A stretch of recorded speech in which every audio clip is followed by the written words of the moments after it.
evening, and you join us here at the Lech Walesa Celebrity Baths Cafe Exhibit Space and Otter Stuffing Plant here in the heart of London's bustling North Bits for the 10th anniversary bonanza of one of the most mediocre and under-listened to podcasts, the After Movie Diner. Lech couldn't be with us tonight, as being a former electrician, he disagrees strongly with the way they wired in the lighting dimmers here at the baths and has shunned the space ever since. That doesn't mean the space isn't filled with the sort of glitterati and celebrity hangers-on one would expect to find at one of Ainsley Harriot's orgies. Far from it.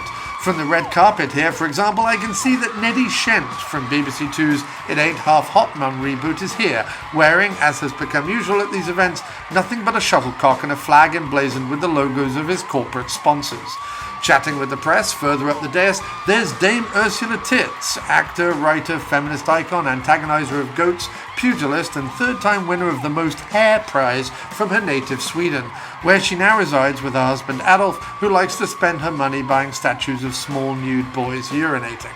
And stepping out of their limousine now, which is really just two welded together Citroen 2CVs covered in black Humbrol paint and with a crude carving of what appears to be a chimpanzee's buttock stuck on with blue tack in place of a hood ornament, it's the mildly well-known pianist German Kapopelwind, who will be performing a version of his 1983 hit single, She Was Made for Kitchen Love, but with all the references of sticking aubergines in people replaced with platitudes to this barely known movie podcast that really doesn't deserve even the mildest of fanfares. And lastly, as the audience is starting to take their seats, having narrowly avoided being forced to purchase some overpriced lemonade and a purse full of peanut shells and spittle that sponsor Pirelli tires are throwing angrily at people in the foyer, host Damon Krunks has taken to the stage and urges everyone to turn up their cell phones and, if at any point they feel even mildly aroused, to take full advantage of the orchestra pit, which has been lined with mattresses and old copies of What Halibut magazines. The lights are now dimmed, the loud annoying rustling has started, someone is explaining to their grandmothers that no, this isn't the bathroom and could you possibly wait till the interval, and we are all preparing our earlobes with the provided Swarfiga for the theme music.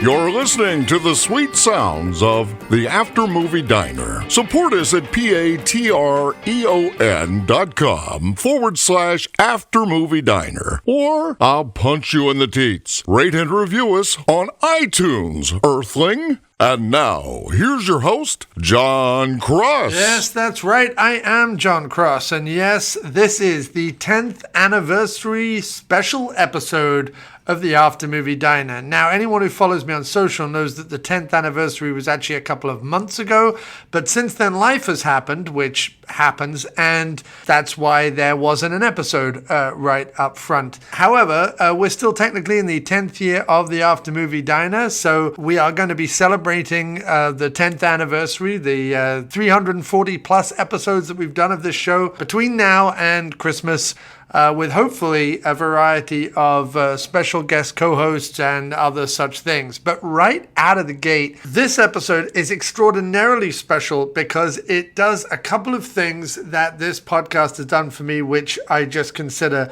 magical. One is it celebrates a great indie film from filmmakers that I met exclusively through this podcast, but have subsequently become great friends. And secondly, it gets to shine a light on that indie film so that hopefully more people discover it, watch it, and enjoy not only this particular film, Heard She Got Married by filmmakers Charlie Roxburgh and Matt Farley, but also the other great films that are in their catalog. If you are not aware of who Charlie Roxburgh and Matt Farley are, then you need to go back and listen to multiple episodes of this podcast and maybe even some episodes of the Motern Media infomercial podcast that Matt hosts on occasions that kind of delve into his work. There's also an article on aftermoviediner.com, which I will link in the description of this episode that explains exactly who Matt and Charlie are. Or let Matt Farley himself explain exactly who he is and what he does by watching the movie Local Legends, which is currently available on Amazon Prime to rent or buy. It's also available to buy on Blu-ray from Gold Ninja Video. So please do go that extra step and buy the Blu-ray if you're at all interested after listening to this podcast, because Gold Ninja Video is a wonderful independent Blu-ray distributor from Canada. And Matt Farley and Charlie Roxburgh are phenomenal and fantastic independent movie makers from New England. None of this will be going to any big corporations, so probably better to buy the Blu-ray than watch it on Amazon Prime. But if you want to watch it on Amazon Prime, it's to rent now. Local Legends. It's a fantastic film, and it'll explain everything that Matt Farley and Charlie Roxburgh are all about. Anyway, with all that said, this episode is going to be fantastic. We have compiled the cast and crew from the latest movie from Charlie and Farley, Heard She Got Married, which is currently available to buy over on Vimeo. The link will be in the description of this podcast.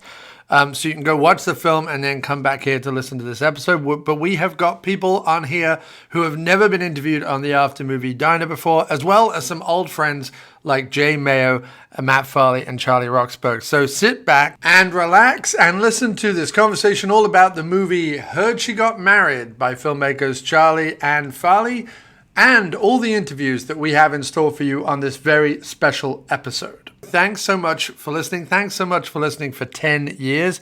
Thanks so much to all the people who support us on Patreon. You can go over and do that yourself at patreon.com/After Movie Diner. Don't forget to follow us on socials. If you don't want to become a sponsor on Patreon, you can also support us by buying us a coffee or donating directly on our website. Both buttons are available on aftermoviediner.com for you to support. Why not? It's the 10th anniversary. The least you could do is show your appreciation for the years that we've been doing this. So anyway, all right, hello and welcome to the 10th anniversary episode of the After Movie Diner. That's right, 10 years of this bollocks. Who would have thunk it? And the longest running co-host that we've ever had. In fact, he was a guest host, but now co-host, who has been doing it for 8 years, because your first episode where you were, I mean, you've been doing it a bit longer, but the first episode you did where we were in a diner and it was the 2nd year anniversary episode was Pacific Rim. Oh, yeah, that was a good one, too, because it was bloody awful. And there was lots to kick it for. I mean, there was lots to give it a good kicking for. And I felt like it deserved a kicking. It wasn't like we weren't punching down. No, it really did deserve a kicking. But what's good about it was that for our 2nd year anniversary, we decided, let's finally take the show to the diner, which we hadn't done before. It was the first time in a diner. It was the 2nd anniversary episode. And it was the first time where you were kind of becoming or going to become the regular co-host, even though you had done some guest spots before then. Where variety went to die. Yes. And what was interesting was that going through all the episodes, because I wanted to count up exactly how many episodes you, Jim Wallace, was on as co-host. And you've been on, this will be your 153rd episode. Wow, that is a lot of bollocks. It is a lot of bollocks, a lot of waffly bollocks. But yeah, 153 episodes, but 53 is my lucky number. So even though 153 is not divisible by 53. So no, it's like 100 times better. That doesn't work mathematically, but we can just move on. But it's good. It's a good omen, I think. And secondly, as I say, 8 years you've been doing it. But what's interesting is we didn't consistently do the you and me in a diner thing for like a whole other year. If you look at the episodes, we did the Pacific Rim one, and then there's still a bunch of other guest hosts, and you come back occasionally, like in that 3rd year. Yeah, you're just not that sure. You know, you don't want to throw your lot in with, you know what I mean, with just one idiot when there are other idiots, you know, available. Either that or our schedules at the time did not allow the week in, week out. That's thing, not my my memory. Is I was quite keen on doing it more regularly. You were less sure. You were okay. I don't think people want to like, no, actually, to be fair, it wasn't about other people, it was about you. I think you wanted to keep talking to other people and discussing movies with other people, and like having it be like the idea of a diner was less like the diner movie thing and more the talking to lots of different people about movies thing. Well, there was also, if you look at the episodes from the third year, there was also a ton that I had that was tied into interviews and stuff that was coming out that we hadn't yet, like at that time, we were still just doing movies that we'd seen in a theater and gone to the diner. We weren't doing the odd episode as we have done, where we would see a movie either in your apartment or my apartment or whatever, and then go to a diner. So there was a lot where if a movie was coming out and it was tied to an interview, or if it was an old movie, or if it was a series of movies, or if it was a guest host like Foley, for example, in Sweden, who I'd kind of said, hey, let's do an episode, and it happened to fall then. Like there was, if you go through the episodes from the third year, there was a lot of different reasons why we kind of darted back and forth. And then by about the second half of the third year, going into the fourth year, you became the regular co-host. Either way, that's 6 years, 7 years of you doing it more or less consistently with the odd guest. Can I also say I am sad that has come to an end, because I do feel like the 10th anniversary is lovely and everything, but and I'm sure that at some point in the future we will go to a cinema and then talk about it in the diner afterwards. I am sad that every week we meet up on a Thursday, walk basically the length from Midtown to the Village, usually, right, along Manhattan. I mean, either that or Uptown. We did some Lincoln Center stuff as well. But it was mostly that walking, because most of the good ones were either those couple of art house ones in the Village, and then there was a good AMC one that showed some weird, because we were always after the weird ones, you know what I mean? And sometimes Times Square, I guess, like there was that period where there was like the Christian Slater movie and the Larry Fishburne movie, and there was like a period of a couple of months where the Cusack, the Bagman, like where there were genuine B movies being shown in Times Square. We always tried, especially while Movie Pass was happening, we tried not to do the AMC multiplexes and find movies that were playing in other places. And then we got AMC stubs, and that kind of just meant we were sort of doing either Lincoln Center or 42nd Street. Yeah, we were a bit more. But then the choices weren't great then either. That brief golden period, there were loads of B movies, which we did used to see at the AMC in Times Square. That's mostly where they were, right at the top. Usually there was a tramp asleep in the front, right? There was always bag people. Like we discovered that the AMC 25 or whatever they call it in Times Square was a haven, and why wouldn't it be, I guess, but a haven for the bums and hobos, which a vision of our future, mate. Which kind of strangely pleased me in a way, because you would think that, well, this is what always the feeling was with AMC, was that all the people running like security or the concessions booth, any of the kind of front-facing staff, were all kind of late teens, early 20s. They're all very young kind of people. And they're not really the ones who are going to approach bums and hobos and kind of say, sorry, mate, you can't come in. You know what I mean? They're just going to kind of go like, don't look at it. Like, just let them. No, listen here. You're just abusing the system. Yeah, right. No, they're going to like let it happen. And did you ever, in any of the times that we were in an AMC theater in New York City, did you ever see anyone who even looked remotely managerial and adult? Not once, right? No, that's true.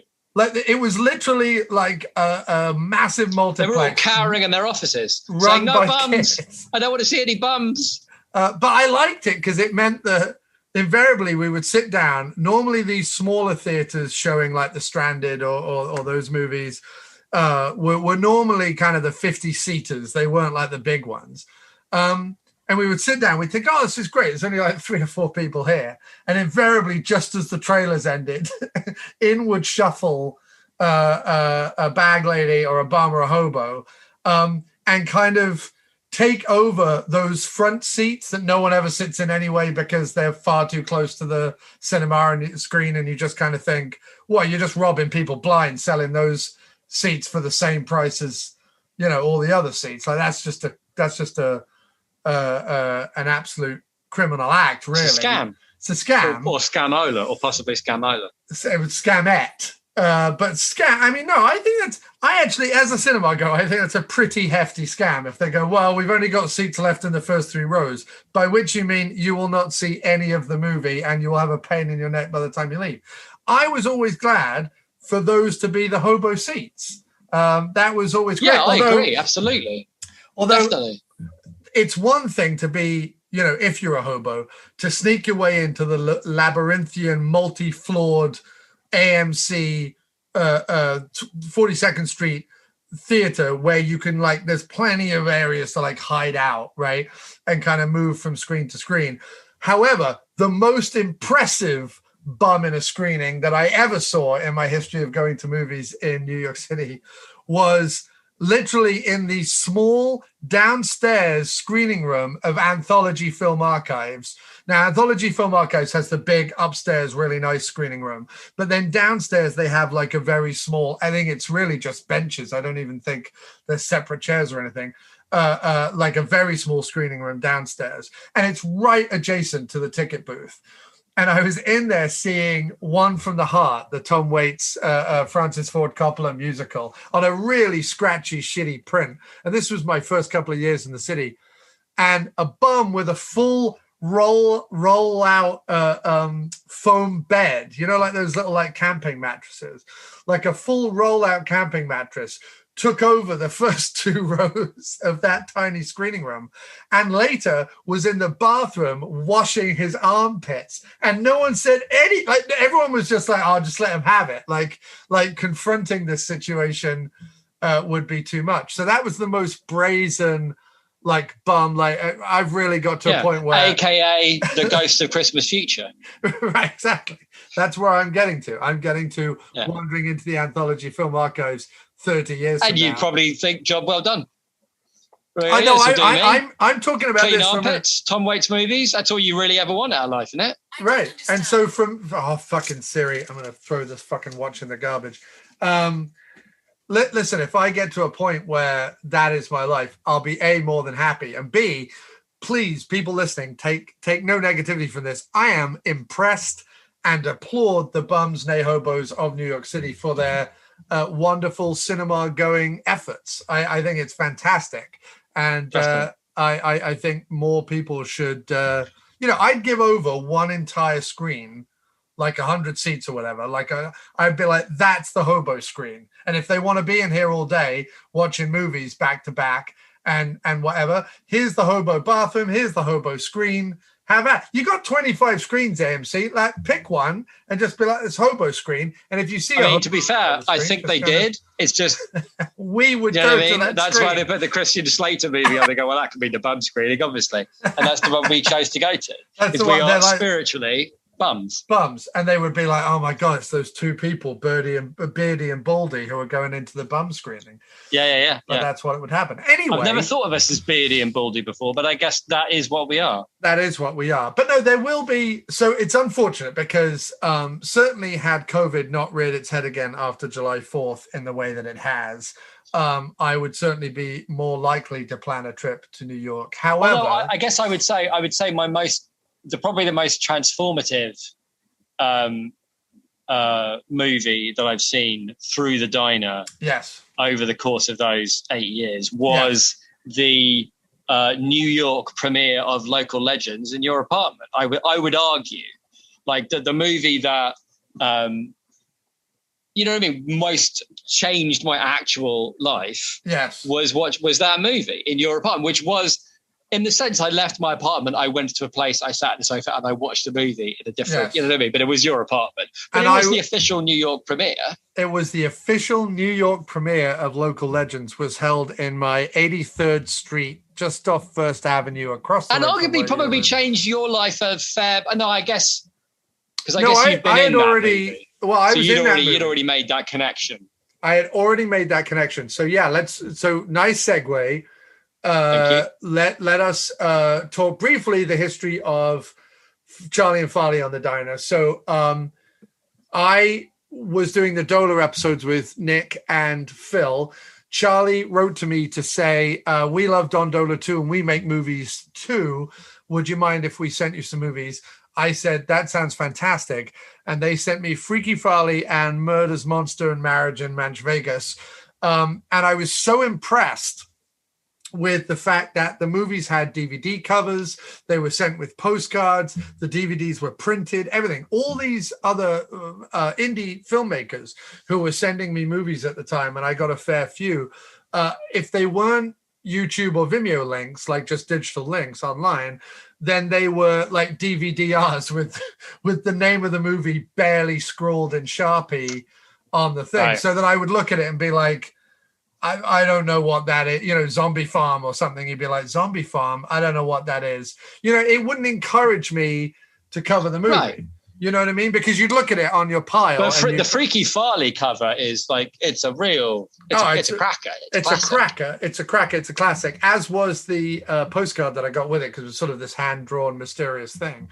And right. I just really liked, and you know, it had the Dondola connection. It sort of had a bunch of stuff going for it. And I watched those two movies back to back. I had Charlie and Farley on the show, interviewed them, was, you know, readily and very impressed. And, you know, it began a hopefully not only lifelong friendship, but a lifelong interest in their output, and even the ability to appear sometimes in said output. I was going to say, like, when I think of, you know, when I'm like, God, what have I even done, you know, with my life? Like right. When Coke Machine Glow 20-year anniversary, one of the things that crops up in my no one's going to get that reference. Done, so you don't. You know what I mean? That's one of those references that you're saying, the Coke Machine Glow reference, where no one's going to get it. But what you mean is, in the past 20 years, what have I done in my life? Yes. Yeah, exactly. So it's 20-year anniversary of an album that does not feel like it came out 20 years ago. And when I list out like things I'm happy that I did, other than, you know, get married, honestly, in the top 3 is played an illegal fireworks dealer named Oil Can in the movie Slingshot Cops. Like, that's what it's like. I've done that. I have not pissed away my life because I did that. Where does being co-host of the After Movie Diner stand in that list? That's up there. That is being up in Slingshot Cops is in the top 3, next behind being married. No, I mean, 153 episodes. Come on now. If I mean, there's getting published, right? Yes. There's getting married and moving to New York. Yes. That's number 1. Yes. Getting published is probably number 2. Yes. Number 3 is probably playing a character named Oil Can. Right. Yes. In a movie named Slingshot Cops. Only because I've never been in a movie, and that's like, you did something if you're in a movie. Yes. But doing the diner regularly and being a regular host is you know, it's up there. Top 5 maybe, I'd say, probably. Well, it's like me. My I don't have a bucket list or whatever, but my unofficial list of things I would have quite liked to have done before I popped my clogs, you know, was like perform in London, perform in New York, you know, do some comedy, and be in a movie, and then like direct a movie. And I've directed a movie, you know, to some extent. I have appeared on stage in both New York and London, doing music and comedy. And since I moved to the States, I have been in films, several of which were produced by Charlie and Farley, starting with Local Legends, and going through to Slingshot Cops, and the upcoming but not yet released Metal Detector Maniac, where you and I also star as kind of in the same sequence of scenes, so much in the same way that Oil Can and Willie John go throughout Slingshot Cops as sort of occasionally reoccurring characters. So same with although no, you're just in the beginning of Slingshot Cops, right? I'm in the middle. I am. I'm only in the beginning, okay. But I don't mind about that. I mean, Metal Detector Maniac is obviously a more memorable performance, I'm sure. Yes. But Slingshot Cops is the one where I get to say to people, I played an illegal firework dealer named Oil Can in the movie Slingshot Cops. It just trips off the tongue. Do you know what I mean? It's just fantastic. And it just trips off the tongue. And in true Farley fashion, like I'm sure other people would look at, what I've done or what you've done or whatever, whether it's releasing albums, doing podcasts, being in movies, whatever, a lot of people will be like, yeah, but it's not a real podcast, is it? And yeah, it's not a real movie, is it? Yeah, but it wasn't like a real performance, was it, on London stage or whatever? And to me, using the Farley method, I'm like, no, they are complete. First of all, no disrespect to Charlie Farley, they are completely real movies as far as I'm concerned. They're on Blu-ray, they're on DVD, they're on Amazon. They're more Prime. real movies than this is a real podcast. Let's be honest. I mean, I don't know about that. This is a real podcast. I mean, it's shambolic, but it's real podcast. I didn't mean to shit on the podcast. I love the podcast. It's the 10th anniversary, and so far I can't even get you to say a nice thing about it. But which is fine. That's within keeping with it's in keeping with the Jim Wallace brand. It's that's true. Yeah. It's very on brand and within the mainstream. If I'm going to shop the brand around, do you know what I mean? Then, yeah. But no, I'm sorry. No, you're right. It is a proper podcast. I'm sorry, and it is up there in the top 5, genuinely. And especially, there were long periods where, if work was crazy or whatever, and I wasn't doing anything creative, I didn't have the time or I didn't have the inspiration or whatever. I always felt that meeting up with you and talking about movies for the diner was like a creative act, and I was doing something. I wasn't just letting the days drift by. So it was very, very important when we were going, when we were meeting up and going to the movies, not just because we were meeting up and, talking bollocks and blowing off steam and whatnot, but just the act of talking about the movie and releasing the podcast did feel like, I did that. And being the bloke down the pub, writing all the Hammer reviews, that was a big thing for me. I'm still 2 movies away from being finished. 2 movies away from being finished. I'm going to publish another one this week. I know. You've got like three in the can. But anyway, we're moving off the point here, which is my seamless segue into the fact that although you and I starred in their last movie, Slingshot Cop, and we're going to be in their next movie, which is Mel Detector Maniac, the surprise movie of the year of the pandemic was an out of nowhere drop of a new Farley and Charlie Motern Media / Shock Marathons movie. Yes. Heard She Got Married. Heard She Got Married. Which now we available. Are going to review for the 10th anniversary after Movie Diner episode, which I think is rather perfect. It is rather perfect because, if nothing, this podcast is about not only championing some indie releases that we love, or some smaller or weirder releases that we love, but it's also about that the best reward one can get from creative endeavors is not fame, it's not money. The best reward one can get from creative endeavors is the community that forms around them. And I would agree with that. Thankfully, I have been exceptionally lucky to have many different communities that also kind of all intermingle, but many different communities that go through and intersect with the diner / miscellaneous plumbing fixtures as a kind of entity. And Charlie and Farley are, again, in the top 3 of most important kind of communities that I have found myself a part of, the local legend community, as we call ourselves.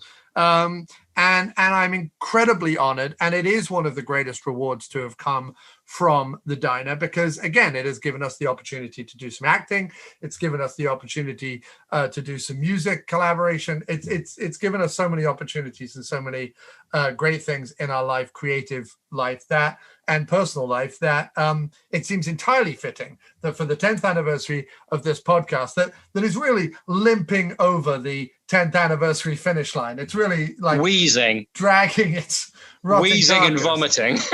We're hoping that by covering Heard She Got Married, it reinvigorates both the podcast and the listeners and everything, and also gives Charlie and Farley some much needed coverage, media coverage, and also just praises everything that the diner is about. And so, agreed. Jim, to do something that I regret 98% of the time that I say these words, Jim, why don't you give us a rundown of the plot?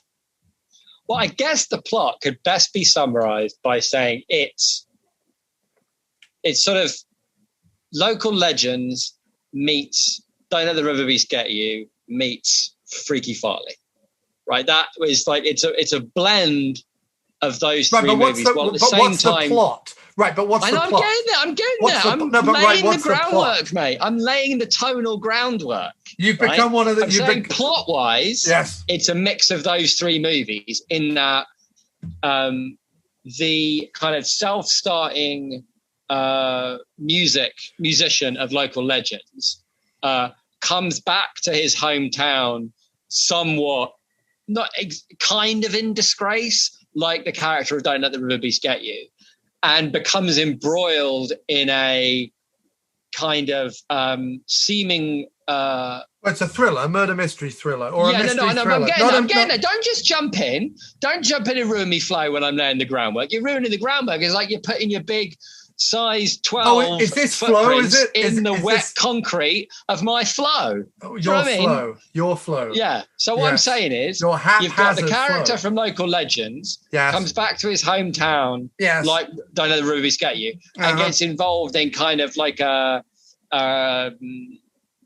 perverted, twisted plot line like Freaky Farley. Only, and this is the interesting thing about the movie, well, one of the many interesting things about the movie is that unlike every single other one of their films that is kind of a little bit, it's good humored, it's good natured, it's a bit silly, it's played for not exactly laughs, but it is supposed to be fun to watch the movies. Whereas this one takes the same elements of those films, like similar characters, similar feel, similar locations, but instead it becomes apparent that, and it's not that it's not funny, because it is, but it's just like you say, the tone of a dark psychological thriller. We are not quite sure what's going on and who is who and who they say they are and who's not and what's going on, and all these things under the surface, and all the same characters appear and they talk in kind of similar ways, and yet it's a totally different movie, and an incredibly enjoyable one as well. At least I really, really enjoyed it. I thought it was terrific. Yeah, so off the bat, it's a fantastic film. Like, it's a really, really fantastic film. It's available on Vimeo at a very reasonable price. The link will be in the episode description. So please, please, please go over to Vimeo. Half the price of a New York cinema ticket, I would say. At least. Yeah, I think it's $12. I think it's $12, but it's more than worth that amount. Like, if you were paying $20 for it on Disney Plus or whatever, then you would be very happy. So I think it's on Vimeo, $12. Link will be in the podcast description. It's a fantastic movie. It's filmed in black and white, which definitely helps with the mood and tone, because, especially Manch Vegas, River Beast, and Freaky Farley. The reason why I think of them as sort of a trilogy is there is that New England fall orangey glow to the three movies. I know Manch Vegas takes place in summertime, but there's still that sort of rustic, joyous glow to those three movies that kind of makes them a piece. Whereas this, like Local Legends, is in black and white. The difference being, though, is where Local Legends is... Local Legends is this, it's quasi documentary, quasi reality, quasi kind of storytelling. It's kind of like, it's timeless, right? It's the idea of timeless cinema, like Bergman or whatever. It's like you're watching something that is true for a number of ages. This is these things and these people have always been true. That kind of feel. But because Fellini, right? But because Fellaini was a Belgian midfielder for Everton with a huge afro, not Fellini, who made unforgettable Italian classics. Or sorry, Fellaini. Jeff Fellaini, who cuts my ham down at the deli at my local supermarket.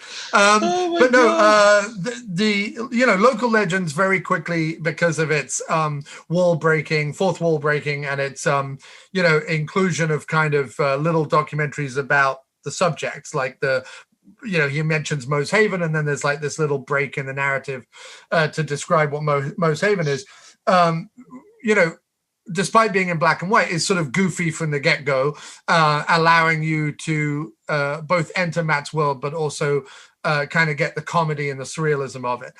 The reason why this one is different tonally is the black and white and the filmmaking of the black and white is definitely wintry. Well, it's wintry, but it's also definitely more consciously artistic and consciously thought out in a way. Charlie is definitely in where he can with the outdoor shots, especially, is giving room for the camera to breathe. While this also like being the shots of Matt looking out over, like on the rock, particularly, right from behind when he's sitting on the rock looking out. They're like you say, they are stunning.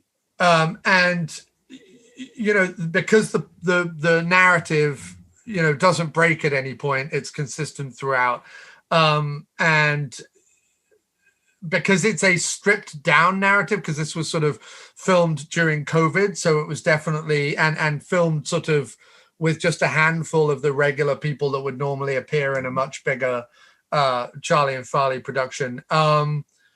It's, it does feel like a smaller movie, but it also feels like a darker movie, a more, it builds on the thriller elements more than it builds on the comedic elements. So even though the first time, so very quickly, the plot. I'm sorry, I didn't even do the plot. Should I do the plot? I can do the plot very quickly. So, a promising musician played by Matt Farley, a few years back, headed off on what was supposed to be a big tour. Now, all we know at the beginning of the movie is that something happened that went wrong, and he's sort of come back.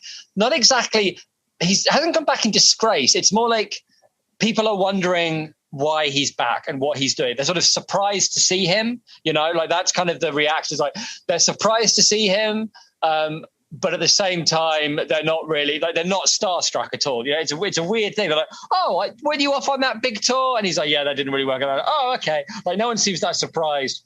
Well, he was on the precipice of a big tour that was about to make him big, and he gets into a fight with his bass player. Well, we don't know that straight away. We know that something happened on the tour, and then like as the movie goes on, small amounts are revealed about what that was.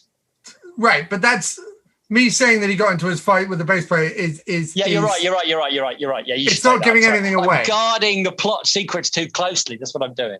Well, that doesn't give anything away, but he got a fight, so it doesn't matter. He was on the precipice of being something big. Right. Yeah. So he never makes it big, but he was on the precipice of being something big. His song was getting some radio play. People knew his name. He was about to go out on this big tour, got into a fight with his bass player. People don't really know what happened. There's no kind of detail about it until later in the movie, and I won't reveal any more than that. He comes home stating that his parents passed away and he got the house, so that he thought, well, now's a good time to kind of come home, regroup, write some more songs, see the old neighborhood, blah, blah, blah, blah, blah.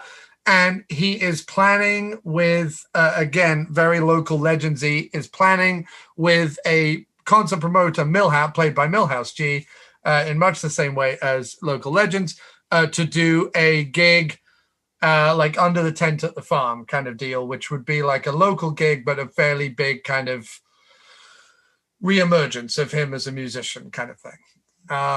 And along the way, he is harassed by his postman or postal worker, who we initially meet trying to get a very large, cumbersome piece of furniture into his basement. And while Farley is walking around the neighborhood, which is a great creepy beginning. Like as the movie goes on, and you start to wonder, like, how creepy is the mailman, which becomes like quite an involving question. The beginning goes a long way to this like sense of disquiet around this guy.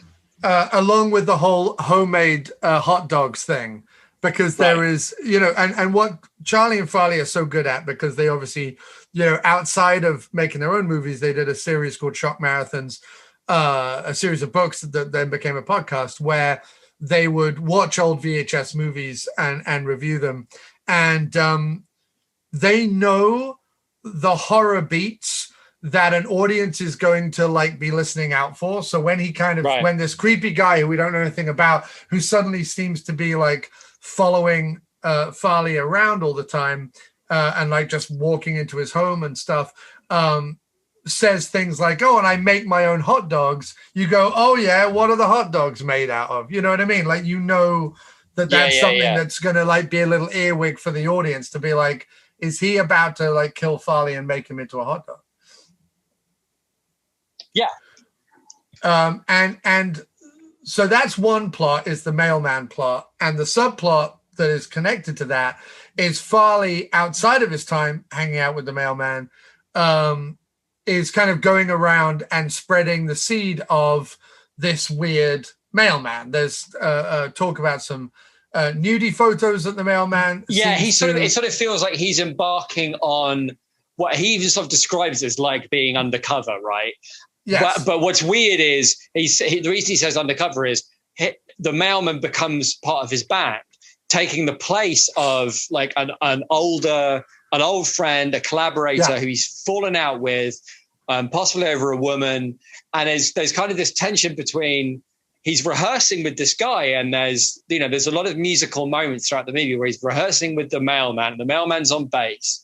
And the mailman's clearly really happy to be part of the band, and there's a lot of like, but as you say, there's this underlying creepiness about this nudie photo thing that Farley is kind of seemingly investigating, and he's partly trying to get his musical career back on track while at the same time trying to figure out what's going on with the mailman. And that's sort of the driving force, I guess, of the plot, right? Yeah, those are the two different things that sort of, will he, and old local rivalries and old local kind of jealousies and things that come into play as well. But, at this stage, Farley and Charlie can create a world, or at least create the world of a town, kind of an eccentric New England town, in their sleep. They do it so well. And it's odd, do you say that all these movies that they've done take place in the same town, or are these just sort of different towns, and are they adjacent to each other? Is there a multiverse of the Charlie and Farley movies, or is it like one universe in which all these characters I think they're all kind of like next door to each other, right? Because they do have different names and whatnot. So it's probably, I think it's probably like a multiverse where the town is the same but it has a different name, and the character's the same but they have different names. It's like the same, like slight tweaks in multiverse 1 versus multiverse 2 or whatever. And just as Farley, just the same as Farley believing that, to be a filmmaker or a musician, you don't have to go to LA or New York. Their stories often have that vibe of, just because we're in the suburbs or we're out in the sticks or we're in New England doesn't mean we can't have mysteries. There are things going on to be investigated, whether you are in a big city or not. It creates this wonderful unifying feeling between all the movies, and unifying theme between all the movies, even though all the movies are very distinctly different in tone. That's sort of another thing that kind of plays into their oeuvre, if I can use such a pretentious word. You can, mate. You can. Why not? As oeuvre, or mise en scène, if I'm going to go, or mise en scène, sorry, if I'm going to be really pretentious, or mise en scene, if I'm going to be incorrect in my pronunciation. But the stuff that go, they're all tonally different, and obviously different in plot, but they all have this overriding feeling to them, and vibe to them, and world building to them, and this is no exception. And I think also they've developed enough of an audience and enough of a shorthand that the nice thing about Heard She's Got Married is, if you are even remotely familiar with anything to do with either of the two guys who make these movies and this music, whether you've listened to the podcast, whether you've come across their poop songs, whatever it is, the shorthand is there so that when the movie starts, there's no explanation needed. You know what I mean? Like you're listening to a radio thing. Here's a song on the radio. Farley's walking along listening to it on the radio. And when Pete stops him and says, can you help me with this cumbersome thing in my basement or whatever, you're immediately like, oh, okay, I know this world. I know this town. I know these characters. Yes, they build on it. Yes, they develop them. Yes, they weave this kind of, mystery thriller story. But there's no need to. There's a wonderful shorthand that just cuts to the chase with her. She got married. I think too, it's definitely possible. In fact, I'd be interested to hear from anybody where this was the first Motern shock marathons maybe they saw, because I think one of the things about Farley is he obviously usually play, even like Freaky Farley, he obviously plays like quite the hero, right? Usually like the button down, clean sweatered hero. And in this one, he's the same thing, right? He's as the movie begins, he's obviously like the hero of the story. He's the one walking around the town. He's like the melancholy, I was going to put it this way. Back to his hometown. Off the back of this, I was going to put it this way. Normally, Farley plays what would traditionally be called maybe an anti-hero. But he's a heroic character who is normally unrelenting in the face of adversity. So as adversity comes to him, he bats it away with his either his attitude, opinions, or bonhomie, right? I'm just using pretentious phrases all over the place this episode. Yeah. Bonhomie and mise en scène, all right. Well, at least you didn't mix up Fellini with Fellaini. That's what I'll say. Jeff I'm Fellaini. Never, ever going to forget that I did. Every time I even vaguely think I'm being clever, I'm going to remember the time I mixed up Fellini and Fellaini. That's okay. That's fine. Everyone's okay with Fellaini. I like it. But the thing that is different about this movie is that, unlike the other ones, you actually feel that the adversity is getting to him in this. Yeah, so that's true. That's true. There are the other films, like River Beast, for example. He comes back. He's a bit of a disgraced tutor or whatever.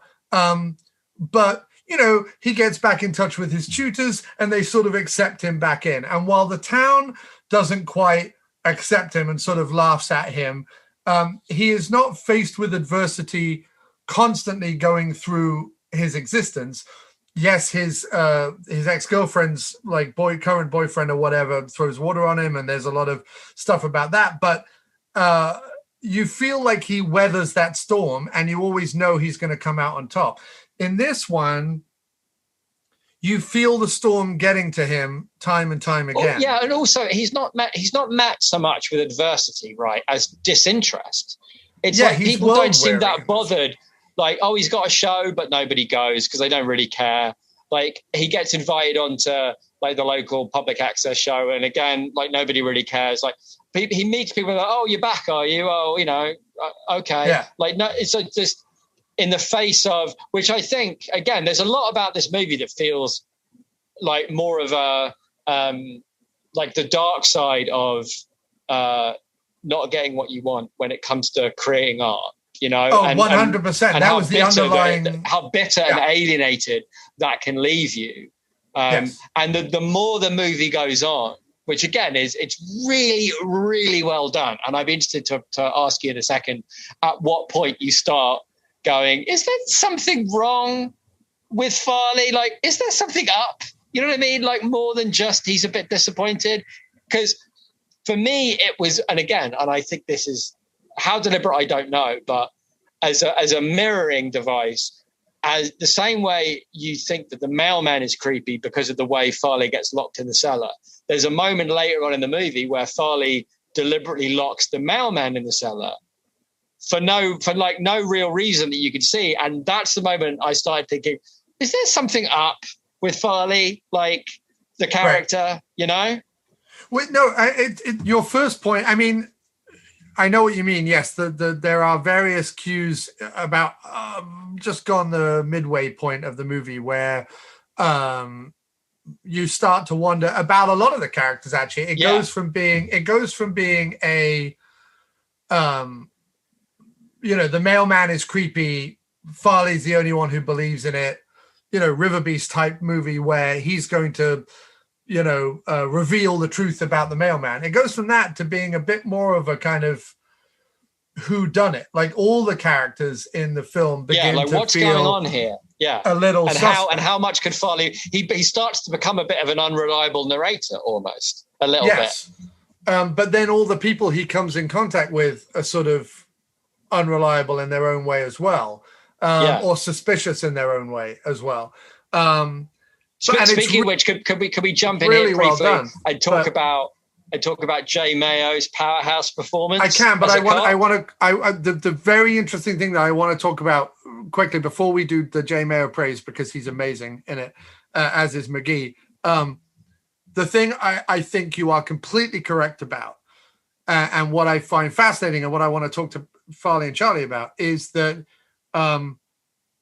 again, this feeling of everything else, all the other movies they do, his podcast, his reaction to when people call him a Spotify spammer, whatever it is, all of it is about finding your own creativity, your own world, your own positivity, your own community, your own thing. And don't tell me I have to do it a certain way to be successful. I'm going to define my own success. Right. I'm going to define my own creativity. I'm kind of whatever.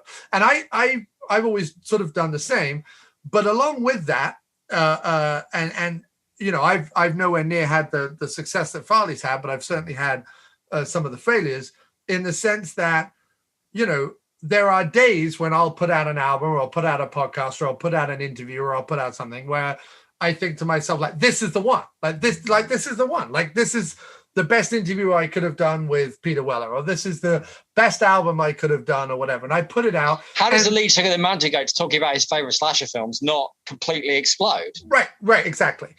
How is it that when I put this stuff out, even when I put money behind it, even when I tell everyone about it, even when I continually promote it, how is it not setting the world on fire? And then you have to kind of take a step back and you have to go, right, but did it set enough of your world and your community on fire for it to be at least buoying you to go to the next thing, whatever the next thing is? And Farley's talking a lot about the fact that Moe's Haven isn't as successful as he wished it was.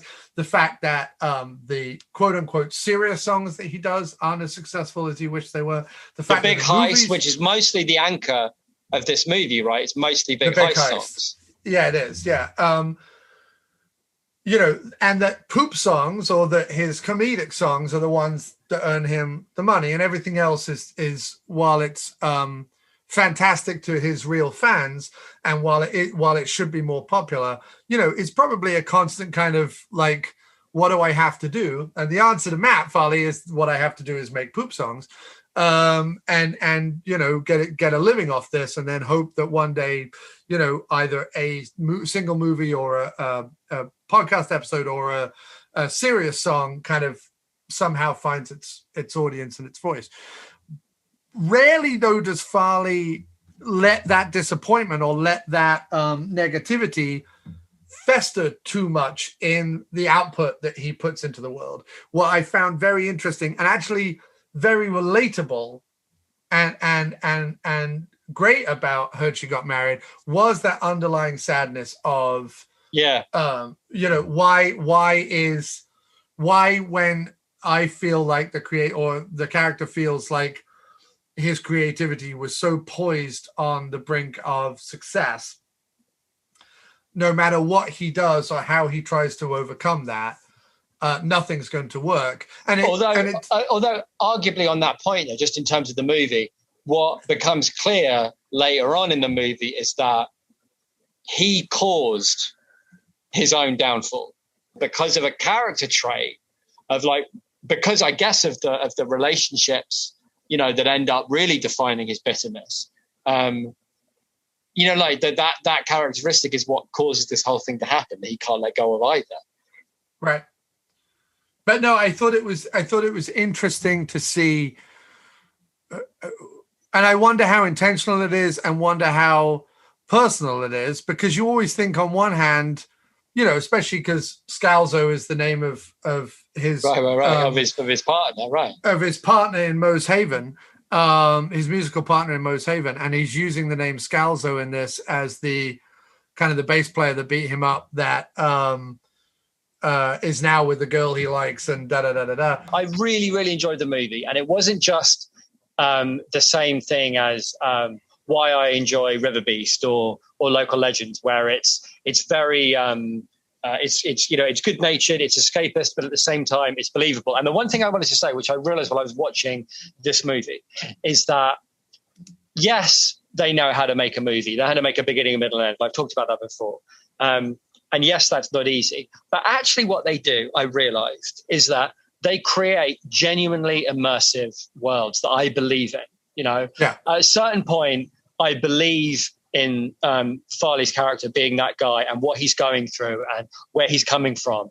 And everything in the world is real and immersive to me. And I forget, as any good movie should, I forget that I'm watching a film and I'm in that world and I'm intrigued to know what's going on and what's up with Farley and what's up with the mailman. And, he does keep appearing in the garden of the woman that he, used to be keen on. And it's kind of a bit creepy. And there's all these like what's going on and all this stuff under the surface. And it's really well handled in how subtle it is. I mean, I agree with you. It's about, that they know the beats, but to create consistent worlds that are believable and that you can escape into as a viewer and just experience that world is really, really hard to do. And you and I both watched our fair share of not great low budget movies where nobody, even though everyone's pretending as hard as they can, no one comes close to making you believe that this is real and this is what's happening. Right.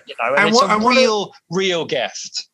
And one of the great things about it is we all know these guys or have met these guys in reality.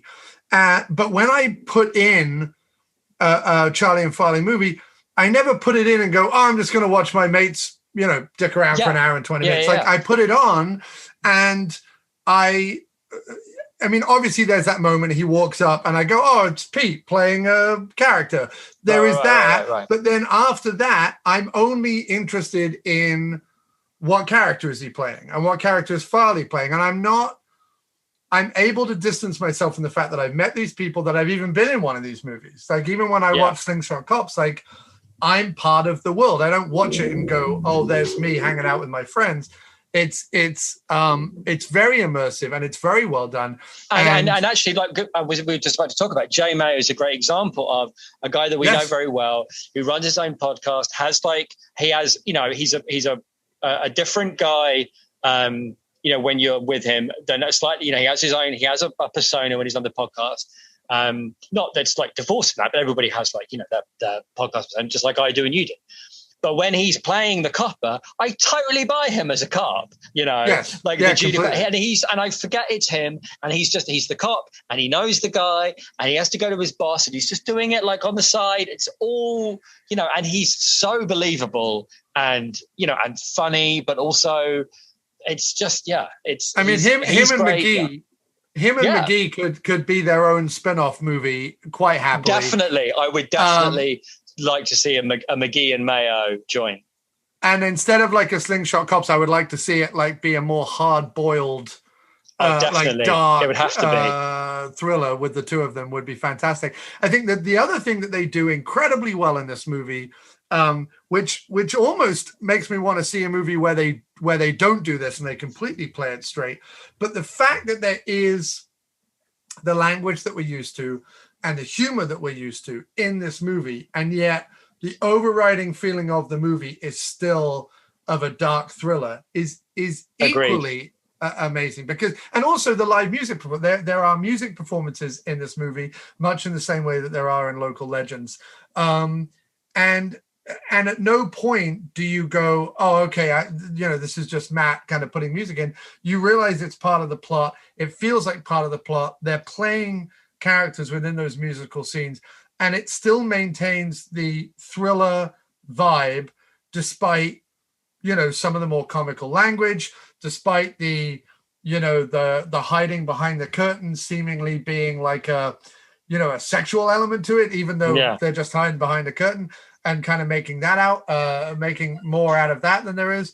The fact that he constantly refers to the bit of furniture at the beginning as sort of this cumbersome piece of furniture, and the fact that it's just such a obscure and weird thing to be doing. Like, despite it still being very much in the vein of their other films, the fact that they're able to weave that, you know, language and comedy into something that still turns out to be, and I don't just mean the final twist in the movie, but the ongoing overriding vibe of the movie is, it's like is disquiet and unease. Yes. And everybody's playing their role as like, I live in every town USA and I'm just bumbling along, just like they do in the other movies. But here there is like that there's an unease about that, and there's a disquiet about that. And a lot of that I think is to do with two things. And I'll just finish up with this.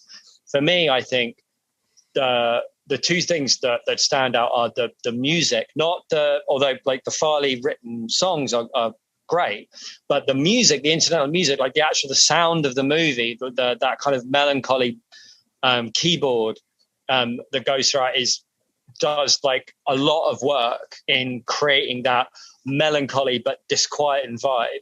And then Charlie's camera work, which is, as you say, like exactly like you said, like letting the camera breathe a little bit. Everything lingers a little bit, and that in itself, the way he shoots things, and the timing of scenes and the way people are talking to each other, there's just a slight melancholy and just a little less pace, just taking a little pace off it brings it this whole different vibe of unease, and it's just really, really well done. And I really enjoyed it. I thoroughly recommend it to everybody. It's worth 12 quid of anybody's money. Yes. And you'd own it forever. So why wouldn't you do that? And you'd be supporting people who, you know, made a film in a pandemic, you know, and a brilliant one where they didn't just, you know, try out the greatest hits, and they could have done it in a pandemic. They decided to push themselves and make something totally different. And I really wasn't sure what to expect, because I knew it was going to be different. I knew that much going in, and I wasn't sure they could pull it off, but it was so involving and gripping, and it was just great. And I loved it. Yeah, me too. It was a really great effort. I will talk more about it with both Charlie and Farley and Jay Mayo on separate occasions, because I'm going to try and get some of that in here as well. Yeah, good plan. I like it. That sounds a good plan.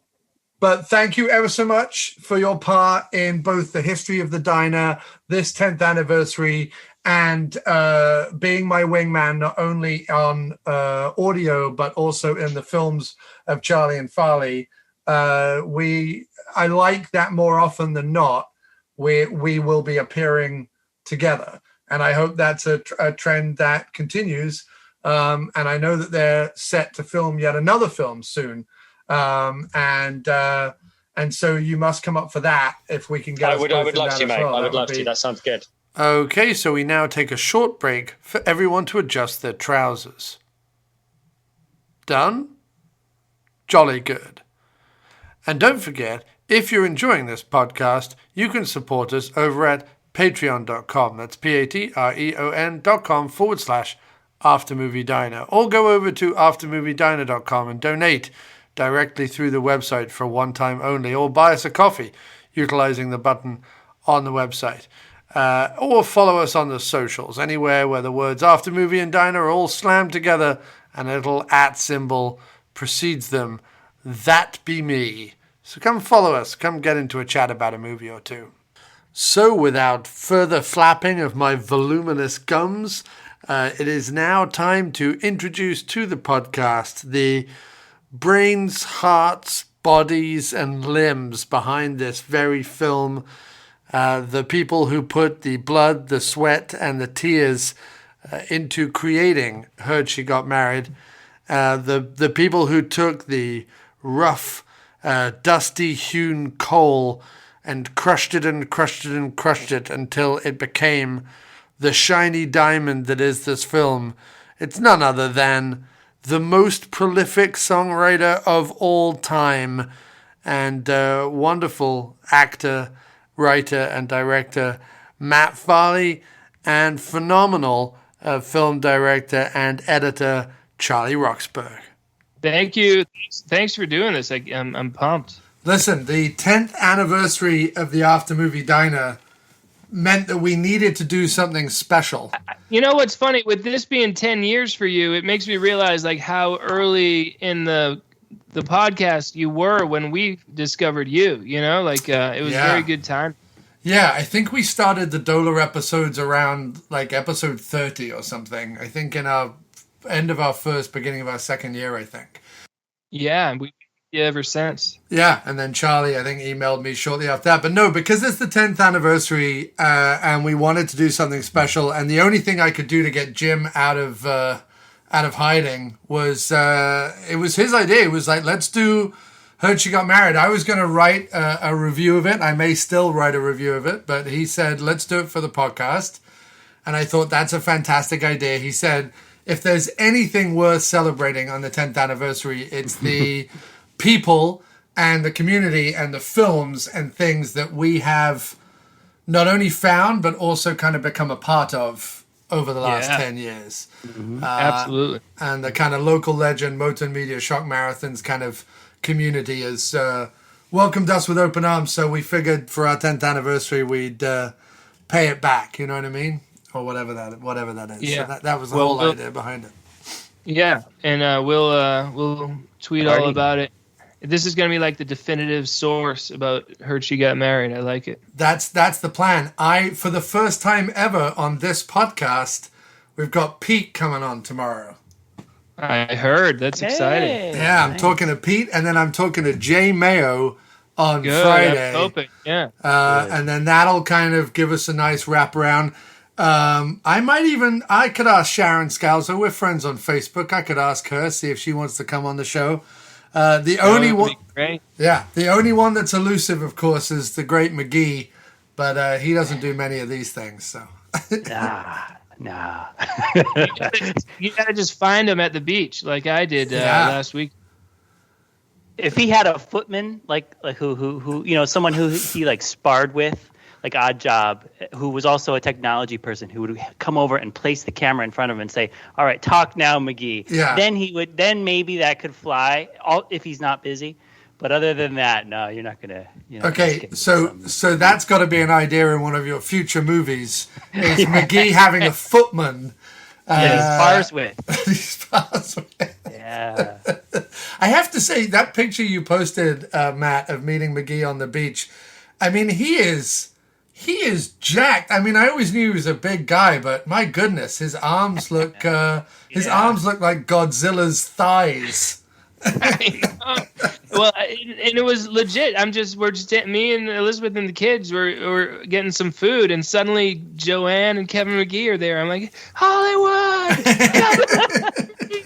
And his wife immediately was just rolling her eyes, and McGee was, taking it all in like he should. It was beautiful. Wow. That is fantastic. Like, let me put my arm here and that was fantastic. He did us proud. The former professional athlete Frank Stone. Just fantastic. Well, gentlemen, first off, Heard She Got Married is an unmitigated success. I don't know if I'm using the word unmitigated, but I think I'm using it correctly. But it is an absolute success. A phenomenal film. Jim and I both loved it. Just fantastic. And what I'm most excited about is obviously on your podcast, Matt, the Motern Media Infomercial Podcast. Everyone subscribe to it today. You have announced that basically yours and Charlie's plan is going forward to kind of do 2 of these types of films a year. Is that correct?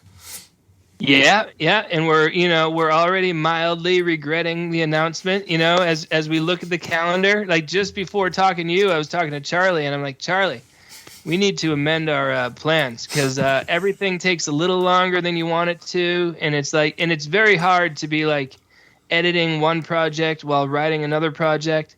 However, we've done the 2 for this year. With Metal Detector is very close to being finished, and we definitely think we can do it. And announcing it to the world is going to motivate us that much more because we don't want to let you down.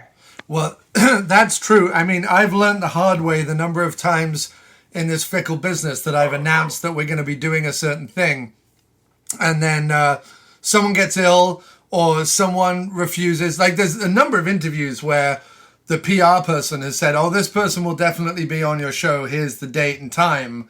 And then you get to the date and time and the PR person says, sorry, they've come back from vacation and said no or whatever. That I've announced, oh, I'm going to have so-and-so on the diner, only to find out that, no, I won't. So I learned the hard way, never make a public announcement. yeah, but we get it. We're all just barely trying to make things work, and but I think we can keep the pace. And if we don't keep the pace, maybe it means we make 8 movies in 5 years, which is still amazing. Still amazing.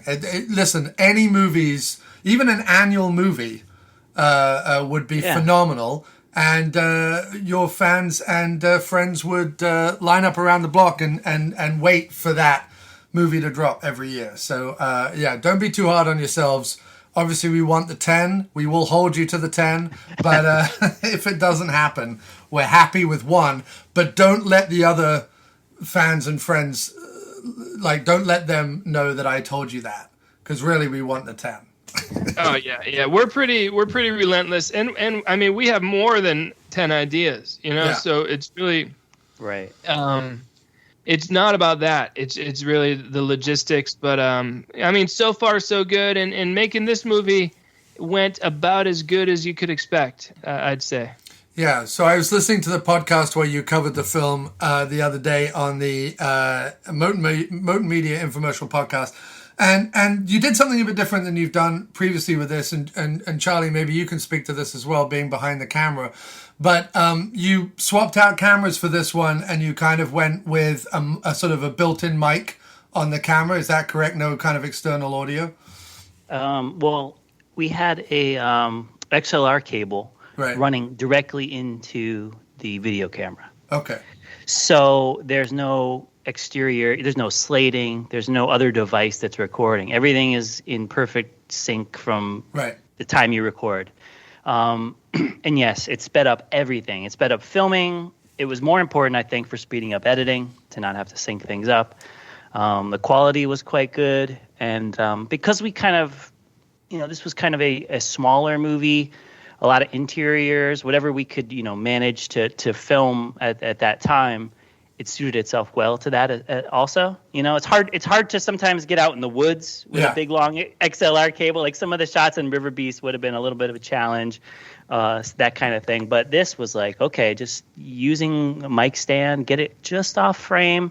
We don't have to rely on a boom person. And we're getting really good audio from the get-go with this shotgun going right in. So we're not using the onboard mic. We're not using anything that's built into the camera. We have a nice Audio-Technica shotgun, but it's just running straight in with XLR, and it was lovely. So much easier. Saves a person on set, saves time, saves syncing later on. It adds stress to me because you're tethered. I know I've talked to a couple camera guys or director people who will not do that and just can't handle it. Or if they're actually like it's their job and they're like, you know what, no, this is not me. But it's a little crazy because you want to run around on the set, and if you're wearing headphones and you've got like a mic plugged into the camera, you're kind of like you're encumbered. But I still wouldn't change it. The pros outweigh the cons. Most definitely, and it would also sometimes a limitation can be a form of creation, right? So if you had to keep the camera on sticks, for example, if you had to keep the camera set, it maybe gives you more time. And I think this happens a lot in Heard She Got Married, where we really felt, I think the expression I used was, you really give the camera the ability to breathe a little and the shots a little bit to breathe. If you are kind of stuck to one place, you can build the frame, right? You can put in the frame how you like, and it's not so much about the movement, but more about the kind of creation of the frame. Would that be fair to say? Oh, more than fair. Yeah, exactly. Spot on. We had time on this one, especially when it was shots with Farley and Pete, because they we all are in the same boat, and we know how the pain of filming and the time and everything. It's awesome, fun, but it's time, and we're used to it. So we're kind of like, you know what? Just give me a second. I'm going to get these lights here a little different. let's look at it together and see if this framing is good. And, if it took us an extra 10 minutes to walk a little farther up the hill for me to get a wider shot of Mayo, and I just kept walking up that hill, like, what? It could fly here. This is okay. But I'm just going to keep walking and then call those guys on the phone and say, all right, camera set, action. And then they walk, So we had to do stuff like that. But we took our time with the frames, yes, as much as we could. But with all the time you were saving on the on the radio mics or the separate audio recording, you have that extra 10 minutes, right? Yeah, I think so. Sorry, Matt. You were going to say, Matt. Sorry. Well, and like Charlie said, like if it's me and Mayo or if it's me and Pete, then Charlie especially knows, like, all right, these guys don't mind, like we don't mind just standing there while he tinkers with things. And there's a great freedom in that, versus if it's someone who we know only has 2 hours, then it's kind of like, all right, we got to go high speed mode. But some of us have nothing else to do, and so we're happy to just hang out. And so one other question about kind of the filming aspect of it. The film is in black and white. The last time you guys did something like that, or Matt specifically you did, was Local Legends. Outside of that, the kind of trilogy of films that I kind of came to know you for, which was kind of Freaky Farley, Manch Vegas, and River Beast, all have that kind of autumnal glow about it. Talk to me about filming in black and white and some of the benefits, but also maybe some of the drawbacks of that. Okay, I'll go first. Benefits: it's easier to match stuff. Matching locations, which we have to do across different states and different people's houses. I bought whatever props were cheapest without regard for color. Yeah. For example, Jay Mayo's wearing, or Pete was wearing a bright orange, neon, like orange hat as a delivery man. But we're like, you know what? I had this hat sitting around. It was $2, and I'm not going to buy a new thing because we don't have to worry about that. Right. So so for matching and things like that, it was nicer. I felt like we could push the silhouettes and some of the moodiness a little bit more on this one too. Yeah. And also the tone was right. We made it just a pretty small movie by ourselves with some darker themes, and everything was kind of pointing in that direction, where the other ones have a lot of freewheeling, playing in the river and shooting hoops and frolicking with the beast and stuff. You got it. Autumnal New England is definitely one of our things too. But no, this worked out pretty well, and everything kind of came together. And Matt? Yeah, well, I love black and white. I just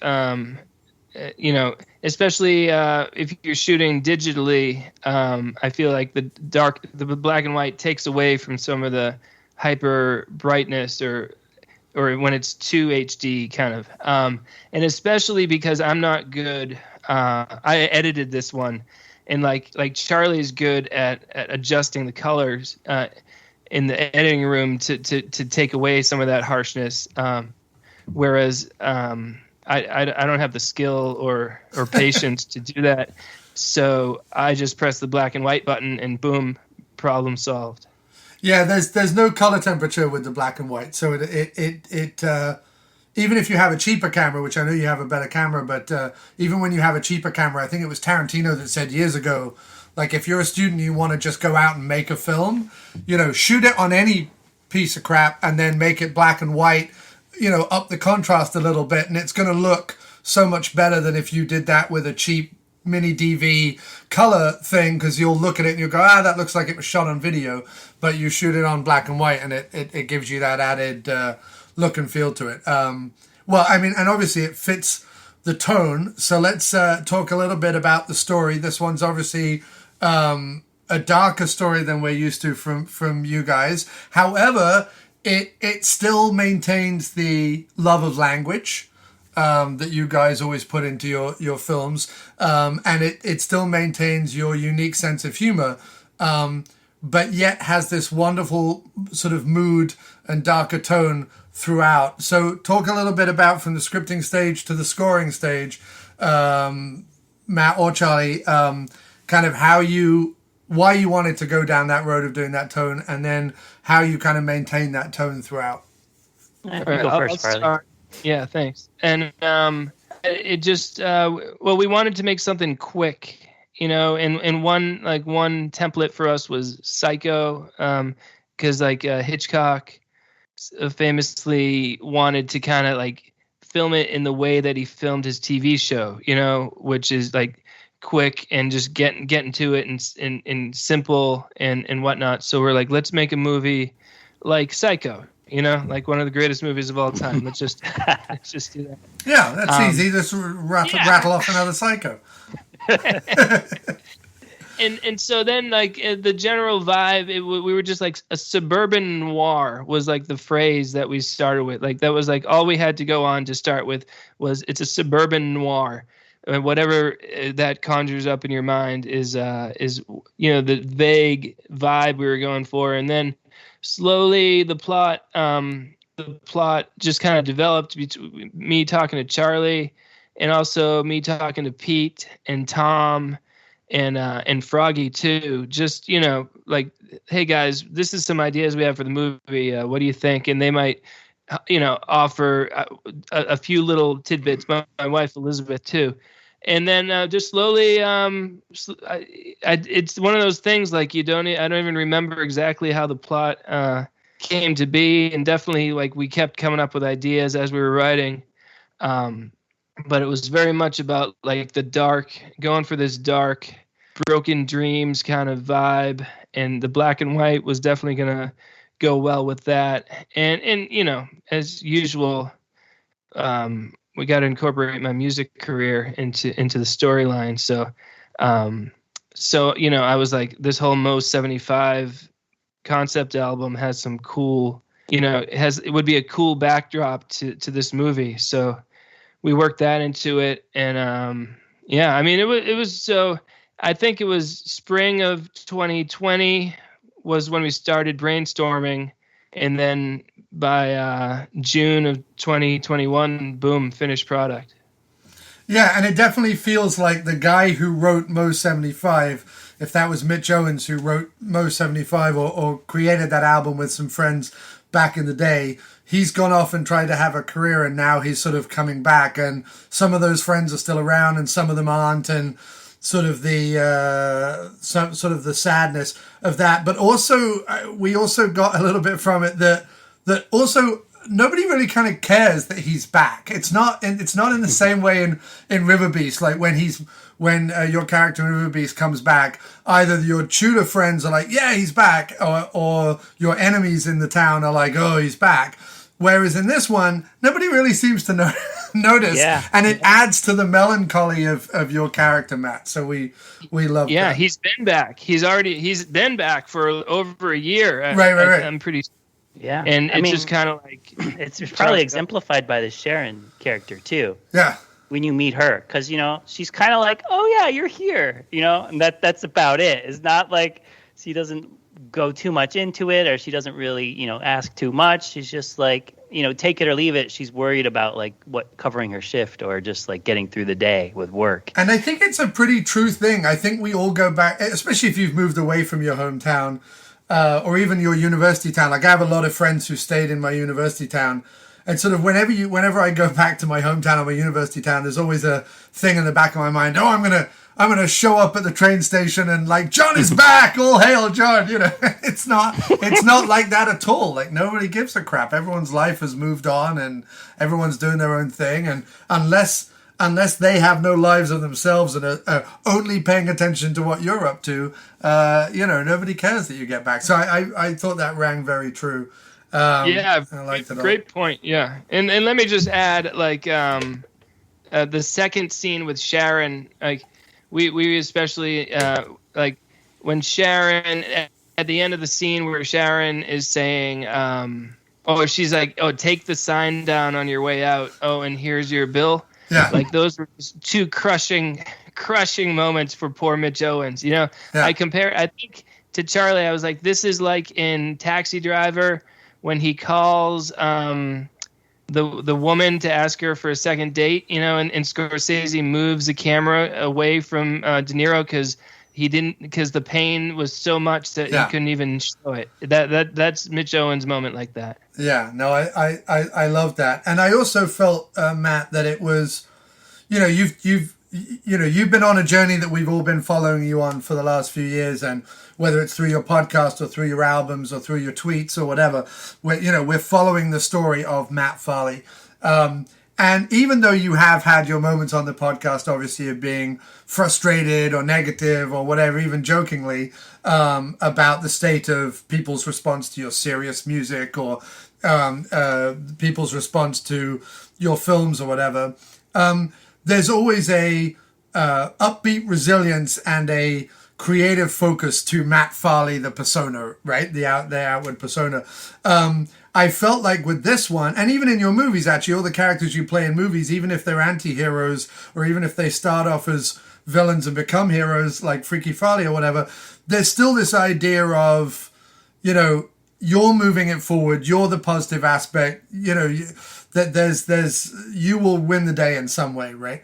Whereas in Heard She's Got Married, I felt like you lent very heavily. In fact, it spoke to me. The overriding message that spoke to me out of the movie was to do with that disappointment. And it's not anger so much. It's this disappointment that we all get as creatives, that while we can tell ourselves, as long as 5 people love what I do, then it's worth doing.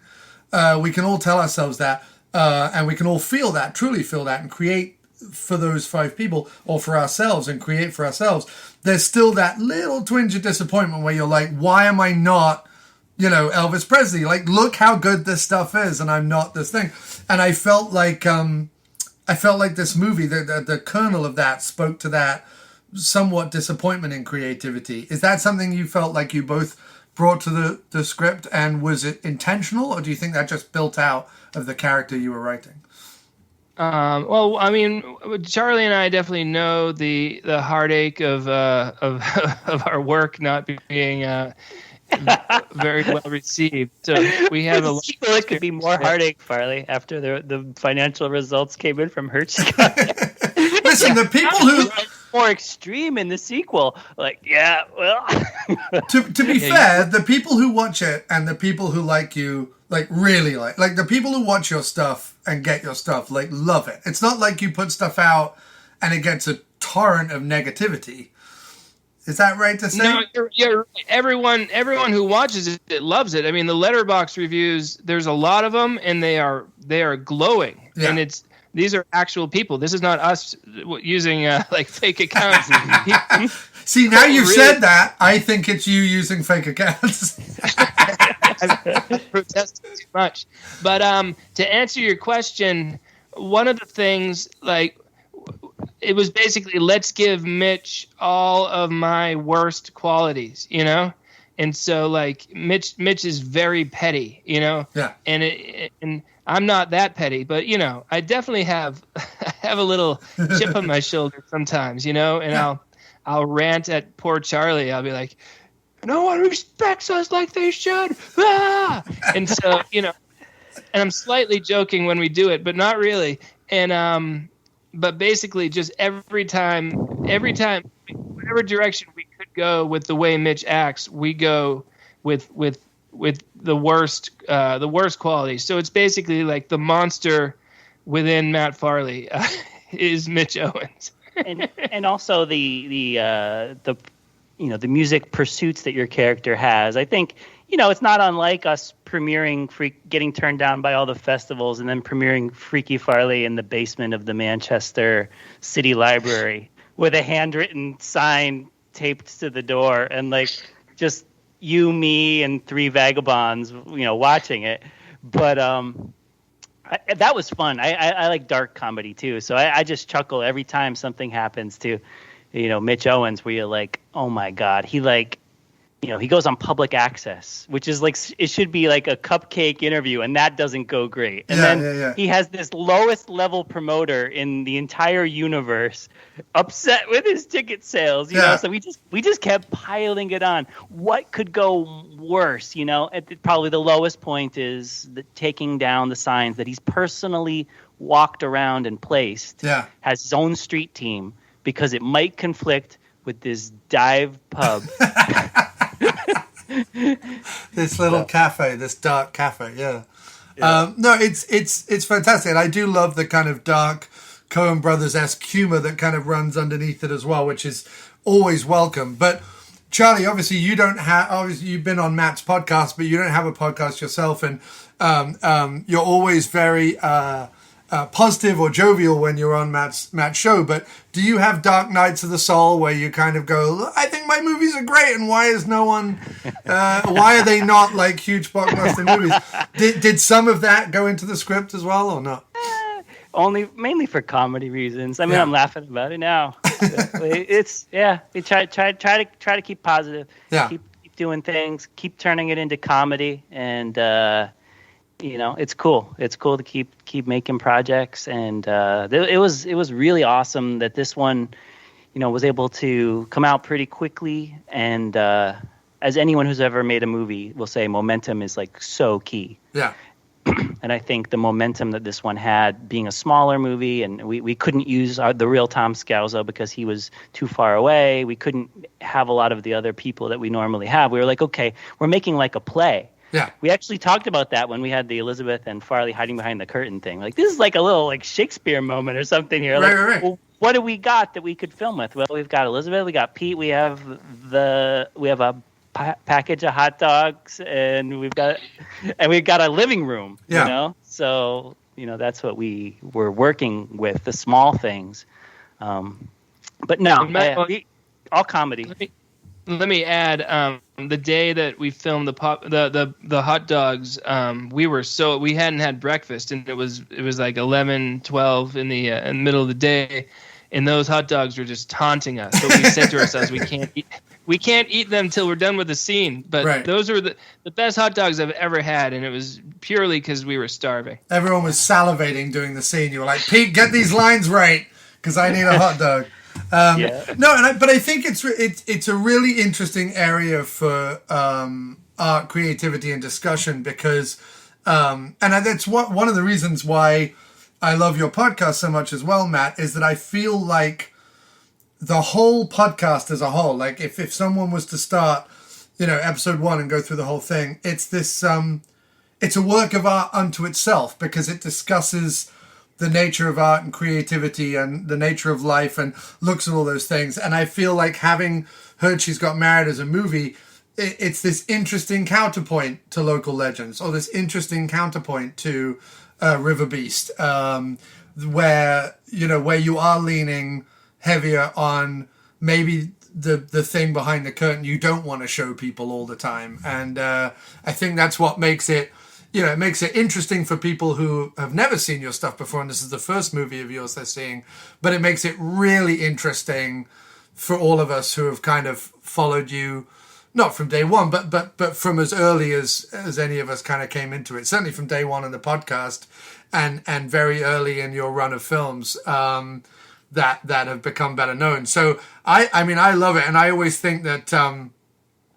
I always say to everyone when they come around Motern Media, I'm like, sure, jump in right now and enjoy what you're doing, but like, please go back to the beginning and try and engulf yourself in the whole run of sort of the Motern Media ongoing creative art project that you're working on, because it's infinitely fascinating and funny. So and Heard She Got Married plays into that, which is great. Yeah, well, let me just say, it was like, like Freaky Farley's was probably our darkest movie that we have made, up until this one, and that we were premiering them to friends and family, and then like we were kind of tailoring the movies to those premieres, sort of, because it was like after screening Freaky Farley to like my parents and uncles and and nieces and whatnot. It was like, oh, this is a little dark, for our very specific audience. And so we definitely got a lot lighter.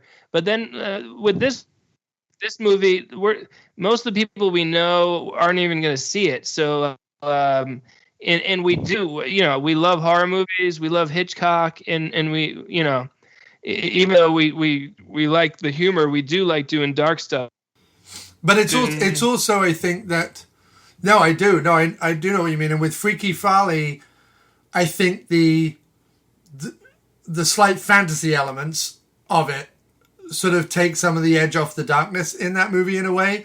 Whereas the more that without necessarily wanting to be like pretentious or whatever, but the more that the line has blurred between the story you're telling elsewhere, Matt, with your music and your podcast, and then the stories you've started to tell in the movies, especially like Local Legends, this one, even River Beast in a way, the more those lines have blurred a little bit in between all those things, sort of the more richly fascinating it becomes in a way for those people, like I say, who've sort of been with you since Freaky Farley onwards, because it doesn't include the fantasy element in quite the same way. Yeah, I mean, I envy people who get to discover our work and just dig in, because this sounds very self-congratulatory, but it's cool. It's a pretty cool body.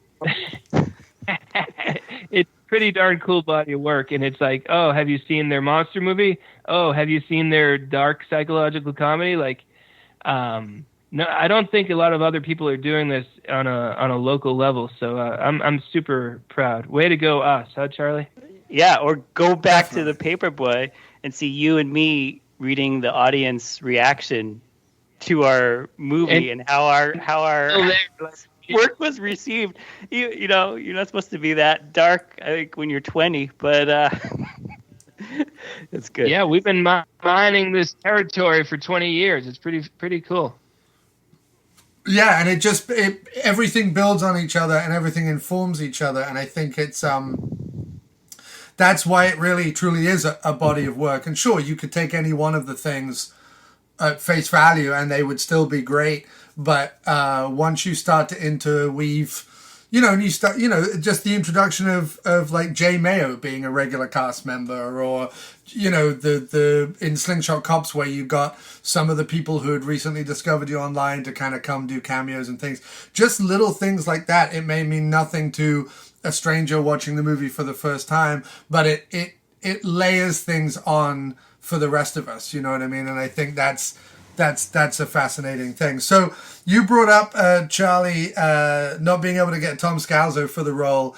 In line with what I was saying about kind of, truth and fiction and real life and art and so on, it's fascinating. And I heard, Matt, you were laughing about this on your podcast. Like, let's keep calling people by real people's names, but making them like jerk characters or whatever.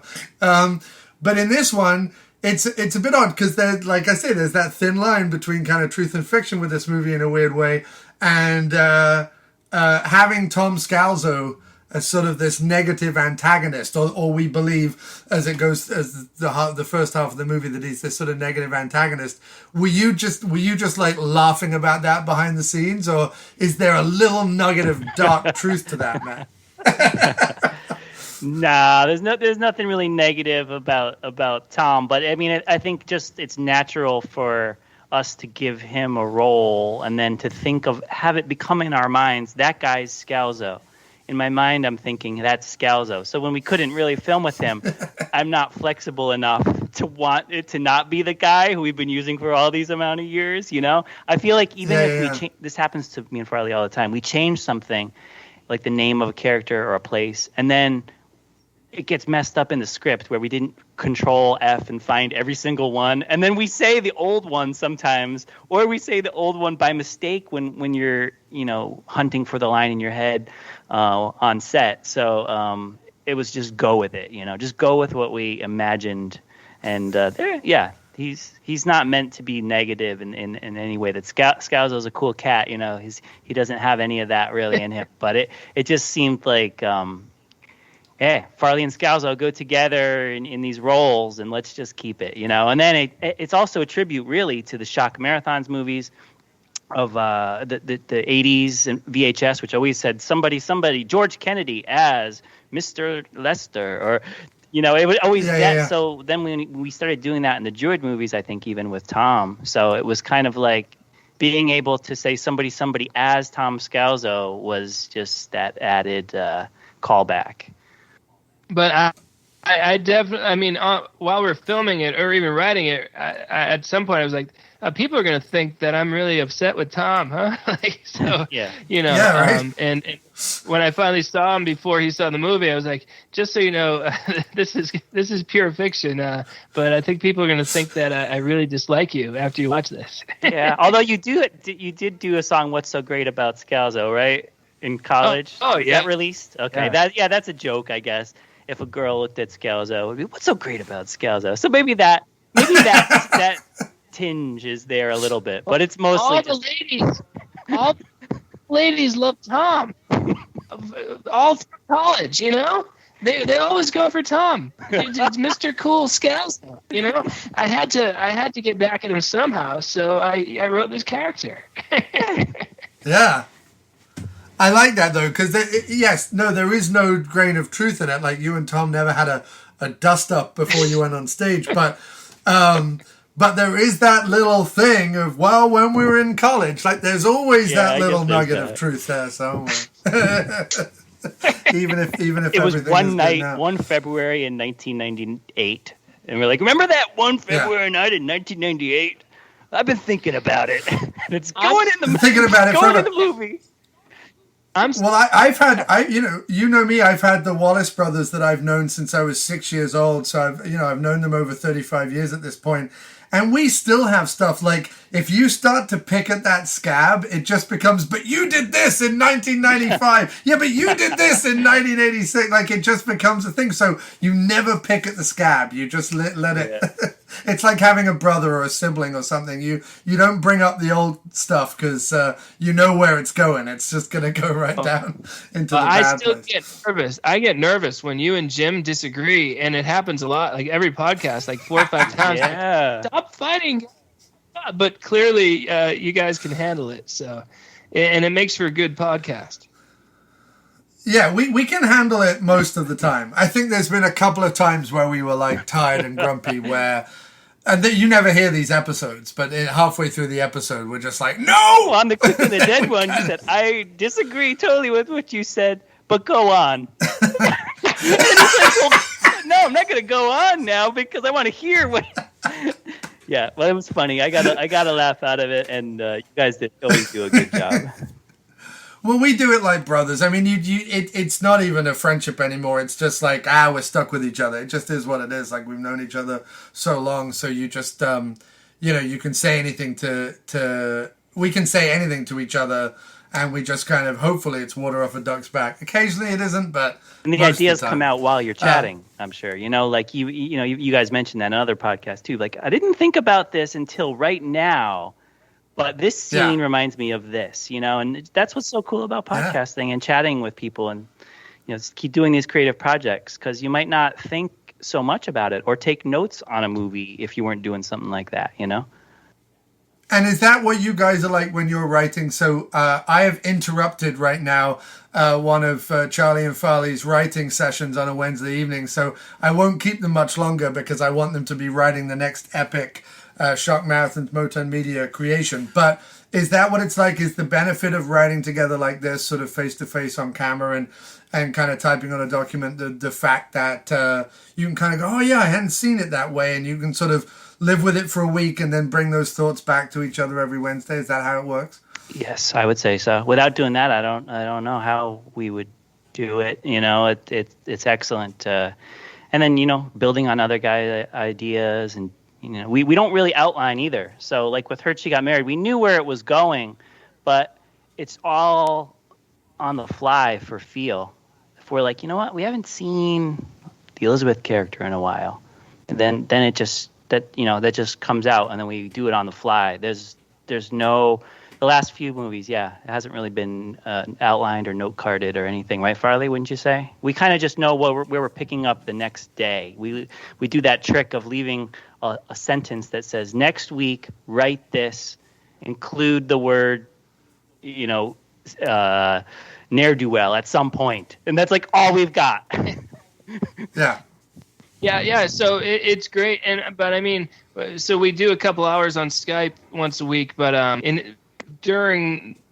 there's a lot of emails and texts going back and forth on all the other days. So it's good. And oftentimes it'll be since we wrote scene 8, now I think we need to adjust scene 3 to keep it consistent. So then when we meet on Skype, we're like, all right, step 1, let's fix scene 3 so it's consistent. So it's kind of like we're doing multiple we're doing the multiple drafts as we go, as opposed to like finishing it and then going back. We fix it as we go, and then we're pretty much done. Once we get to the end, we've written everything. But I mean, it's cool. Like we knew where we wanted to go with Heard She Got Married, but we weren't quite sure how we're going to get there, and that's a pretty exciting way to write.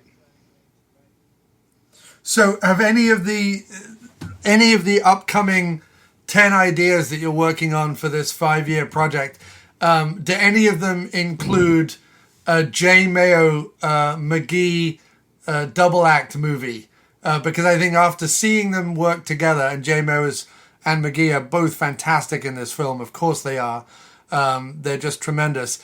I think everyone on the internet wants a Mayo McGee doubleheader movie. And in fact, as a second part of that question, have you ever thought of doing or have you ever written a script where you're like, maybe we do have 2 other people play the leads in this rather than Farley?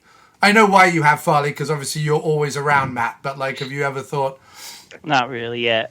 Yeah, I mean, every moment that McGee and Mayo were on screen, together or not, was just so good. And like, down to their wardrobe, and their facial hair, everything was so good, and we were just so happy looking at every moment of them. And even like McGee talking to the EMT at the end of the movie, like this very quick, not essential scene, and we're just sitting there like admiring the magic of that moment. So yeah, we love the way the 2 of them interact, and we would love to do it. But in terms of leading men, I mean, it's just, Charlie can tell you, it's so much. We got to just keep Farley on the screen, for not just because I'm obsessed with myself, right, Charlie? No, we can't. I mean, we only get McGee for 2. We film with him for 2 hours a year. That's that, and it's at his house. So we got to be sensitive to his family needs and his time that he's got. So if we wrote a scene where McGee is down by a river and traipsing around and then climbing these rocks and stuff, it would just be too much, and we'd be disappointed, if we write it and then can't do it. So, but I do, if I looked at my crystal ball, I would say we would see Mayo and McGee reprise those roles. Roles again. If I'm looking at I think when you strike gold, and you know where it is in the hills, you got to go back to that little. He might have to play it all on. Maybe McGee's on his phone, and he's like, Mayo's out doing all the investigating. He's like, call me, keep me updated, and then he's off it. Yeah, I mean, because obviously you made this sort of during the pandemic, and I don't know whether that, because you kept everything so small, whether that even played into it. But was there anything about that made it harder or easier or better? Or we just were able to. I was only me going over to Farley's house, and we didn't have the resources anyway to do much else. So all we had was this little play of a storyline with just these few characters. So we didn't involve anybody else. We don't need to go to rental houses for equipment. It was pretty small time, and then that was good for that whole scenario. But it kept us focused. And then the editing work, editing is just Farley was pulling some late nights at the computer, and you know how it is editing your podcast or whatever. You're just slogging through it, just going. But it was cool, and maybe a few people on Vimeo who were looking for something new to watch during the time when there were a few less interesting movies coming out gave it a chance.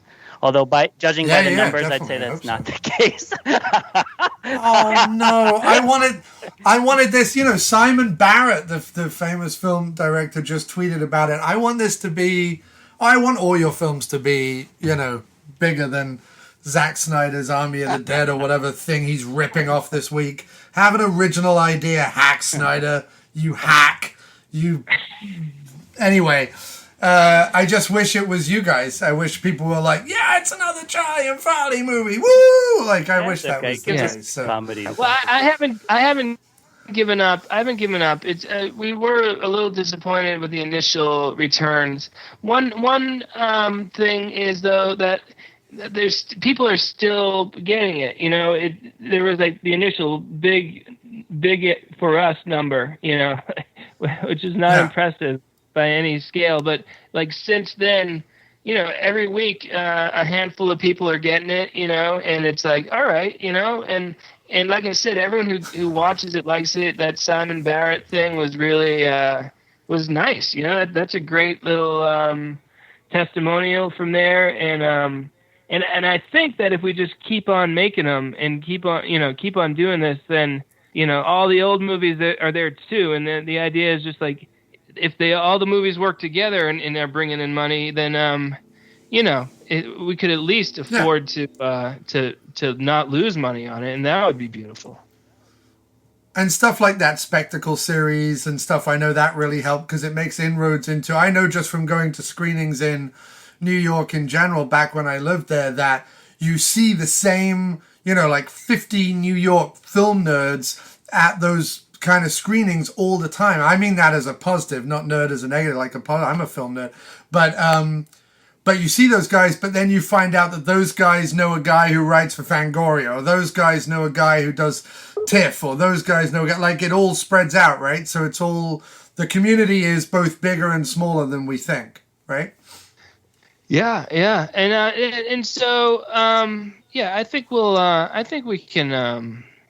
I think people are going to notice. Like eventually people are going to notice, because like the ideas that we have are really exciting and cool. And so, you know what I want to know though, definitely. Like for you, and you've been involved in our previous 3 productions, and then we churned this one out quick with people who are more local and whatnot. So for you to sit down and watch it, like especially to see Jay Mayo in that role, tell us about that experience.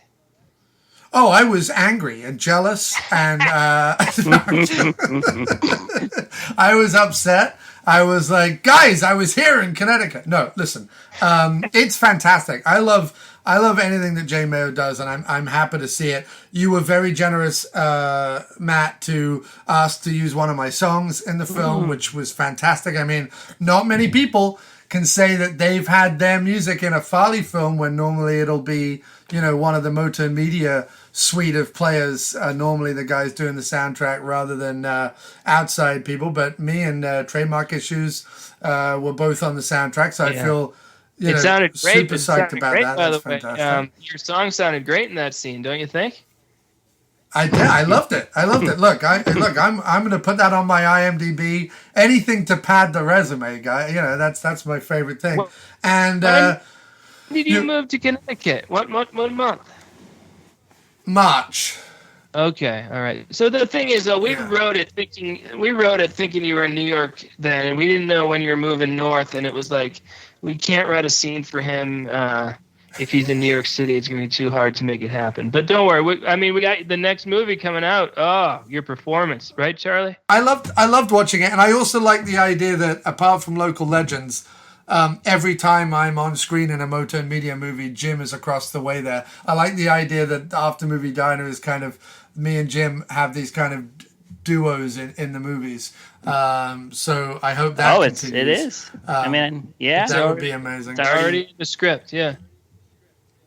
You know, and I tell people too, when one last other thing I would mention, when people are getting used to wrapping their head around, like, you know, buying a movie, there's Etsy, where if someone makes a nice scarf and it costs like $30, they'll be like, this is a handmade thing made by someone in their house. And I would say, yes, that's awesome. Buy that thing. Like, this is made by a person and it's something they crafted. Make it. But with a movie, there's still a need for some folks to wrap their head around, like, what went into making that movie. And if it's not made by a big corporation. And I don't know. I think the corporations have monopolized music and movies as this thing that requires both a gatekeeper and also a certain level of polish. Yeah. And for whatever reason, there is a mindset. There is, my mindset is, to hell with that. Like, tell me a good story. I don't, like, it doesn't matter whether it was made in, New Hampshire or whether it was made in LA or whether it's made in Bulgaria, wherever, tell me a good story. And 90% of Hollywood movies have run out of stories. All the good stories I'm seeing are in independent movies. Yeah. So that's why I gravitate towards I think it's, just wrapping your head around, okay, someone handcrafted this movie with no institutions or, corporations involved. And I'll give it a chance in the way that if someone makes a scarf, maybe I'll buy that scarf or something, or folk art or painting or drawing. There's all these things that people are willing to give a try to if it's, an independent small project. If someone did a sketch and tried to sell it for $12 at like the local fair and it was a nice charcoal sketch, you'd say, you know what, that's fair. That's a good price. I'll buy that charcoal sketch for $12. It's a nice piece of art, and I'm supporting this artist. You make a movie for thousands of dollars over the course of several months, and you might say, like, oh, here's this thing.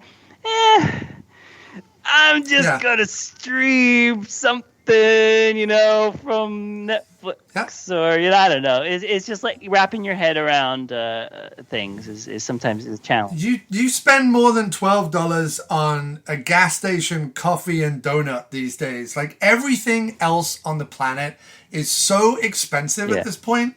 Like, Kim and I just went to the supermarket and got probably 3 meals worth of stuff. Like, not a lot of stuff, like, to see us through the weekend, right? 3 meals worth of stuff. It was like $100 and something for like 3 meals worth of stuff. And I'm like, it just, and we don't even buy that like fancier thing. So $12 for me, look. To own it. Disney, to own it. Disney is selling Black Widow to rent, not even to own it. $30 on top of the $8 a month I already give them for Disney Plus. Yep. So they want to rent me Black Widow for $30. I'm not even in a cinema. I don't even have the surround sound and the seats. I'm not paying anybody any stuff. Yeah. Like, at least when you go to the cinema and it's $20 or whatever to buy a ticket to the cinema, which is still too expensive, at least you're going, well, I'm paying for the cleaning, I'm paying for the staff, I'm paying for the lights, I'm paying for the surround sound, I'm paying for the big screen. Like, you know where your money's going. But $30 to sit and watch it at home? No, I refuse to do that, Disney Plus. I, on the other hand, will spend $12 on Vimeo and encourage everybody I know to spend $12 on Vimeo to watch Heard She Got Married, because it's 5 times more original than Black Widow, and it's quicker, better, easier, more exciting, and just all-round better bang for your buck. And you're gonna watch it at least. You're gonna watch it at least 2 times. Also, yeah, you haven't seen it if you've seen it once. I've watched it at least twice already, and I'm going to watch it a 3rd time to prep for my J. Mayo and Pete interview. So I'm watching it again. Look for a lot of clues all over the place. Yeah, that's the other thing, is you guys weave all this stuff throughout, and there's always little Easter eggs and little ideas throughout the movie that is always enjoyable to look at. And it's funny. I'll leave you this. The other day I was kicking around some old files that I had on a drive, and I found a script we were talking about earlier about making the movie during a pandemic. Last year, I ended up doing more music than I ended up doing writing, but I found a 12-page script that was going to be After Movie Diner presents the Radio Flange Goblet movie. So it was going to be the movie about Radio Flange Goblin, the fake little radio station that the After Movie Diner appears on. And I wrote 12 or 16 pages or something. I wrote a good chunk of the first act, basically. But the idea was, and I was trying to write it so that if all people could do would be to go into their own backyard and like film themselves with their phone, or like sit behind a desk and film themselves like behind a desk. I tried to make it so that I could film it during a pandemic without ever leaving my apartment. I didn't get around to doing it, and I kind of regret never doing it, but there was a nugget of an idea there that I might and you could play multiple characters too, like you do with your voices, you know, pretty easily. Yeah, right, that would be. Yeah, so that might come about in the future. So because I need to pay you back, you guys have roped me in. I want to rope you guys in to do being in something in the future. But no, in all honesty, guys, a genuine thrill whenever you guys put anything out, and we're always here for it on the After Movie Diner. And we loved Heard She Got Married. It's a crowning achievement to have done it on. Such a short amount of time with such a small budget in such a homegrown way, and everything is up on the screen and it's great. And what an awesome story! And can't wait to see. I won't be able to be at the premiere for Metal Detector, which is sad, but the moment the DVD or the Blu-ray or the Vimeo or whatever is available, I'll buy it. You've got a lot of great lines in that one, man. I've been chuckling as I edit here every day, and it's the hair, the upright hair. I can't wait to see that hair on film. That's what I'm looking for. It's lovely. All the professorial college scenes just crack me up. Well, I remember saying to Farley, I think it was, I was like, I thought about like putting talcum powder in my hair, whatever, to make myself look older. And he's like, man, we're already going gray. We're already older. Like, you don't need to make yourself look older. I forget that I'm 41 sometimes. But it's great, we're documenting our aging process, I mean, Local Legends was 2013, so you've been in our movies for 8 years now. It's pretty cool. It is. And long may it continue. Look, thank you ever so much, guys, for giving us this time. I want to hand you back the rest of your evening so you can do some more writing, and we will talk to you again in the future. Don't stop doing what you're doing. We love it. Thank you. Good times. Thank you, John. Okay, so here is another short intermission before we get on to the next interview. Go outside, avail yourself of the concession stand there. Maybe pick up some popcorn or a lime lollipop. Maybe duck into the bathroom there and staple on some more hair. Whatever you need to do, go do it now, and we'll be back in just a moment. Just a moment. Right, back in your seat. Anyway, now coming up on this jam-packed Heard You Got Married, a special 10th anniversary episode of the After Movie Diner, it is the actor, the musician, the singer, the writer, the filmmaker, the all-round wonderful guy, handyman, woodworker, lover, fighter, seaman extraordinaire, bushwhacker, I don't know. Anyway, he is always a welcome addition to any podcast or round table conversation or dinner table or backyard hootenanny. You all know who I'm talking about. It's the one, it's the only, Joseph Mayo. Hello, Jay Mayo, star of Heard She Got Married. Oh, star, I like that. Hi, John, how are you? I'm very good, thank you. I think of you in this movie as the third lead. Oh, well, thank you. I think as far as the poster is concerned, I think I'm third billed, so if that counts for anything, I accept that. Yes. Now, you should definitely, I've already told Charlie and Farley, you definitely need to star in your own film. They obviously preferred to put Matt in the lead because obviously he's around all the time and they can film the majority of the film just between him, Charlie, and Pete. Like, that's whatever. And because I asked the question, like, will you ever do a movie where it's like someone else starring in the film? Now that you're doing 10 movies in 5 years, like, are you ever going to do one that isn't like Farley based? And they were like, no. But I said if you were doing it, it should be J. Mayo based. And in fact, I would go one further. It should be J. Mayo and McGee based. But then they only ever have McGee for like 2 days, so, or like 2 hours sometimes. So that doing a whole movie with you and McGee probably not possible. But I would like it. That's what I'm saying. Yeah, that would take quite a bit of time. I mean, when the last, I don't know, few movies anyway, anytime that we've done anything with McGee, we've had to go to his house, and there's about an hour or two window that we have to film. So we just cram it all in within that hour or two. So yeah, trying to do a whole movie, just he and I, that might take some time. I don't know that we would get 10 movies in 5 years or whatever it's supposed to be.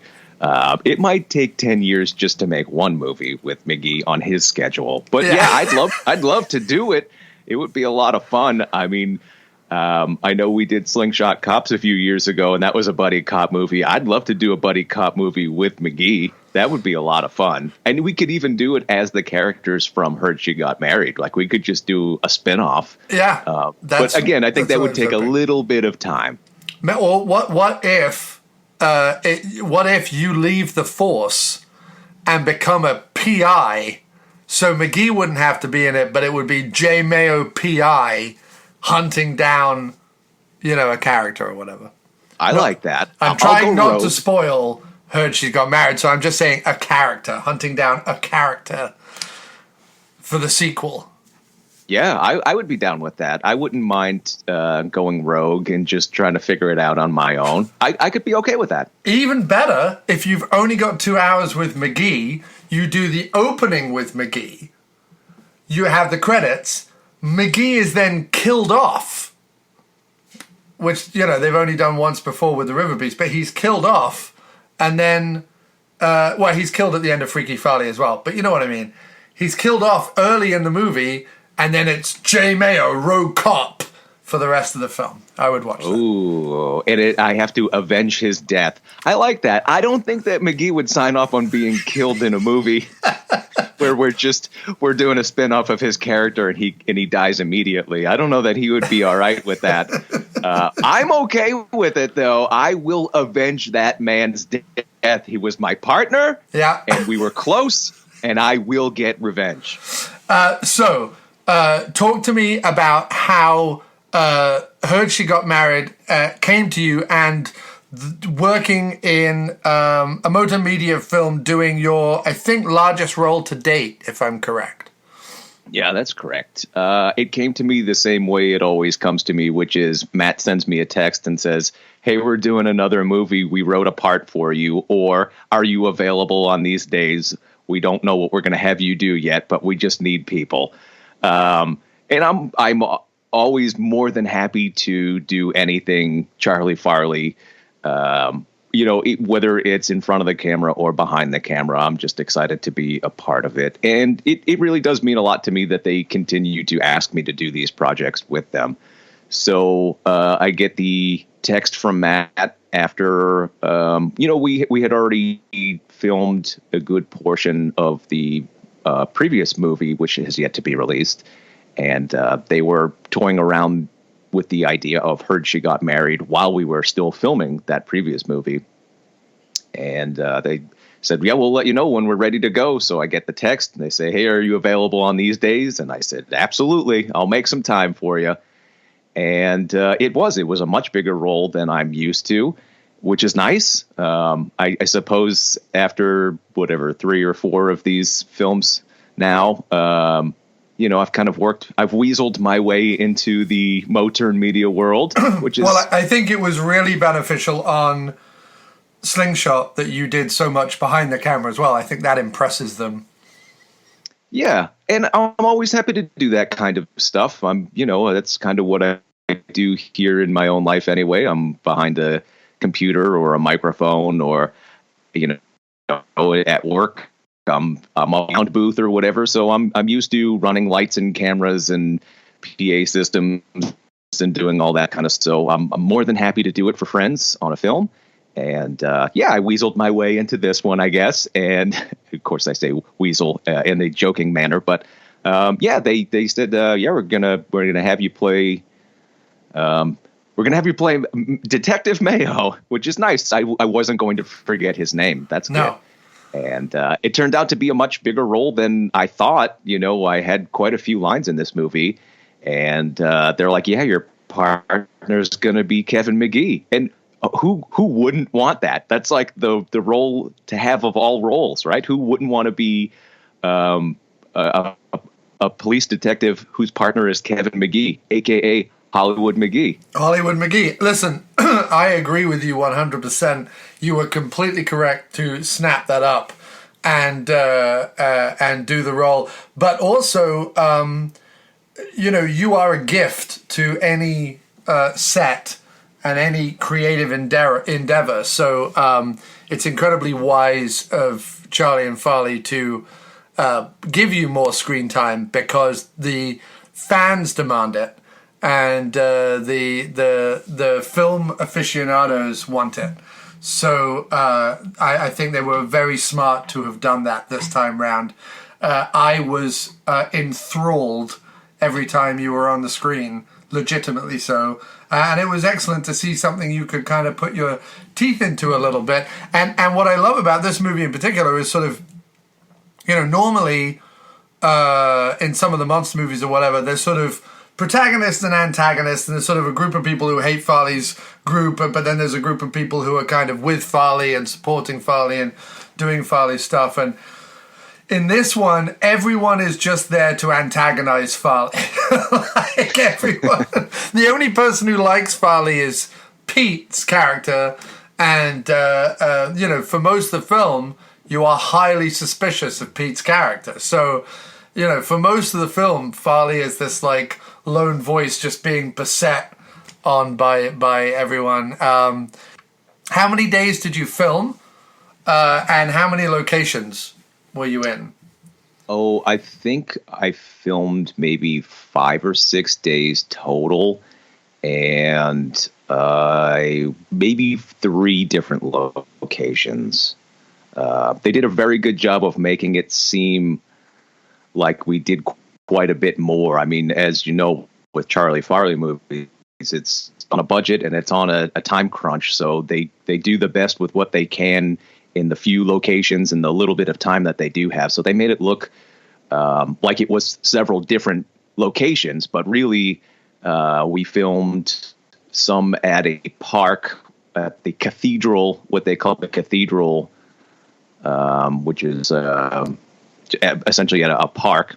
We filmed a bunch there. We filmed a little bit at McGee's house, and then we filmed at another park, just Matt and I, were the scenes where he and I were to meet up to talk about what was going on with the mailman and all that kind of stuff, and the 2 different Tara situation. So I think it was three different locations, but I think a total of 6 days I worked on it. Nice. And is the cathedral where all the power lines are? Is that what they call the cathedral, where the big final shot? Yeah. So where the power lines in the final shot, where we're just walking off, and where that stone structure is towards the end of the movie, that's all in one location, at a nearby park near Matt's house, essentially, not that far away. So a lot was filmed there, and we made it seem as if we were in other locations, as well as at McGee's house. We kind of bumped around McGee's house to make it seem like a few different locations as well. So working with McGee, tell me about that. Intimidating, sure, but is he also collaborative? Oh, absolutely. So first and foremost, is it intimidating? Yeah, the man is a physical specimen. He's physically intimidating, and he's very confident. So to new actors, that might be a little bit intimidating. Fortunately, I've worked with him enough now. He doesn't remember my name, by the way, but I've worked with him enough to know who he is and how he is. And I enjoy being around that now. Again, if this was the first time I had met him, I'd be like, who the heck is this guy? But yeah, he's physically intimidating, and he's very confident in his performance. And he's got that, I don't want to say William Shatner-esque thing but he speaks in a very certain cadence and he believes in himself, which is why he's Kevin McGee, right? Right. And but it's a lot of fun working with him.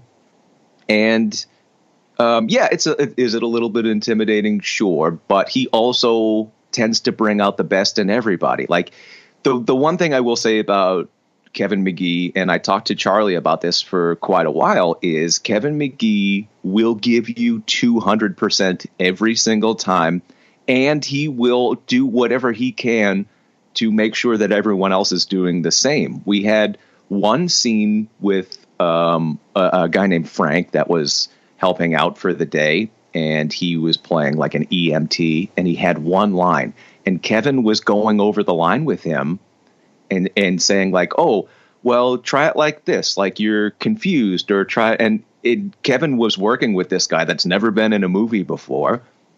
He was just there helping out. He was just an extra set of hands that we could use for another, hey, we can give this guy a line and it's one more character.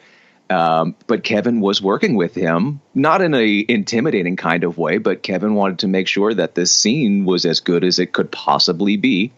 So he was giving him some pointers, or, I don't want to say he was doing any directing, but he was trying to help out his fellow actor and say like, hey, this scene can be even better, and here's how you could try it, and then try this or try that. And then, Frank did exactly what Kevin was, implying, like, hey, try it this way. And he tried it that way, and it gave Frank some more confidence. And so instead of being a little intimidated or scared because now he's in front of the camera, he's now got a little bit of Kevin McGee confidence, and the scene came out really nice. He's got the McGee bump, they call it. They call it the McGee bump. He got the McGee. Absolutely. That's what they call it. You got to get that little push. It's the McGee bump. You got it, and that's a proud moment in any actor's life to get that. So were you there the day that they filmed the very last shot we see of McGee? Because I think the audience is meant to feel like McGee knows the truth. Like outside of everyone, McGee knows the truth. I think that's so what I was going to ask, based on what you just told me, did Charlie and Farley say like, so we need that look so that you might know the truth? Or did McGee say, like, I think I know the truth, give me a chance to do this look? How did that scene work, and were you there when it was filmed? Yeah, so all the scenes with McGee were at his house on one day, and we were all, Charlie, Farley, myself, and for a good portion, Frank was also there. I think the intention, I do believe they did tell McGee, like, hey, you understand what's going on the entire time. Don't let on with your facial expression, like, I know, but also kind of let on with your facial. You don't buy it. You might not know 100% of the details, but if anyone suspects of anything going south, it's you. I think that was premeditated. And of course, if anyone's going to be able to, act with their expression, it's McGee. Yeah. So they gave him the free rein to do that how he wanted, but there was an instruction of, you don't know 100% of the details, but something fishy is up. So yeah. No, yeah. I was just interested how much is it implicitly guided by Charlie and Farley, and how much is them in editing going, that look McGee gave indicates something that's interesting. So I just wanted to find that out. That's awesome. So do you do anything consciously to sort of change your character when you're playing a different character, or are you just trying to be yourself as best you can with the lines that are given, and a new character emerges to the audience? I think a little bit of both, to be honest. Matt is really good about getting the script to me a little bit before I show up, and I know he doesn't do that with everybody, especially when you don't have a whole lot of lines. But he tries to get the script to me before I show up for my filming days so that I can look over it and try to figure out specifically what the scene is about. I might not know 100% what the scene is totally about or what the intent is with the scene, but at least I can get a feel for the lines and figure out, what would this person do? How would this person go about doing this or saying this? And for me, a lot of that is trying to figure out in my head who is the character. I mean, I'm certainly not a method actor. I'm barely an actor as is, but your mustache does a lot of the heavy lifting, I feel like, in this movie. You're goddamn right it does. But I think that I try to, at least in my brain, create who I would think this police detective would be. So, getting the script and looking at it and trying to figure out in my head, all right, how would this person say these things goes to one part of it. And then the other part of it for me is costume. They let me figure out, again, there's no budget. So if I decide to wear a certain outfit, that's my conscious decision of who that character would be. And I put a lot of time and effort into that. So for me, the time and effort went into, if this person isn't a beat cop, he is a detective, or, he's out there plain clothes, right? So shirt, tie, slacks, badge, handcuff, and gun. And they said no gun. So I left the gun at home. But also, this isn't a big police department. This isn't, this isn't a rich person. So I wore like the ugliest bargain bin $1 necktie I could find. And, the clothes didn't fit specifically well. So little details like that. I purchased my own police badge, like a legitimate police badge. Now, putting all of those things on made me feel like I was Detective Mayo. Had I just shown up with a shirt and tie and no badge or no handcuffs or any of that kind of stuff, it would just be Jay Mayo acting in a movie.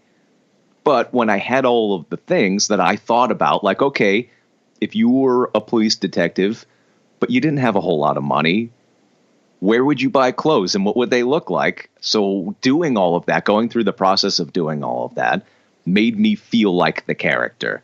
So a little bit is premeditated, and I'm trying to be the character. And then the rest of it is just when they say, you look confused, that's just me trying to look confused, right? I've never taken acting lessons. So this is just my natural reaction. This is just the way I deliver the line. And hopefully people like it. Yeah, I was saying, I think what you and Sharon do, and McGee and everyone, but you and Sharon in particular, the reason why you guys are so good on screen is because you're able to, a lot of professional actors and stuff talk about like, oh, it's getting out of your own way and it's trying to be natural and it's trying not to think too much. And yes, you can do a ton of preparation, but on the set, you have to then throw that away and just kind of be. I think the way that you and Sharon are, you both are able to be on camera.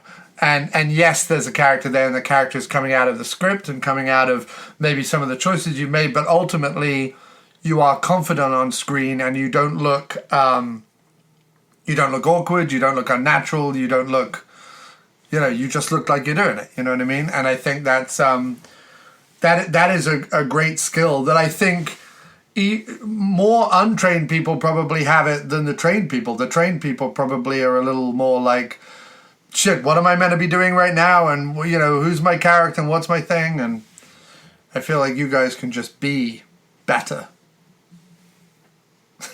Well, thank you. Yeah, I think that's the intent, is we're not trying to act. We're just doing what we think that person would do. Yeah. And sometimes it's as simple as that, is just, here are the lines. Here's the intent of the scene. So just do it how you would just react the way you would react. If I were to get upset normally in real life at someone stepping on my toe, then do that. Don't try to do it too much or pretend like it didn't hurt. Yeah. React the way that you would react, and that comes across. Whereas I think I'm the opposite. I'm always like, when someone says like, oh, put that mug down or whatever on the table when you come into the shot, that's what I'm thinking. Like when I walk in, I'm thinking about like, how do I put the mug down? Where do I put the mug? I don't just walk in, put the mug down and whatever. I'm also always thinking about a silly voice or a stupid facial expression or something. Like I can never I'm going to put this book down right here.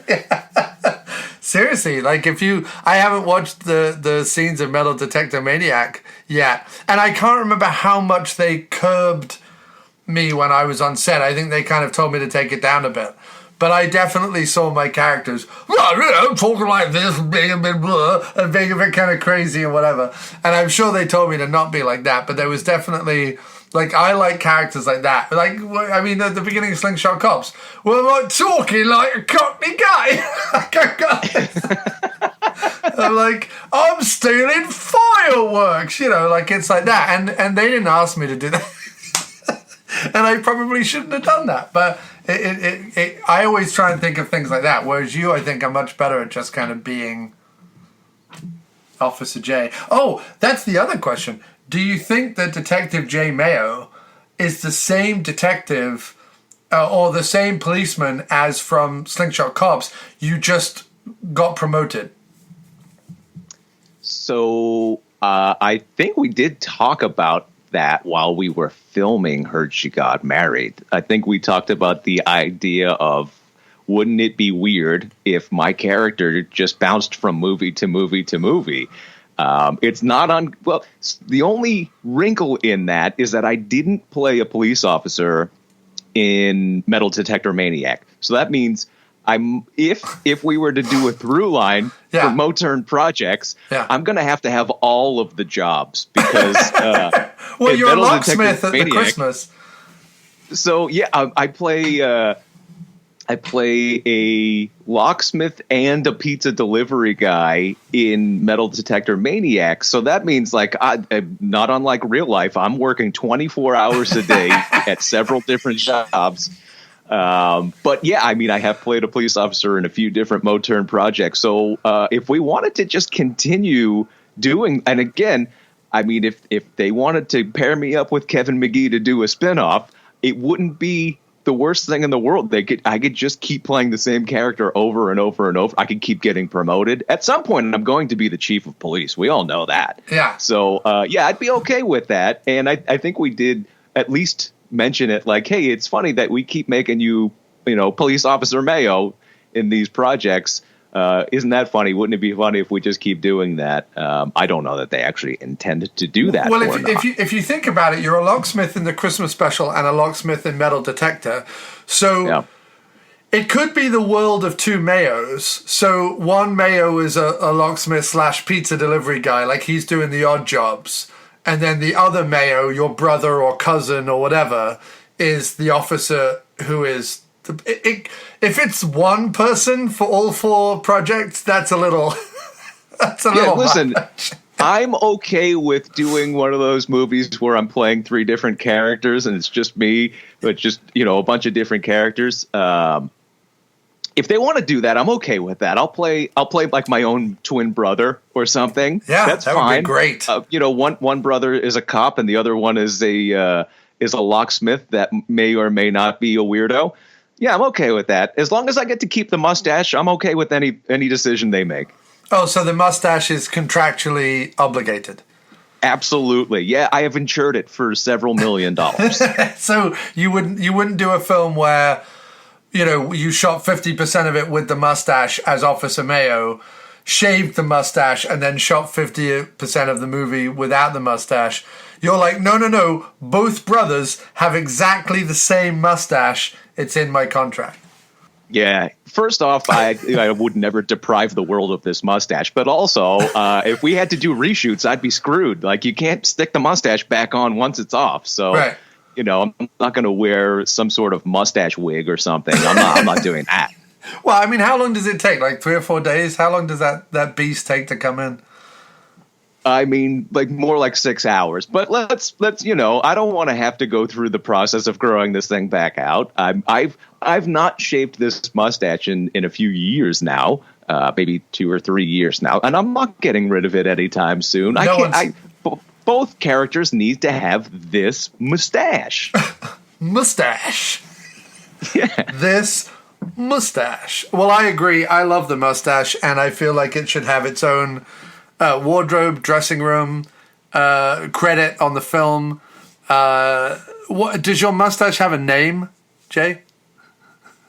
No, it does. It does not have a name. Mustache, I suppose. Mustache. But yeah, I mean, if we didn't even have a budget for wardrobe, we're certainly not going to get me a personal mustache wrangler. So it would be great if we did.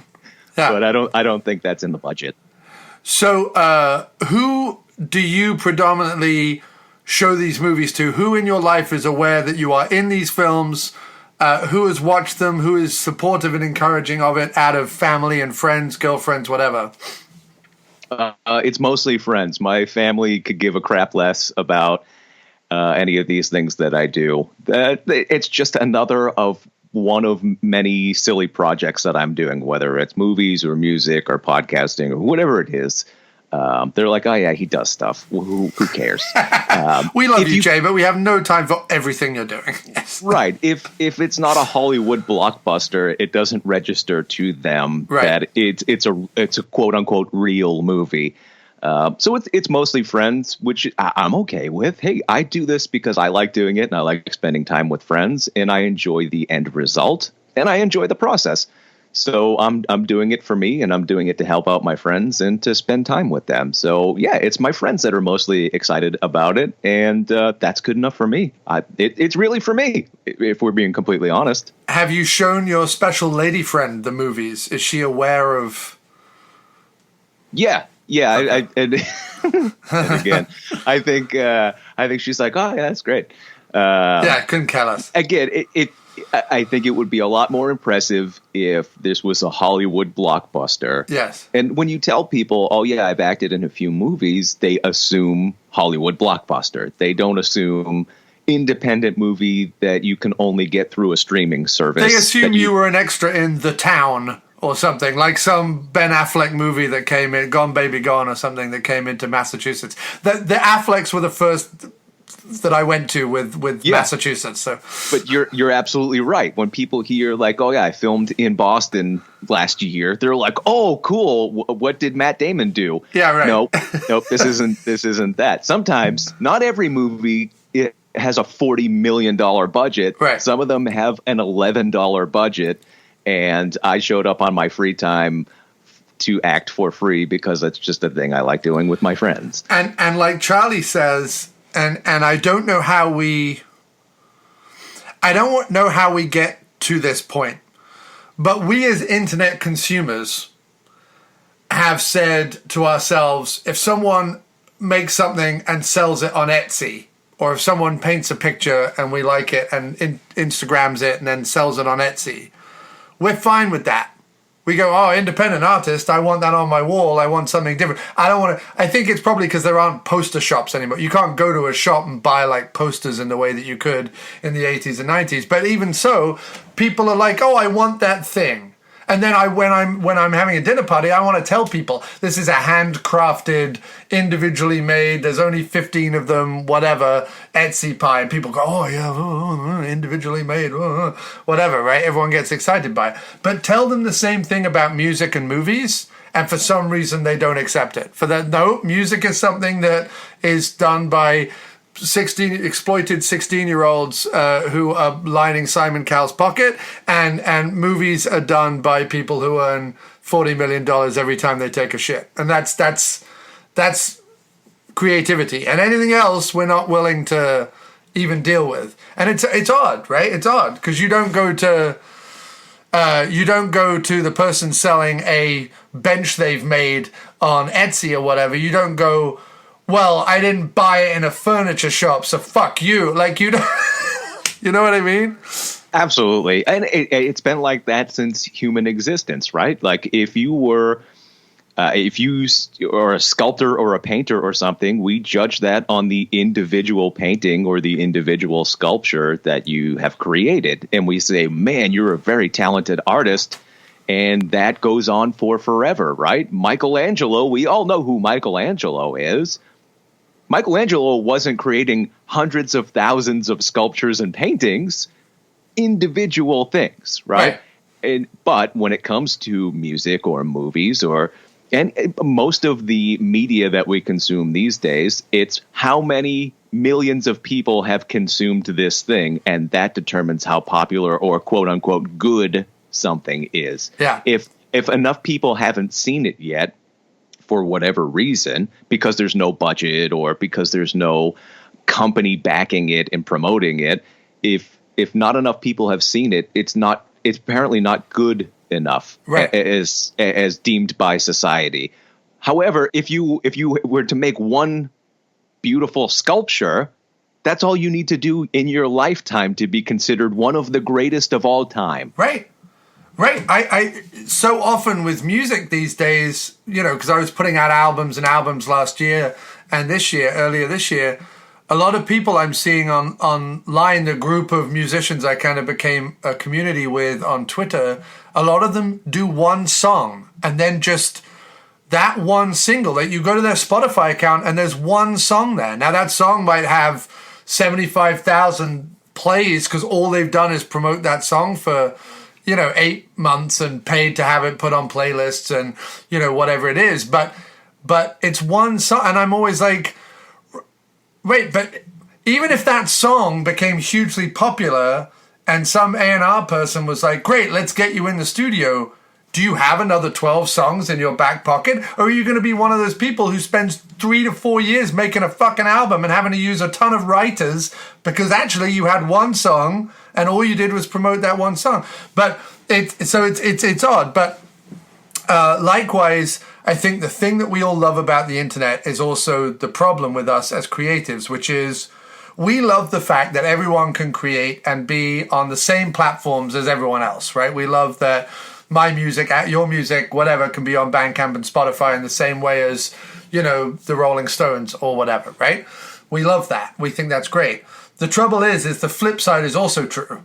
Because everyone can be on there, everyone is on there, right? So to some extent, it does reduce no one as a consumer is going to go, well, I'm going to wade through 50 million songs on the off chance that I happen to find one that I like. They're going to sit there and go, I'm going to let the studios tell me what's coming out. And I'm going to listen to the top 50 bands or whatever it is that are releasing albums today. So there is a little bit of that. So I do have empathy on the audience, or sympathy for the audience. But then the other thing is also true. I have a ton of friends on Facebook and a ton of friends on Twitter. Like friends, people I know in real life. This isn't just like, oh, I have followers. Like, I have 500 people on Facebook. I can tell you how I know each and every one of them, right? I can't even get 10 retweets or 10 shares or 10 likes or 10 comments or 10 anything. And so even the people that supposedly like you, like they'll go to bat for you. They'll be your best man at your wedding. They'll get you out of a problem. They'll loan you money if you have no money. They'll feed you if you have no food. Can they hit the share button? Nah, they're not going to do that. It's because they don't value independent art as art. Because, again, it's consumer society. If Hollywood or the record company or whatever isn't telling them this is the thing, then they don't value that as art. It's not music. It's not a movie. It's not a painting. Whatever it is that you do, if someone isn't backing that, if it isn't if Amazon isn't saying buy this, then what's the reason? Why would I buy that? Right. Just because, it might be the greatest thing in the world. You may have created the greatest thing in the world. Well, I have, Jay. I have, well, obviously. Everyone go to miscellaneousplumbingfixtures.com. Yeah. You may have created the most perfect song of all time, but because you're not signed by Columbia Records or whomever, it doesn't register to people that you're a band and you've written the perfect song. Right. Because you're promoting it and not some A&R guy at CBS. Right. But the flip is also true. Like, look what's happening right now with Scarlett Johansson. Everyone is shitting on her for standing up for herself because they're like, you've got enough money. Like, get out of our way. But I'm like, right, but the reason why the industry exists the way it exists is because of you, the audience. Like, the reason why Disney can charge $30 to rent, not even to own, to rent a digital version of Black Widow for 48 hours on top of the $8 you're already paying for Disney Plus. The reason why they can do that is because of you, the audience. And the reason why they can say to Scarlett Johansson, you're not getting any of that money and we're fucking with your contract, is because you, the audience, put Disney in that position. Stop putting Disney in that position. Stop fucking over Scarlett Jo, because I don't care. She did a job. She had a contract. Pay her fucking money. But beyond that, it's the same with independent. You can't on one hand shit on the corporations, but then when someone says, here is an independent thing that I think there is value and worth, will you at least watch it for 10 minutes and make the same decree you would if Hulu put out a new show or Amazon? Like if Amazon put out a new show, you'd go, I'll watch it for 10 minutes. I'll see what it's about. Like I'll watch it for 10 minutes. I'll make my decision. Maybe I'll never go back. Maybe I will. But if you won't watch something for 10 minutes that a valued friend or a valued podcast or a valued whatever says is worth it, then I don't know how you're living. You know what I mean? Yeah. I am urging everyone to watch the trailer of Heard She Got Married and fuck it, put $12 down, because it's like a coffee and a Danish at this point is $12. Like a truck stop donut and some lukewarm piss in a cup is $12. At this precise moment. $12 is nothing. Go to Vimeo. Watch Heard She Got Married. Jay Mayo is the tits in the film. He's incredible. The mustache is a wonder to behold anyway. And Jay, it has been a pleasure talking to you today all about Heard She Got Married. Thank you, John. It has been a pleasure on my end as well. And make sure you pick up the new album, Truck Stop Donut in Warm Piss by Miscellaneous Plumbing Fixtures. Check them out everywhere you can stream music. And please continue to support independent art. Truck Stop Donut and a Cup of Warm Piss, the new album.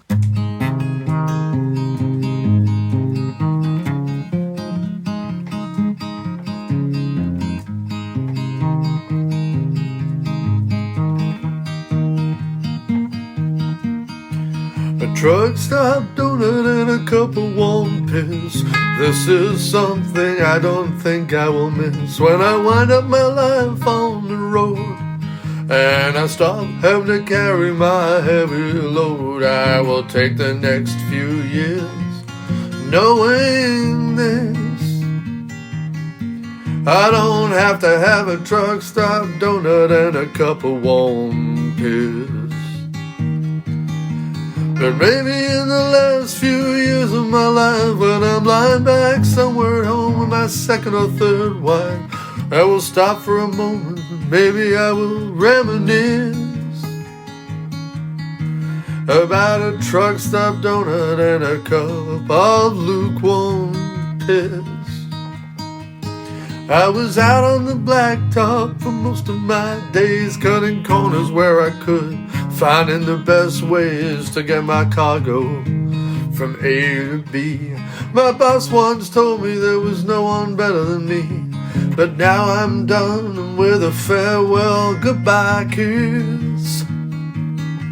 I will leave behind the truck stop donuts and the endless cups of warm piss. And maybe when I get old and gray, when I've done all I ever wanted and have no more to say, before I take one last dance into the eternal abyss, for old time's sake I'll want a truck stop donut and a cup of warm piss. Things at first repel can one day define us. We take them for granted, accept our fate and stop trying to resist. It gets so you can go a day of your life without something like a truck stop donut and a cup of warm piss. And maybe in the last few years of my life, when I'm lying back somewhere at home with my second or third wife, I will stop for a moment and maybe I will reminisce about a truck stop donut and a cup warm pills, a cup of warm pills.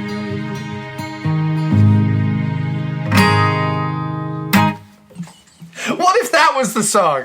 What if I wrote a song, Truck Stop Donut and a Cup of Warm Piss, and I promoted it for 8 months? I put $100 behind it every single month, and I just, that was the song, and everyone was like, this is my favorite song of all time. And then they were like, oh wait, he has all these other albums, and then they listened to the albums, they were like, nope. like this song was the one, but when they listened to the other albums, they were like, no, he's ruined it. It didn't have the spark of Truck Stop Donut and Cup of Warm Piss. It would be impossible for people to say nope after hearing the vast back catalog that is Miscellaneous Plumbing Fixtures. There's too many gems within the back catalog for people to not find something that they like. That I hope that is true, but I will work on that album.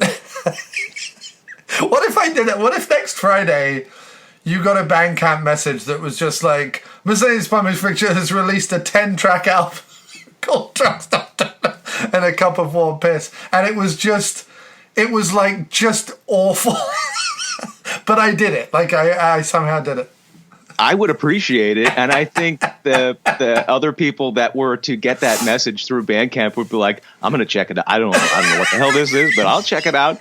And then they heard it, and they were like, oh, I should probably call John. I think something's wrong. He seems very upset. Something's sad. up. But thank you for this time today, sir. Sure, it has been my pleasure, and congratulations on 10 years of the podcast, and thank you for helping to promote this movie. I appreciate it.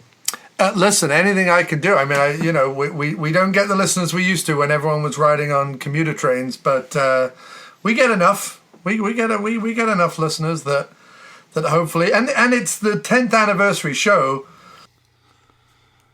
So yes, as it is the 10th anniversary show, and we're about halfway through the episode right now. It's a long one, folks.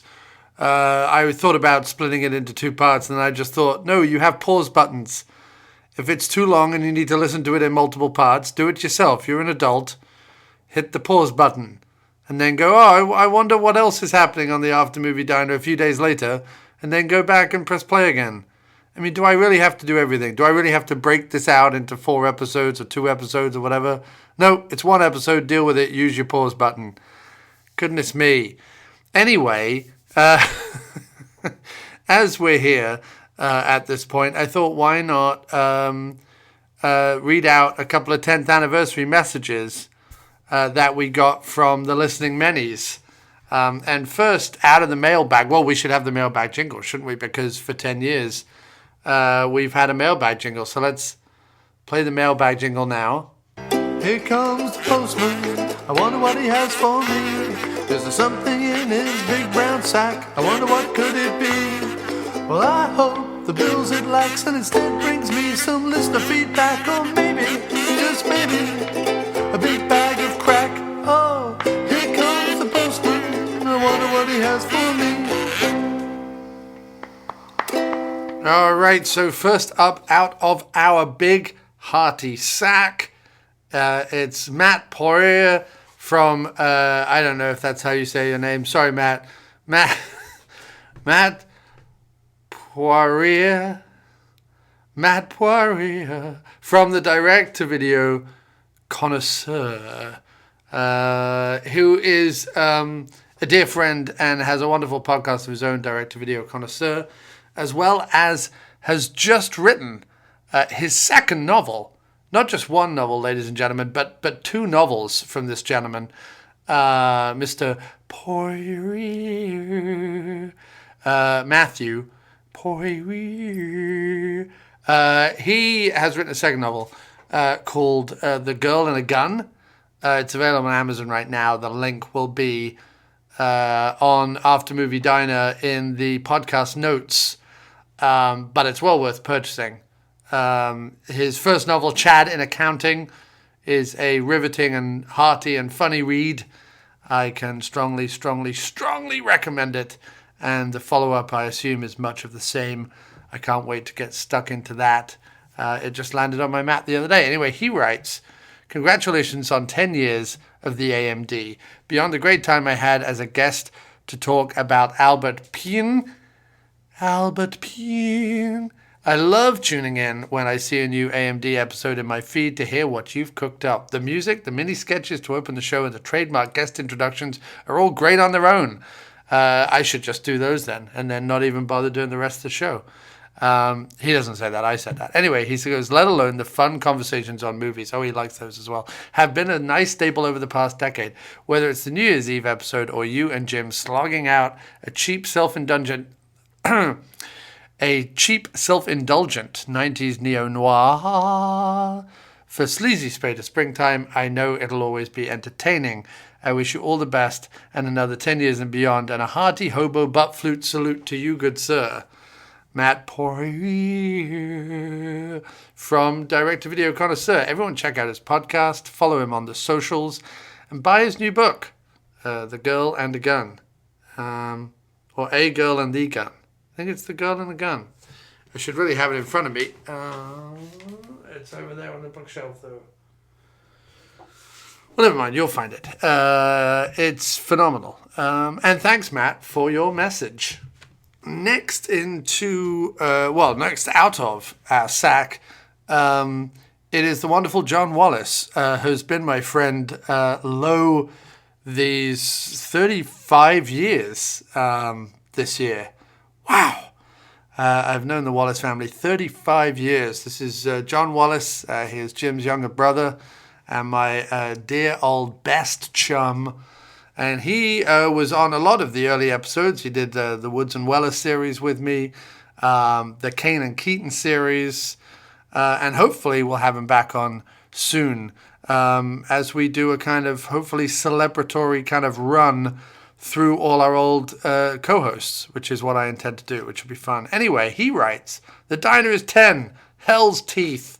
What can be said about this? Well, the first and most striking thing is that my marriage is also a decade old this year, and that both my marriage and the diner have been crucial elements in holding up the fragile edifice of my sanity, particularly during the last 5 years, when Western civilization experienced a massive stroke, shat itself, and took to wandering the world in a lopsided blonde fright wig, swigging toxic homebrew and yelling at passing traffic. During this time, the diner has been a beam of light, as all great art should be. Much as Picasso had his blue and rose periods, so the diner had its movie pass and sheddist periods. Much as Picasso was painter, sculptor, and ceramicist, the diner shifts effortlessly between chit-chat, interview, and comic monologue. Much as our Pablo had a string of mistresses, so the diner seduced Jim, Dr. Action, Mayo, DeMoss, Mo, and many more. And just as the founder of Cubism left behind a body of beautiful portraiture, so the diner has left us with the immortal images of Weller, Greer, Spader, Idle, Campbell, and the other defining luminaries of our time. Frankly, when the alien archaeologists come to pick over the ruins of our civilization, I would rather have them discover the diner archives than any Picasso work you care to mention. Seriously now, listening to Jim and Cross chuckle and bicker over nothing at all would provide the best possible notion of what human friendship is, how pleasantly time can pass discussing nothing at all, and just how hard it was in the early 21st century New York diners to get milk served with one's tea. Much love from an ardent supporter, John. Well, thank you for that message, sir. Absolutely fantastic to hear from you. And as anyone who has listened these many years, John Wallace himself is also an accomplished author, and his science fiction trilogy of books is available right now on the Amazons. So I would strongly suggest that you look up John Wallace, author, on Amazon, and pick up Steeple or Rig or Barricade, any of the three wonderful sci-fi novels that he has written. It would be fantastic. I tell you what, there is nothing better than holding in your hand the smooth and pleasing cover of a book that a friend of yours has written, or the shiny case of a CD that a friend of yours has recorded, or the digital file caressed in your inbox of a film that your friends have made, much like the one we're discussing on this podcast, Heard She Got Married by Matt Farley and Charlie Roxburgh, available now on Vimeo for the very reasonable price of $12. And while you are delving into your wallets to spend money on independent creativity, why don't you support the After Movie Diner by going over to aftermoviediner.com and donating straight to us, or buying us a coffee using the buttons available on the homepage, or go over to Patreon, patreon.com/After Movie Diner, and become a paid subscriber. Every little helps. $1 an episode. I put one out every 3 months, so how much is that going to cost you, really? Go on, go do it. Anyway, more messages later. Okay, so now we are back with more interviews about Heard She Got Married, this time with actor, tall person, bassist extraordinaire, lyricist, songwriter, and just all-round family guy, wonderful chap, sports fan, possibly, I assume. I don't know. I don't know much about the guy, but we're about to find out. It is the wonderful and splendid and first-time guest here on the After Movie Diner. It's none other than Chris Peterson. So this is a pleasure to be here.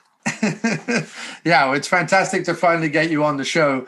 To have you and Sharon, I feel like you guys are the missing piece of the Charlie Farley, Shark Marathon's Motern Media filmmaking empire that we haven't had on the show yet.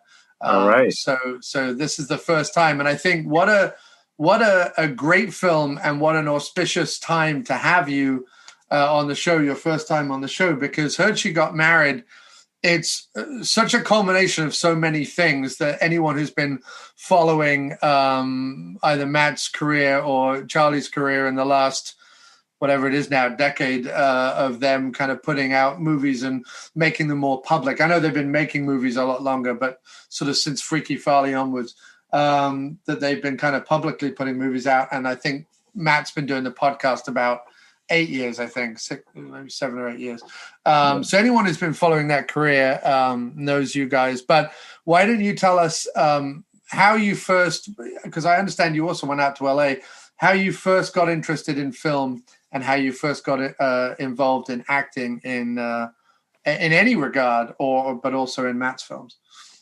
Yeah, so I went to high school with Matt, and we see my senior year in high school, Matt had already been making movies with his buddies, and I wanted in because it just looked like a barrel of laughs and a lot of fun. So I kind of inserted myself in that world and started working on some movies with Matt, and that's kind of that's one of the things that I really enjoyed.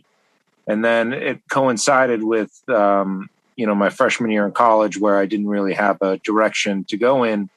And one of the things I was looking at was how much I enjoyed filmmaking. And so that's kind of the direction I started steering in. So really, Matt Farley is 100% the reason why I got into film in the first place. And so we ended up making movies. We would make these silly movies on our summer vacations in high school and college. And so that was kind of the catalyst. And then I would act in those, and we would kind of write and we didn't really have a script. So we would just ad lib scenes. We kind of knew what we wanted in each scene, and we would ad lib it. And it was really just an excuse to experiment with the camera and make gory, bloody scenes, and just kind of make heads explode and, various ways to kill people, which is always a lot of fun. But then I actually chose that as a major, and I moved to LA naturally after that to pursue that career. And so I was out there for 11 years doing this and that and other things, but pretty much a little bit of everything, but not acting. And it wasn't until I moved back here that Matt had been making movies all this time. He had made Freaky Farley and Adventures in Cuban Country and the Manch Vegas movie. And so finally I was able to have a small role and Don't Let the River Be Sketchy. And so that was kind of my real introduction back into the Motern world, where I was actually working with Charlie for the first time, and really got to see them see them work as a team, and like they're like a dynamic duo, the both of them. So that was really kind of my stepping back into the Motern world and a brief history of my time before that.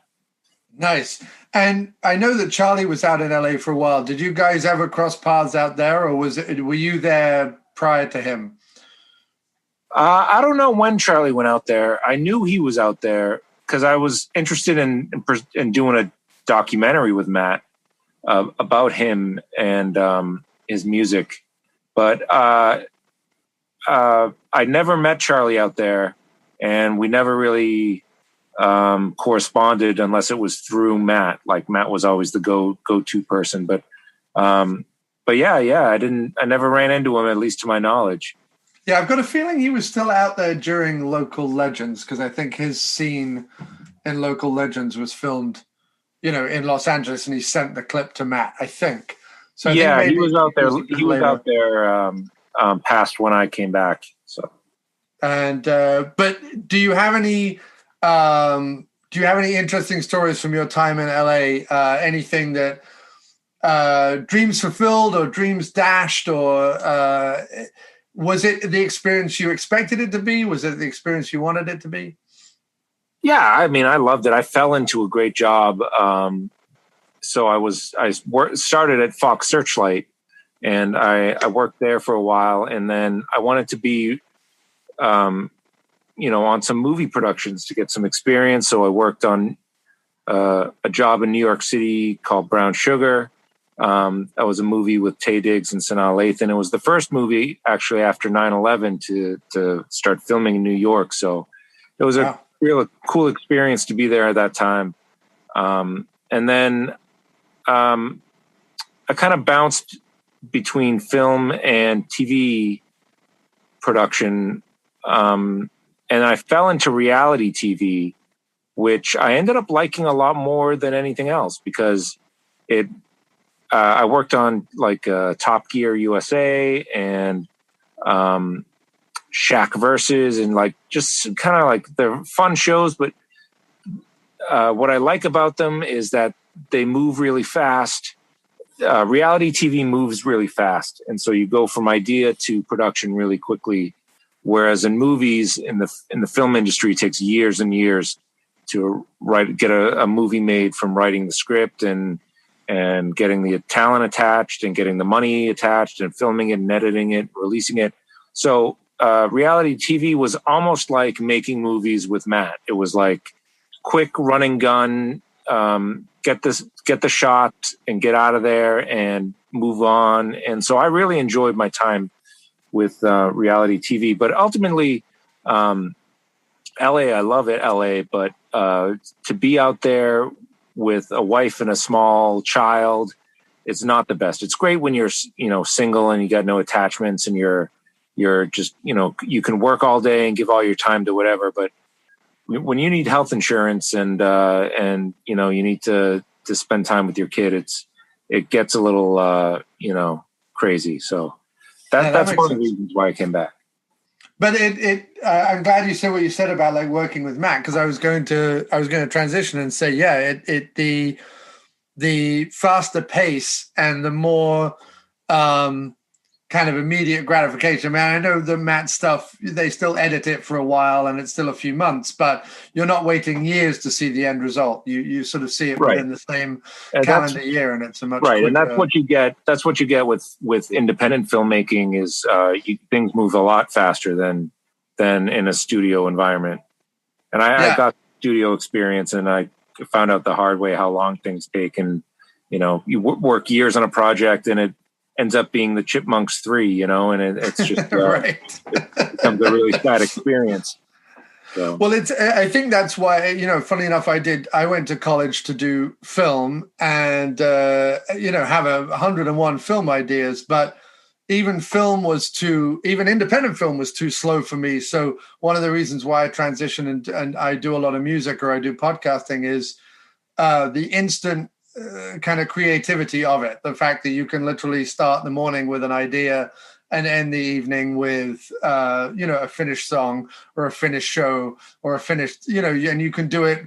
You don't have to rely on anyone else. You can kind of do it all yourself. And right. There's something about that. I think it's probably to do with the fact I should probably have tried to make my attention span longer, but it'd probably be less looking for gratification immediately. But there's something to be said for the turnaround, which is pleasing in its own way.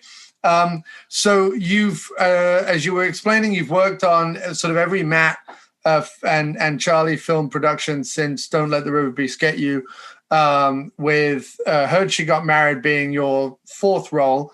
And I feel like Local Legends and Heard She Got Married, there's been a lot of comparison between the two films, I think, because of the black and white, but also because Heard She Got Married, from the creative side of it, or the creative story that Matt's telling, not necessarily the thriller story, but the creative story feels like the dark half of the upbeat Local Legends, if that makes any sense. I get that.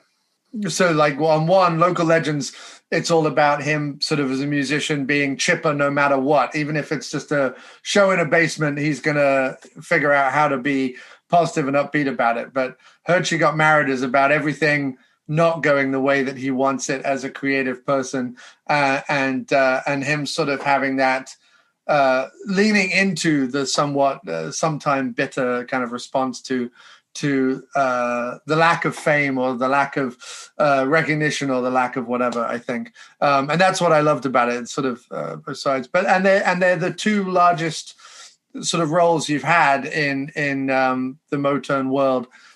So talk briefly about bringing Soup in Local Legends to life and how you felt about that role.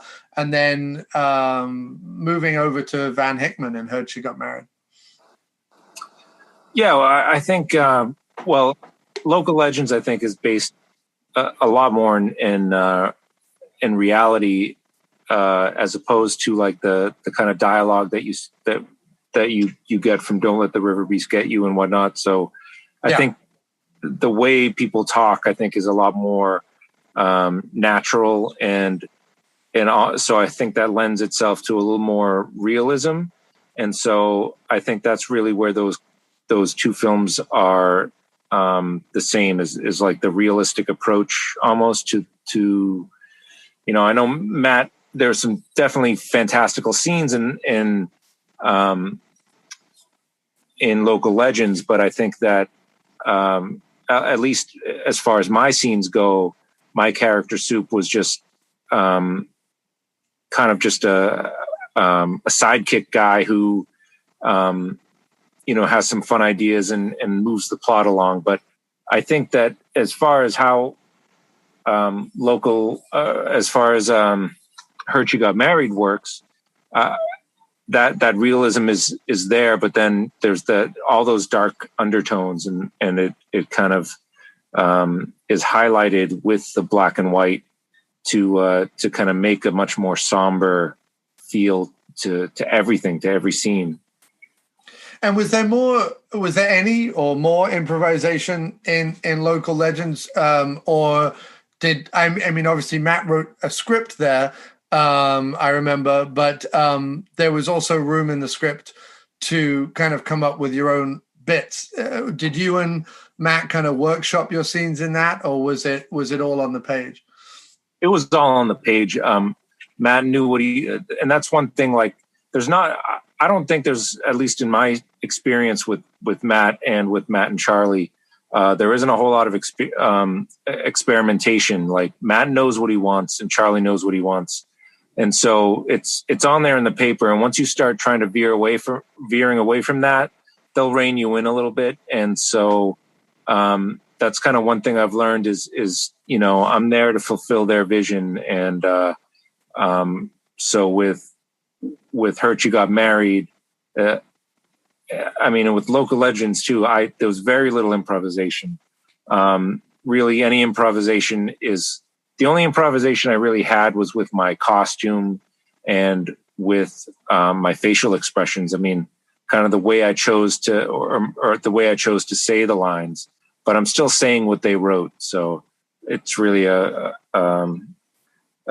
it's all on them. Like it's, you know, they deserve all the praise for everything that they wrote. And, you know, I just had the privilege of saying it. Yeah. I think with the performers in the basement, I think, because I was just one of those guys, it was the first time I'd met Matt. I think we wrote our own bits, like we wrote our own jokes. Yeah. But the scene where I'm chatting to Matt before the show, that was all written down. So I think that's the only kind of improv I've ever done. I mean, maybe on the Christmas special there was a little bit, but yes, like you say, most of it is very closely scripted.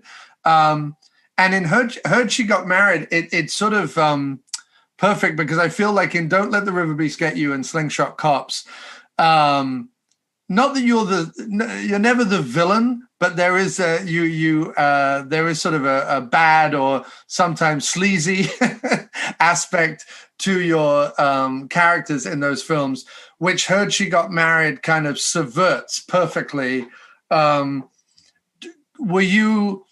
Did you bring the? I guess what I'm asking, did you play Van Hickman as suspicious, or did you just play Van Hickman naturally and it comes off as suspicious because of the script?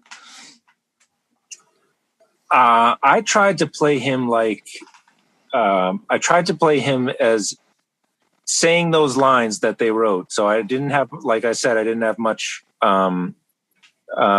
leeway to experiment with lines. I played it as sincere as I could. So I tried everything I did. I tried to be as sincere as possible with what I was saying, and to really think about the lines as not just lines. Like I tried to internalize it a lot and kind of make what I was saying really matter to me as a character. And so I think that I tried to give everything I said gravity, and some of those things that I say in there are kind of crazy. So, you know, talking about homemade hot dogs and that sort of thing. But I just, so I think by giving everything gravity and some of those crazier lines I had, you know, made me come off crazy, and that's good. I think that's a good thing. But really, I tried to believe that this Van Hickman guy just meant every word he said. And as Matt's films were your introduction to acting in that regard, I mean, I don't know, did you do acting in high school or college or anything like that outside of Matt's films on stage or anything like that? I did like a senior high school play, but I had like 2 lines, so I can't really say that was acting. And you know, I made a few films in college and a few short films in outside of college, but you know, I can't say that I ever. I really can't say I acted. That was not like part of anything I wanted to do in LA. So it's really just with Matt that I've ever done any sort of screen time. But aside from the acting, you're also a musician, and you've been in Matt's band and various bands with Matt for a while now. I feel like in music, certainly with my own journey, you can tell when you're getting better. You can kind of step back and look at the last 10 years of recordings you've done, or 10 years of music that you've produced, and kind of go, okay, I started from here and I got to here. And while, yes, they're the same person, I can tell that whether it's the playing or whether it's the writing or whether it's the performance aspect of it, I can kind of see my trajectory. Can you look at the performances you've done, you know, over the last 9 or 10 years and see a progression? Are you happy with how you're developing as an actor? Are there things that you'd still like to challenge yourself with?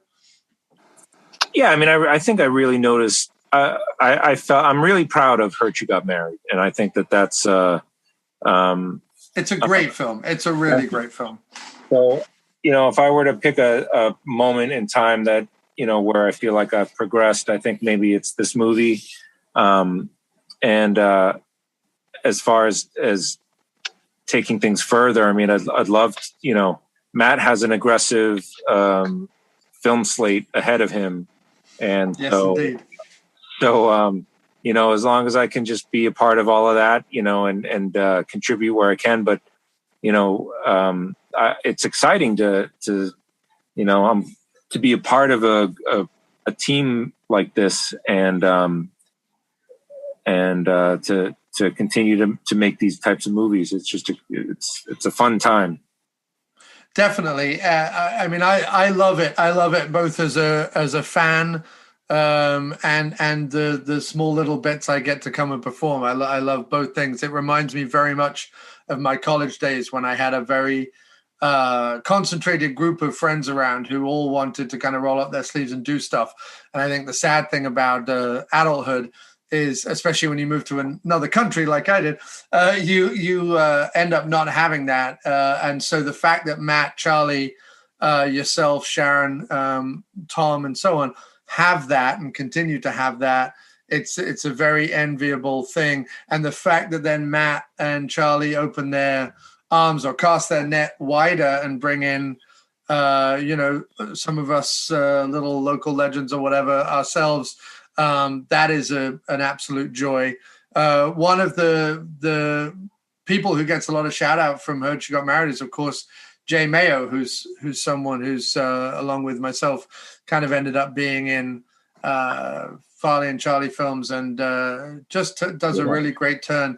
I'm trying to think in the film. His mustache deserves its own credit in the film, I think. Completely. Yeah, completely. His mustache is legendary unto itself. And I don't think you guys really get much of a scene together in the film. But were you on set any days when he was working? Could you see him pulling out all the stops in his performance? You know, I think we just missed each other most of the time. And he's a hard worker on the set and behind in front of the camera as well. So, you know, he's, you know, when he shows up to set, he's there to like work as a grip or a dog wrangler and whatever is needed at any particular time. So, I've worked with Jay quite a few times, and he's amazing, and he gives a great performance in the movie. But I think our shooting days were somewhat were on different days or whatnot. So I don't think I saw him. Maybe I saw him once, but he's a wonder. He's great. But I think the reason I just want to say that, you know, the Matt is casting a wide net. It's great. And for actors and for his troupe of people to be in his movies. The only reason I got this role, I think, such a good role, is because I lived 10 minutes away from him. I think whoever had lived closer would probably have had the Van Hickman role, and would have done a great job at it as well. But just because I'm so close, I think, you know, he could pull me aside and we could film a few scenes or whatever on a night after work. So. I mean, you say that, and that might be true, or it might be a hint of self-depreciation. But anyone who's watched the film will completely understand why you have the role you do. You are fantastic in it, and in terms of like playing it with that earnest and sincere mode, the scene that struck me when you said that earlier is the scene where you have to back Matt up. By the Mo 75 Rock, and you have to back him up against his former bandmate, and that's a scene that could have come off as I think goofy or childish, or just because it's odd to have grown men kind of supporting each other in that way. Do you know what I mean? It's more of a high school-y kind of thing, but the way you guys played it, and the way you played it in particular, you actually do bring that kind of gravity to that scene and that seriousness to that scene. And it's a wonderful double line, because on one hand, you know, there's an earnestness there and a sincerity there. But on the other hand, you're like, wow, he's really being overly protective of Matt. Like, what's his ulterior motive? And it's a great line that the script walks the whole movie. And your performance really sells that. Thank you. So that was a fantastic scene that you're in.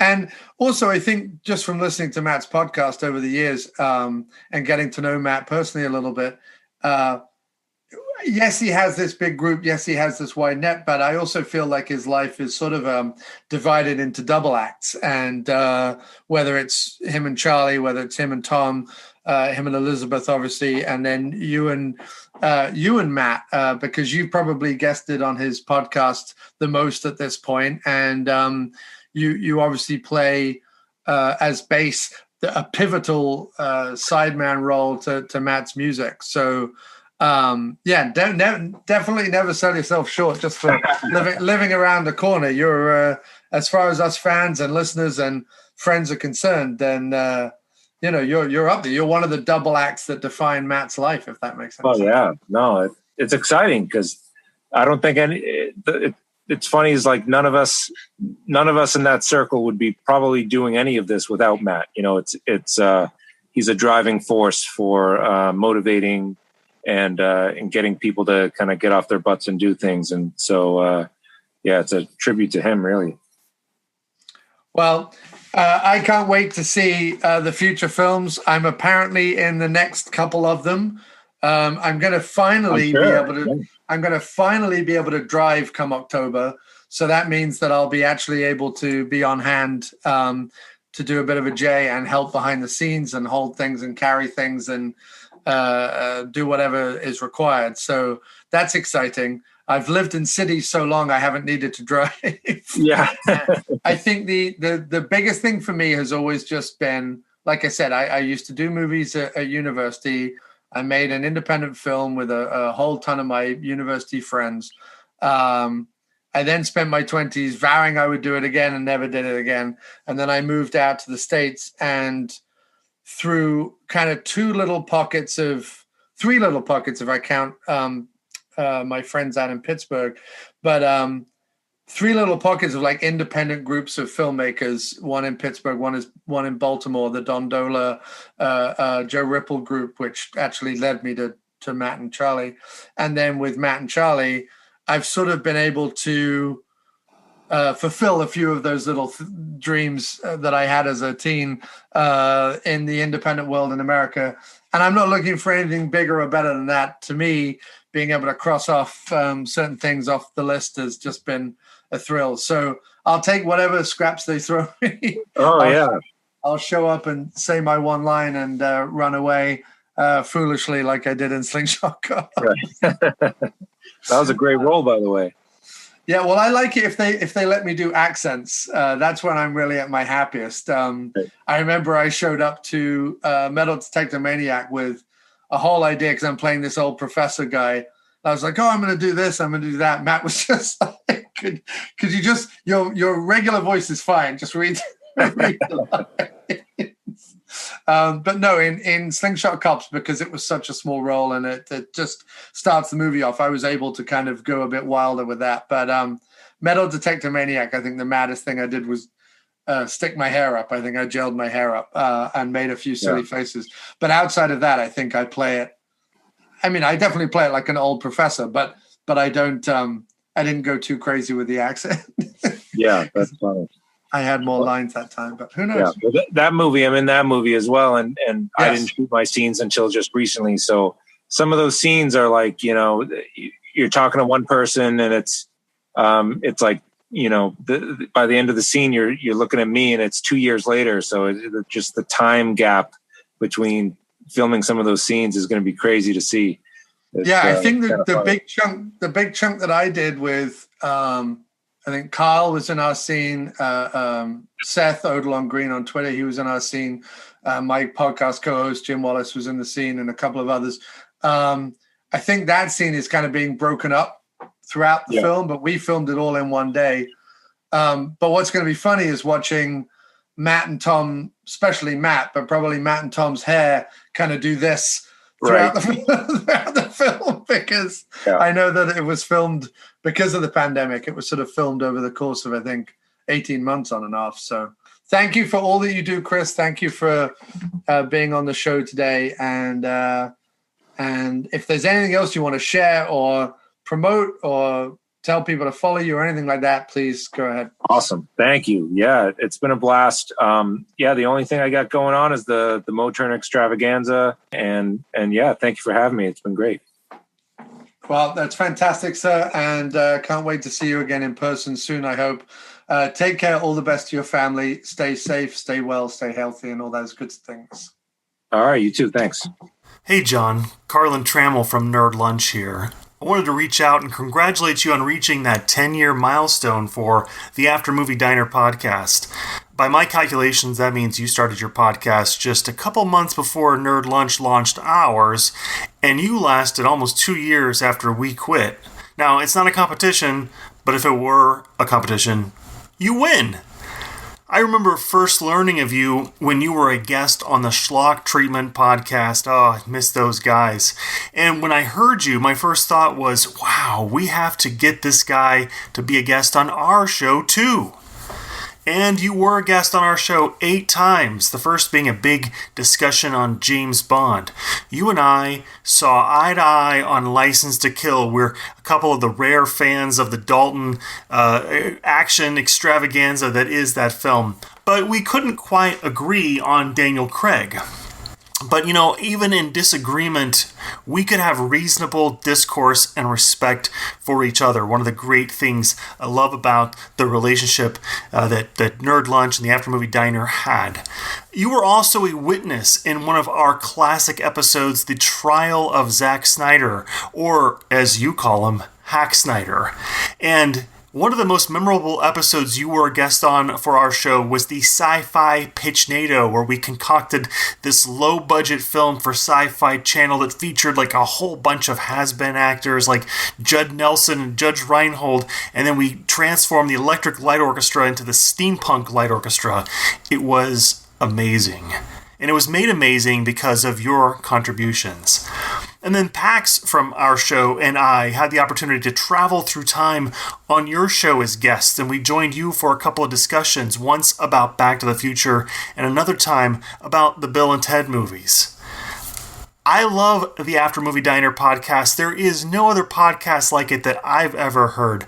I appreciate the efforts to make the show more than just your standard Nerds on the Internet movie podcast.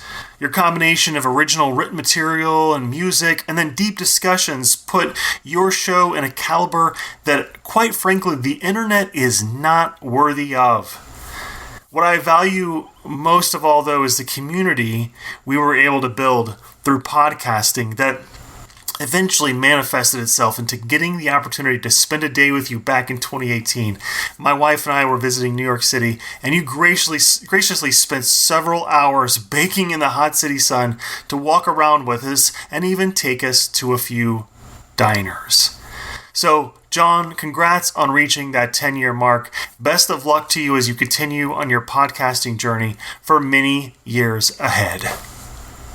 Hey, John, it's Kurt Howley, just calling to say congratulations on 10 years at the After Movie Diner, bringing fans and what else? This message is already becoming an awkward message because it's what I specialize in, is awkwardness. What was I going to say? Community, fans, all together.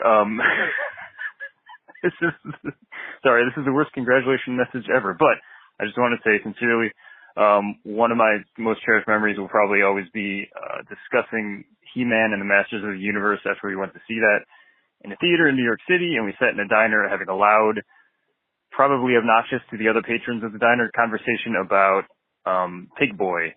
That'll always be a magical moment to me. So congrats, and here's hoping you get many more years of doing what you're doing. Keep at it.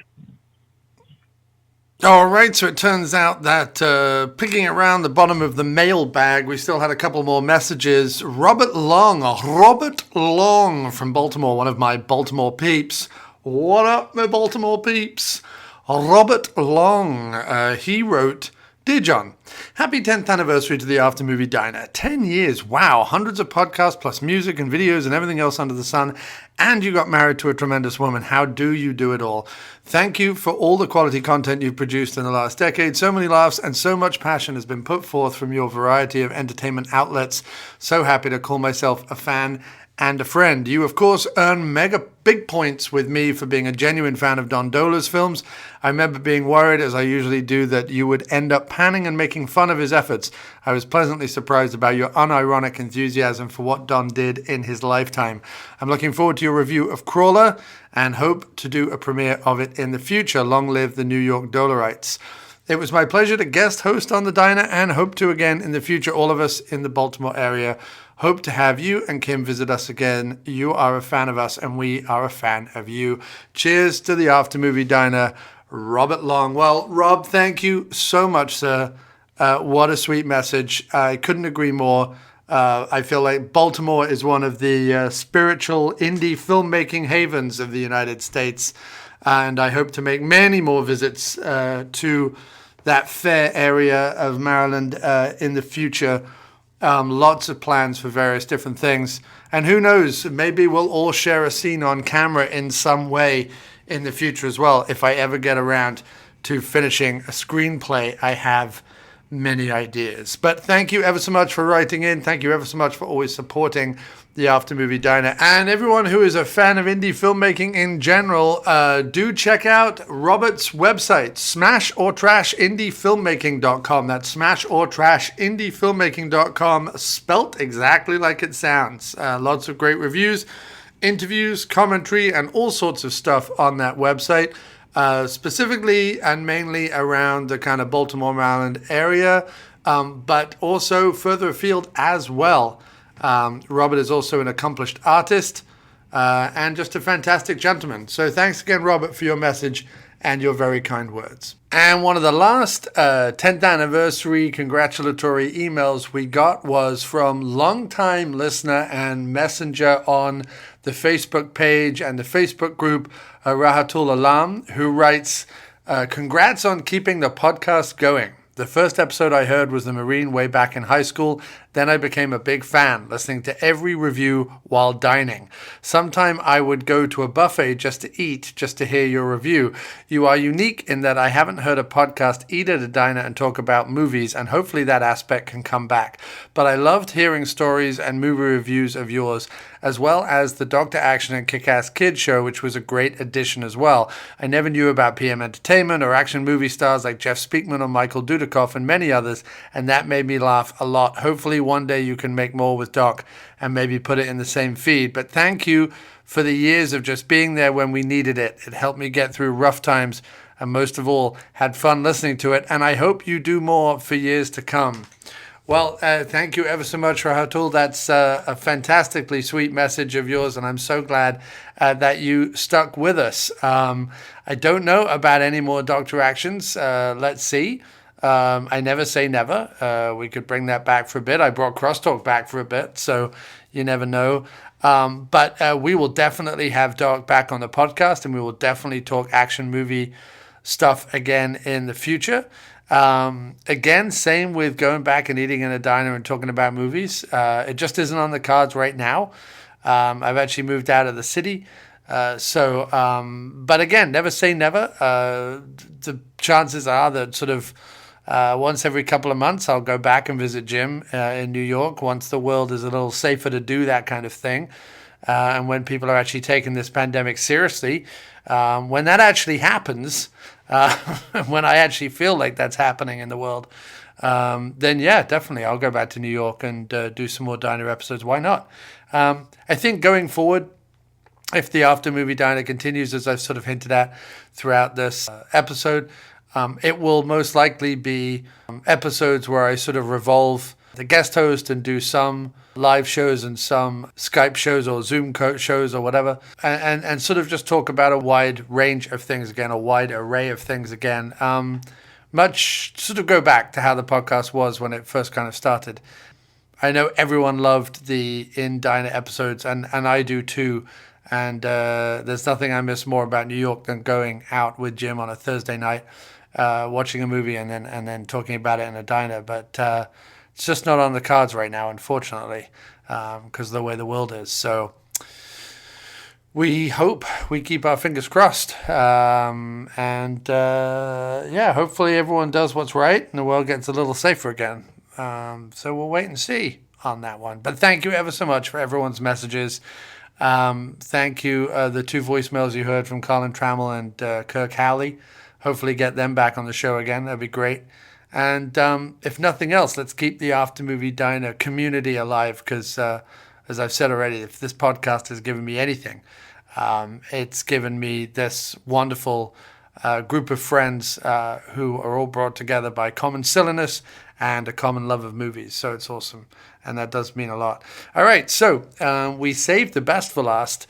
And also the person probably people least expected me to get on the podcast, because she doesn't do many podcast episodes. In fact, I think she's only done a couple of Motern Media infomercial podcast episodes, and that is the fantastic actress Sharon Scalzo, who has been in every single one of Matt and Charlie's movies since Freaky Foley in some way or other, and has become a very welcome and permanent fixture in their little group of actors. So it's a real thrill and a real pleasure to talk to her today.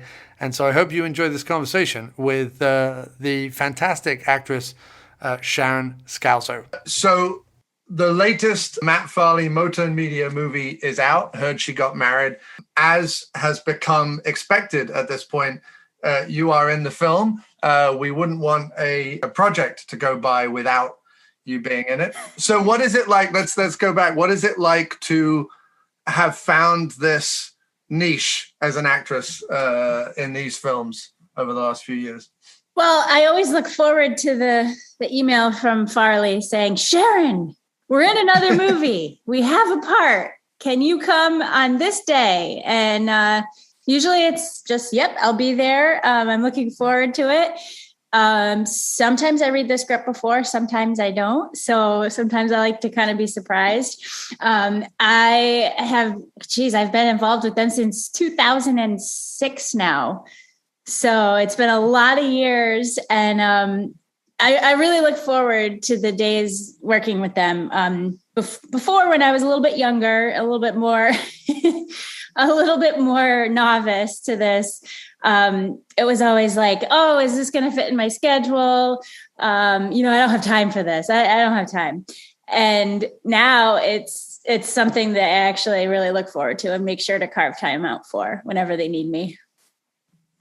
And have you heard then of this whole plan that they have, Charlie and Farley, to do 2 movies a year for the next 5 years? You've heard about this whole thing, right? Okay. And I presume you're in all of them. I hope so. I hope I'm in all of them. And I'm actually hoping to get my daughter involved too, because I think it would be really cool to have her be in it. One of them, the Christmas special a couple of years ago, I was pregnant for her. So it would be cool to kind of have fans see that now she's also going to follow in her mama's footsteps. That's true. That was awesome. That was the first time you and I acted on screen together. It was. I'd been in a couple of other things, but that was the first time we worked together, and that was fantastic. That was such a great and a weird experience, but a great experience. Just all of us crowded in that garage there, trying to put on a show. And I think I played something like 8 parts or something in that thing. So that's always fun to put on wigs and hats and try and disguise yourself a little bit. So you started, as you said, back in about 2006 doing Freaky Farley, but you've known sort of the Matt Farley and his family for a longer period of time, right? You and your brother and Matt have been friends for many years, right? Yes, I met Farley back when my brother Tom was at Providence College. I specifically remember meeting them one day. We were doing, I think it was the college tour, some sort of gathering where we were all there. It was before graduation, because I met them again at graduation.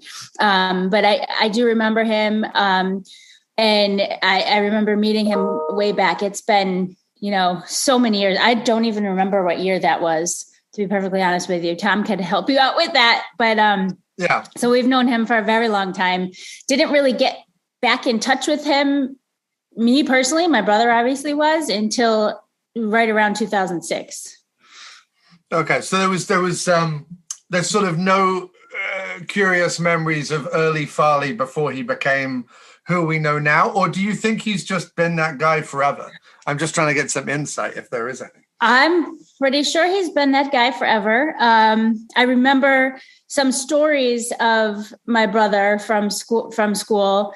I know they were always doing music late nights, and they were always hanging out. And I don't know if they'd gotten quite into the whole writing thing yet, but they were certainly doing music. So I remember stories about that. And I know how involved he is now in his music. So I'm sure that's carried him through a lot of the years. But I think the movie thing was sort of after college that they decided that they were going to do that. And from what I know, he's always been Farley.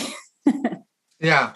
And so, as you said, you kind of started in Freaky Farley and Monsters, Marriage and Murder in Manch Vegas. I always think of those as sort of back to back because they were the first two that I came across. What were your memories of filming those films and kind of finding your feet as a performer on screen? So my first memories of Freaky Farley it was unbelievably cold.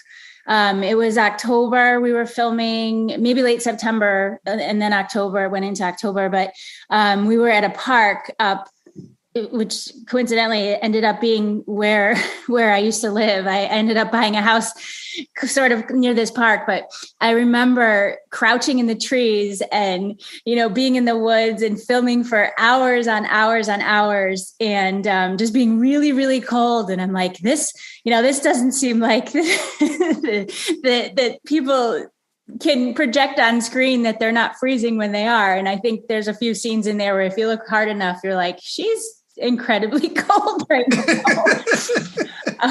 Yeah. And then another specific memory from Freaky Farley specifically was the camera that they were using. And it was my first experience ever being on camera like that. I'm not super, I'm never been one to, be super outgoing and things like that on camera. I don't take a lot of pictures of myself.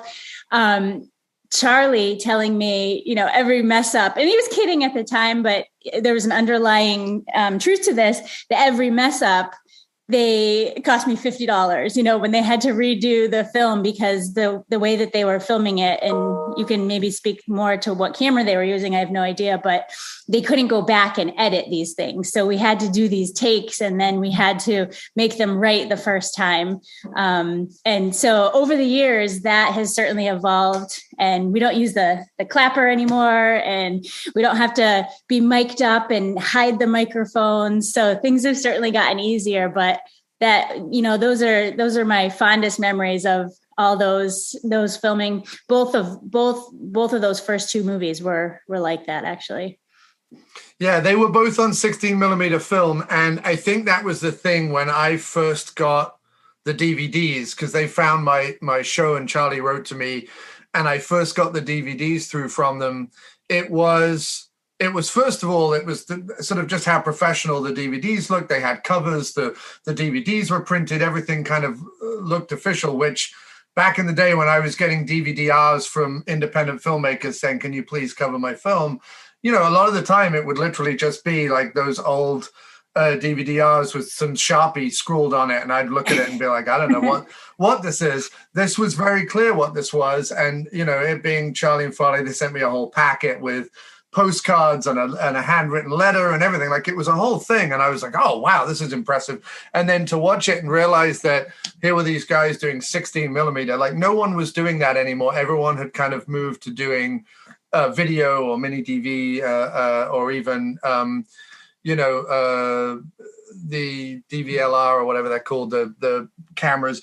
And everyone was kind of doing that. And the fact that these guys were saying, no, we want the experience of making something on 16 mil like they used to back in the day before VHS or whatever, was really admirable. And it was another kind of reason why I hopped on the train very, very early, because I was like, wow, these guys are really serious about doing this in a way that I hadn't seen with other people. And then, yeah, like you say, they've moved on to shooting everything digitally now. But what I really like is that Charlie still makes the effort to either colorize it or edit it in a way that makes it look filmic and makes it look a bigger scale than it is.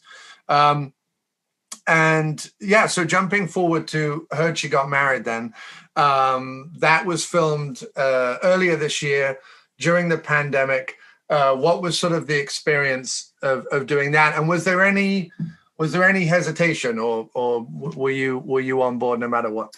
No, zero hesitation. I was definitely on board. I read this one prior, and this being sort of a different vibe of movie than what they've done, it was kind of cool to be involved in this too, because now you're going to have all these different variety types of films that they're doing. So I'm not sure my character changed very much, the way that I portray the characters that I've been playing. They always sort of joke with me that they give me the lines and I just kind of say them and then I move on, and it just, yeah. I don't push back. I do what I'm told, and they say it's pretty easy to work with me, but hoping that my character in this film and my bubbliness didn't change the vibe of the film, it being a little bit on the darker side. No, I think it actually adds to, I talked to Charlie and Farley last night, and one of the things that they mentioned, that it actually really adds to the crushing defeat when you ask him to remove the poster outside of the cafe or bar, whatever, and then you're like, and here's the check. Like the way you did it, because you did it so sort of matter of fact, it adds to the crushing defeat of Farley's character, that no matter what he's trying to do, he's kind of told to buzz off, all the time by everyone he comes across, even if it's in a very nice way. So no, it actually really adds to that. And I think it's what I was going to ask was sort of, do you ever consciously sort of, because it's difficult in a movie like this, especially with the short amount of time that they often give you and so on. Even the couple of times I've tried to do something with them, I always come with like, oh, I'm going to do this accent, I'm going to have this hair, I'm going to do this thing, whatever. And then they're like, that's great, John, but just sit down and say the words, because we've got to get on. And I wonder, do you ever like come to the set with some stuff in your head about like, oh, actually, I'm going to try this time? Or is it really the writing that kind of dictates then how your persona comes across, depending on the film's tone? And so I think the writing dictates. I don't come in with any plan whatsoever. My biggest goal for all of these movies has been to get my lines. So we have to do as little takes as possible. So, and I have a pretty good memory. So it's been easy for me to sort of, they read a paragraph and I can just kind of spit it back. That being said, I'm trying so hard to remember my lines that I don't think there's any more space for me to offer anything else than just filming me on camera. So I think my personality probably shines through in a lot of them, which is why I hope I don't ever get a more complex character because I'm not sure I could handle that. But I always do. Again, I always try to, I really enjoyed, especially all the way through. I enjoy seeing the end product because I love being part of knowing that they've filmed the same conversation from a couple angles and seeing how the end works with that. Because again, I just try to deliver my lines and hope for the best. Well, it's funny, isn't it? Because I mean, I'm addicted to like listening to either podcasts or watching videos of sort of actors and directors talk about the craft. And I don't know why, because I often think that the way people talk about the craft is kind of overblown and pretentious. Because a lot of the time, what they're trying to get to, it seems, is just be natural. Like, how can you just be natural? Like, how can you get out of your own way and just be natural on camera? And you seem to intrinsically have that. Like, you intrinsically seem to be able to just do that on camera, be natural and be yourself. But like you say, the tone of the movie and the writing, the way that plays into it, I never think of your characters in the films as the same person. I mean, obviously, I know it's you. Yeah. I met you, and I know your personality a little bit. But in the films, the different characters you've played throughout come across as different. I don't feel that Scarlett and Freaky Farley is the same person as sort of Abby and Local Legends. But then what's interesting about it is that they have the same those two characters especially, I think of them as having the same kind of drive to bother Matt's character, positively or negatively. But in Local Legends, it comes across as a certain type of person, whereas in Freaky Farley, it kind of comes across as a different way. So whatever you're doing, keep doing it, because it's fantastic each time out the gate. And your naturalism seems to be effective for the different characters. Because I never think of your characters as always being the same. Oh, here's Sharon doing her typecast. Yeah. Well, that's good to know. No, definitely. And I think the same goes for a lot of the other actors in the films who, they won't mind me saying, are sort of untrained actors, but are sort of giving their best as they can. So from any of the films then, do you have any particular memories that you think stand out? Like if someone was sort of asking you in general about your acting career, or some friend stopped you at work and said, like, what's the best experience you've had on set or whatever? Is there anything that comes across, or any story that you haven't shared yet that you kind of want to share? I'm trying to think. I mean, in general, I loved being able to go so many places and film with them, because we've been all over the state and even New Hampshire and different places. And that's been really cool. In terms of stories that I haven't shared, everyone knows the story with Train Boy, and everyone knows the story with my 4:00 deadline in the beginnings of the films. And I don't know that I've heard Train Boy before.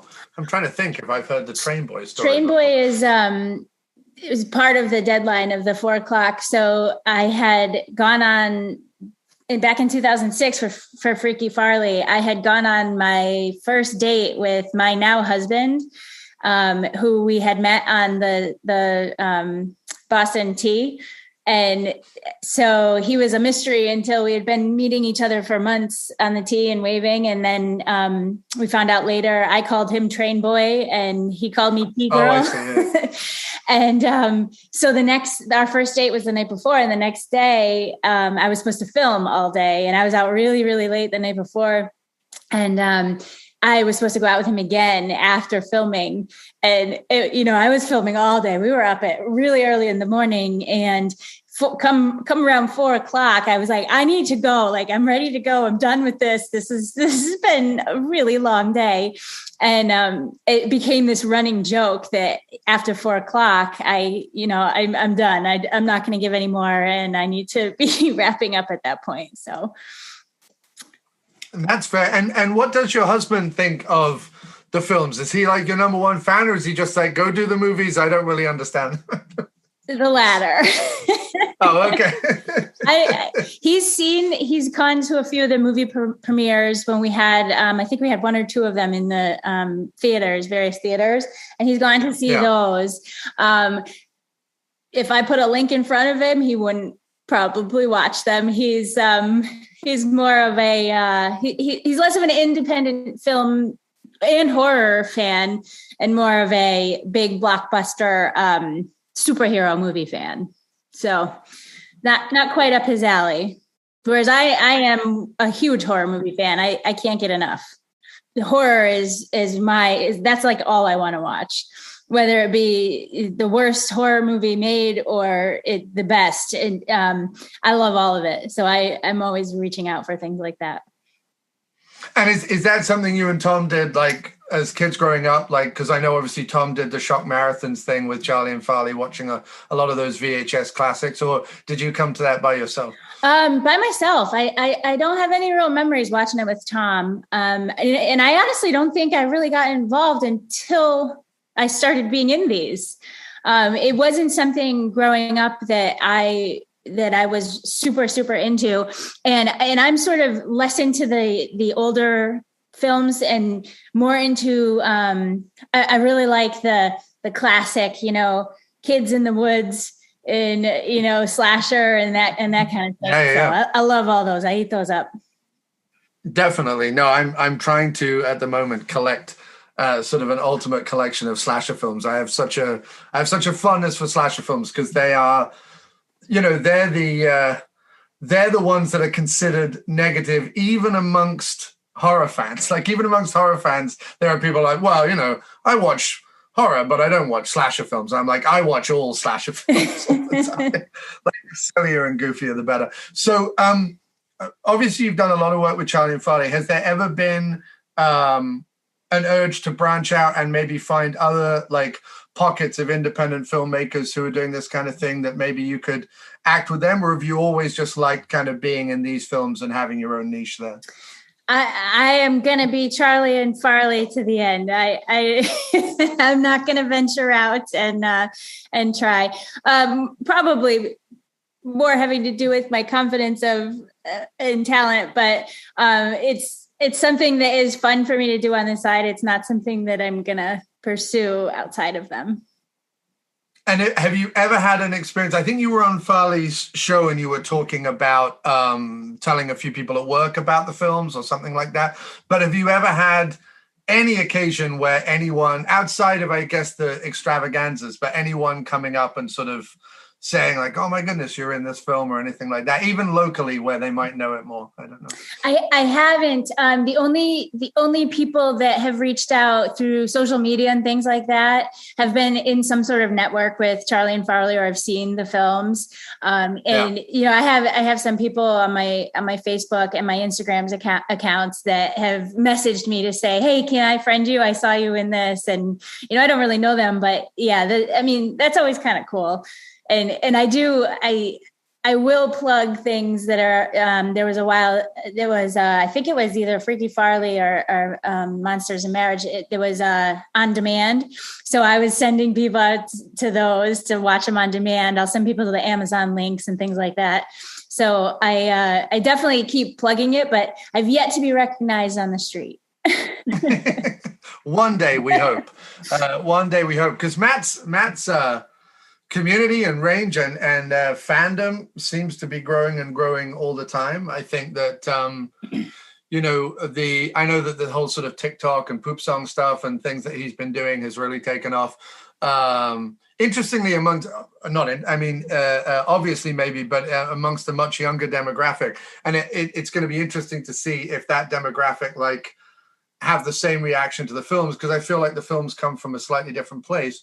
But it would also be super cool if like a bunch of 15-year-olds were watching these movies and kind of getting something out of it. So as your daughter grows up, will you be showing her the films? Oh yeah. Yeah, definitely. She's gonna be into all this, and it's funny you mentioned that too, because she's really into the whole poop culture right now. She's 3, and one day, and I didn't even remember this, one day she was asking for a song about poop. I searched on Spotify and Poop in My Fingernails came up, and I was like, that's Farley, and it's one of her favorite songs. We listen to it at least a few times a week. She loves it. So. Yeah, it's really taken off. You know, he's had people on Twitter ask him for because he's done these name poop songs now, and people are saying, you know, oh, can you do a name poop song for, you know, a name you've never heard of and couldn't spell if someone said it out loud, you know, and he's done them, like he's done thousands of them. So, and I'm the same. I get people more so on Twitter than any other of the social medias, but I get people following me on Twitter who are kind of from Farley's fan base and sort of not wanting to talk about the films, but just sort of being like, oh, Farley's been on After Movie Diner a few times, we'll follow that guy. And then they're always oddballs, but I appreciate it. Do you have a favorite out of any of the films that you've been in? Either a favorite because of your performance or character, or a favorite just to watch over and over again? Looking back, I will always have a sweet spot for Freaky Farley.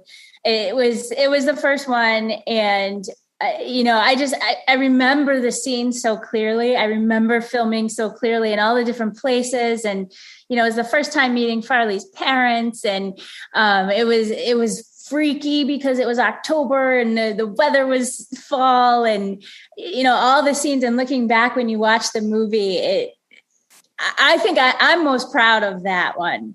I think sometimes even a little bit, I've overthought some of the the way I appear since then. And during that one, it was just so whatever.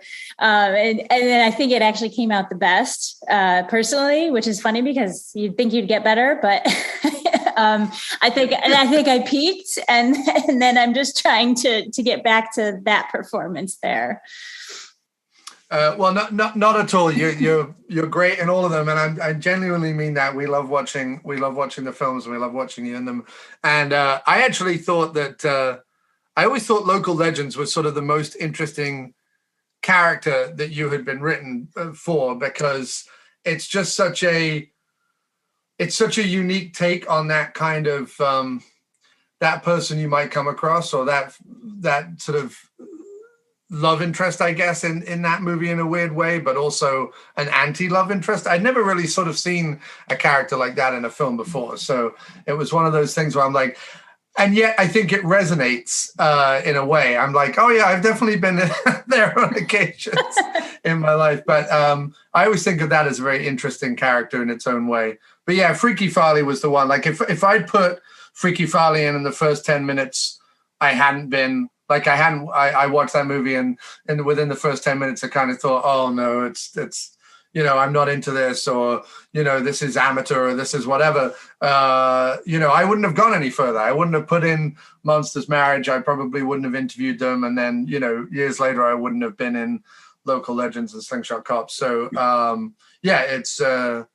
it's fantastic. And it's that's the enduring movie, because it kind of started the ball rolling, as I said. Agreed. Yeah. And I think I sometimes mix up the memories of filming between Monsters and then River Beast too, because I don't know if they were within a couple years of each other, but it was a lot of the outdoor scenes were kind of in similar settings. So I kind of mixed those up, and remembering the skinny dipping scene was River Beast. And that was always something. That was one of the reasons I still use my maiden name to be an actress, because I was terrified. A prospective employer would see an image of a skinny dipping scene and not want to hire me. But that one was a fun scene. I do remember filming that and thinking, my brother's going to see this.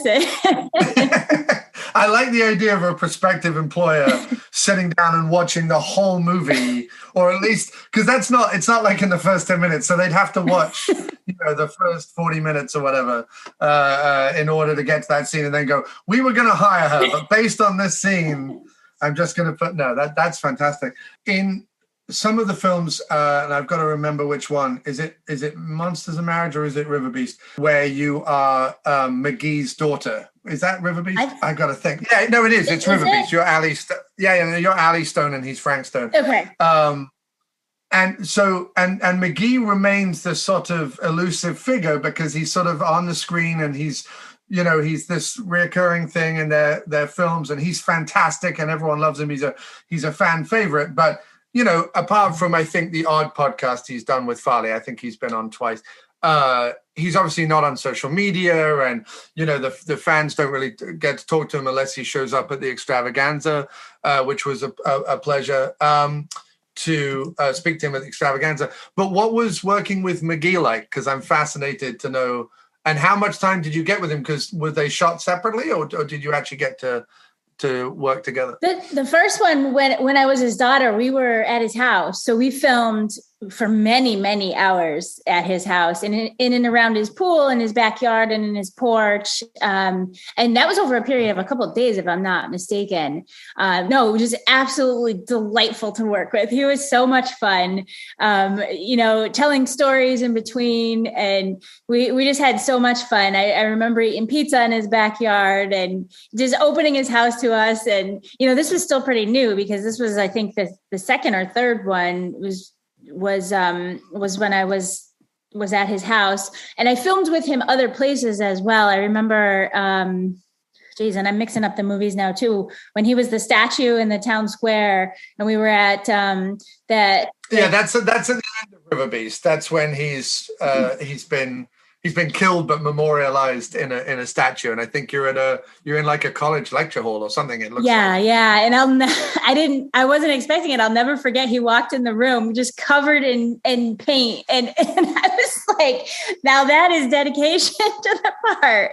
But yeah, he's been great to work with, and obviously I haven't talked to him outside of working with him, but there was a great deal of hours we spent together getting these scenes done, and he's really easy to work with too, because he's sort of similar to me. Like, he just delivers his lines and we move on, and there's not a lot of pushback and well, I think we should do it this way. Me and him are both kind of we just kind of do what they tell us to do and hope for the best.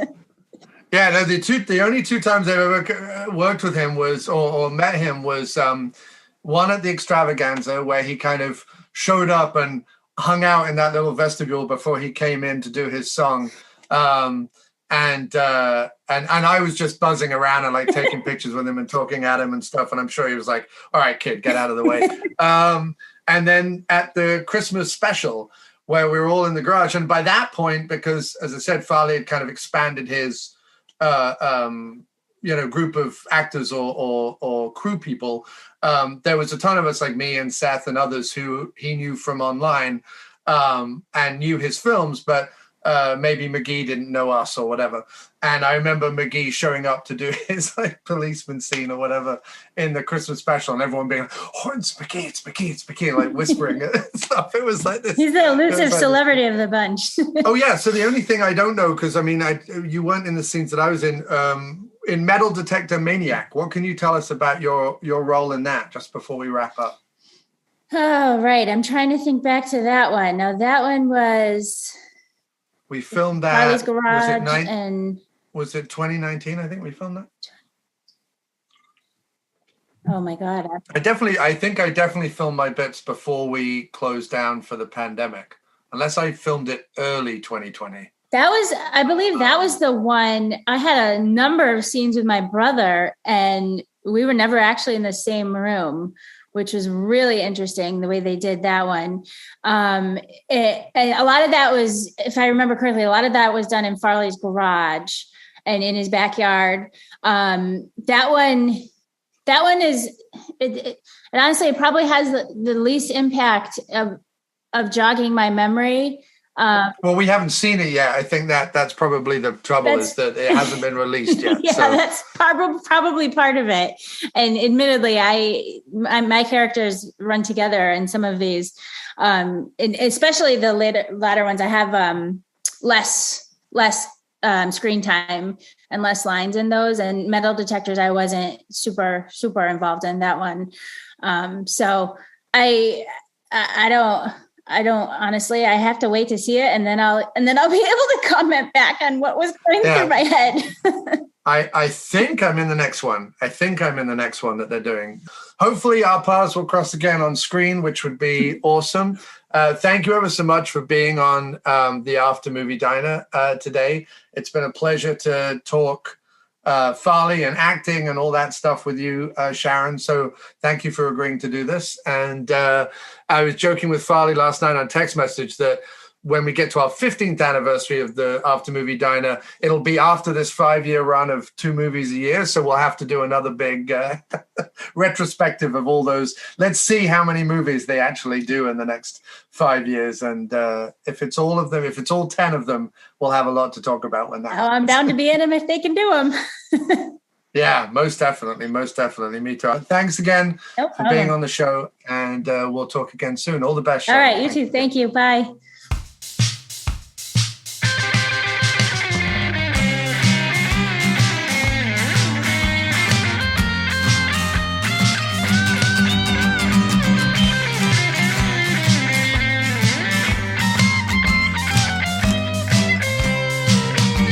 Been a long and bumpy road, weathering the ups and the downs, trying to make smiles from the frowns while talking about movies.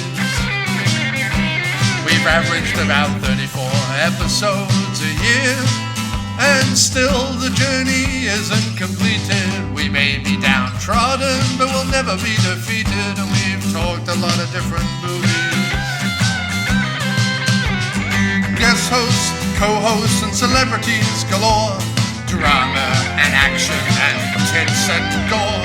Hardly anyone ever asking for more, yet we still did more episodes regardless. From the sketches, the songs, and the sheds, from Woods and Weller to Sleazy Spade or Springtime, from Donald Pleasance's brilliance and Eric Idle's cinematic crimes. Most of you listeners clinging on, despite the movies. Remember that time with Michael Ironside, Clint Howard, Joe Bob Briggs, and Barbara Crampton, Steve Guttenberg, Scott Atkins, Fred Hammer Williamson, and Keith Coogan. Just a few luminaries who told us about their movies, new films and old films and forgotten gems, reconnecting with the established while making new friends. And probably most of you out there just praying this would end, yet we're still doing more episodes regardless. And if I'm permitted, before we go bust,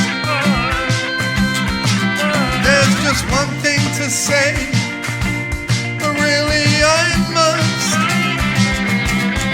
try for one moment to put down all your sex toys, control your fevered lust. And for goodness sake, watch Nick Cage and Elijah Wood in The Trust. It really is so very good. We even interviewed the directors. Yes, we interviewed the directors. That's just how good it was. So no one knows what the future holds. One more year or perhaps another decade. Do we burn out or do we quietly fade? And how will we feel about all these movies?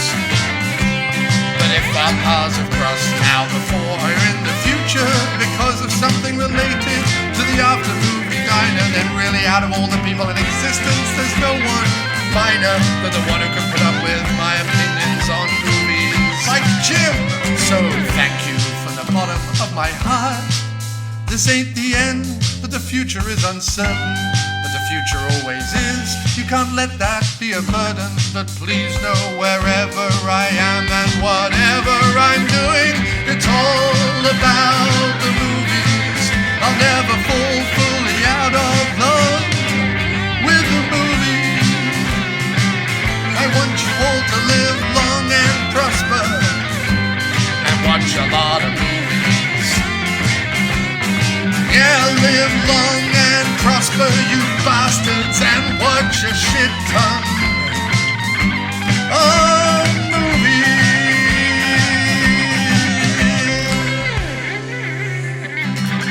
Alright, that's your lot. Get lost.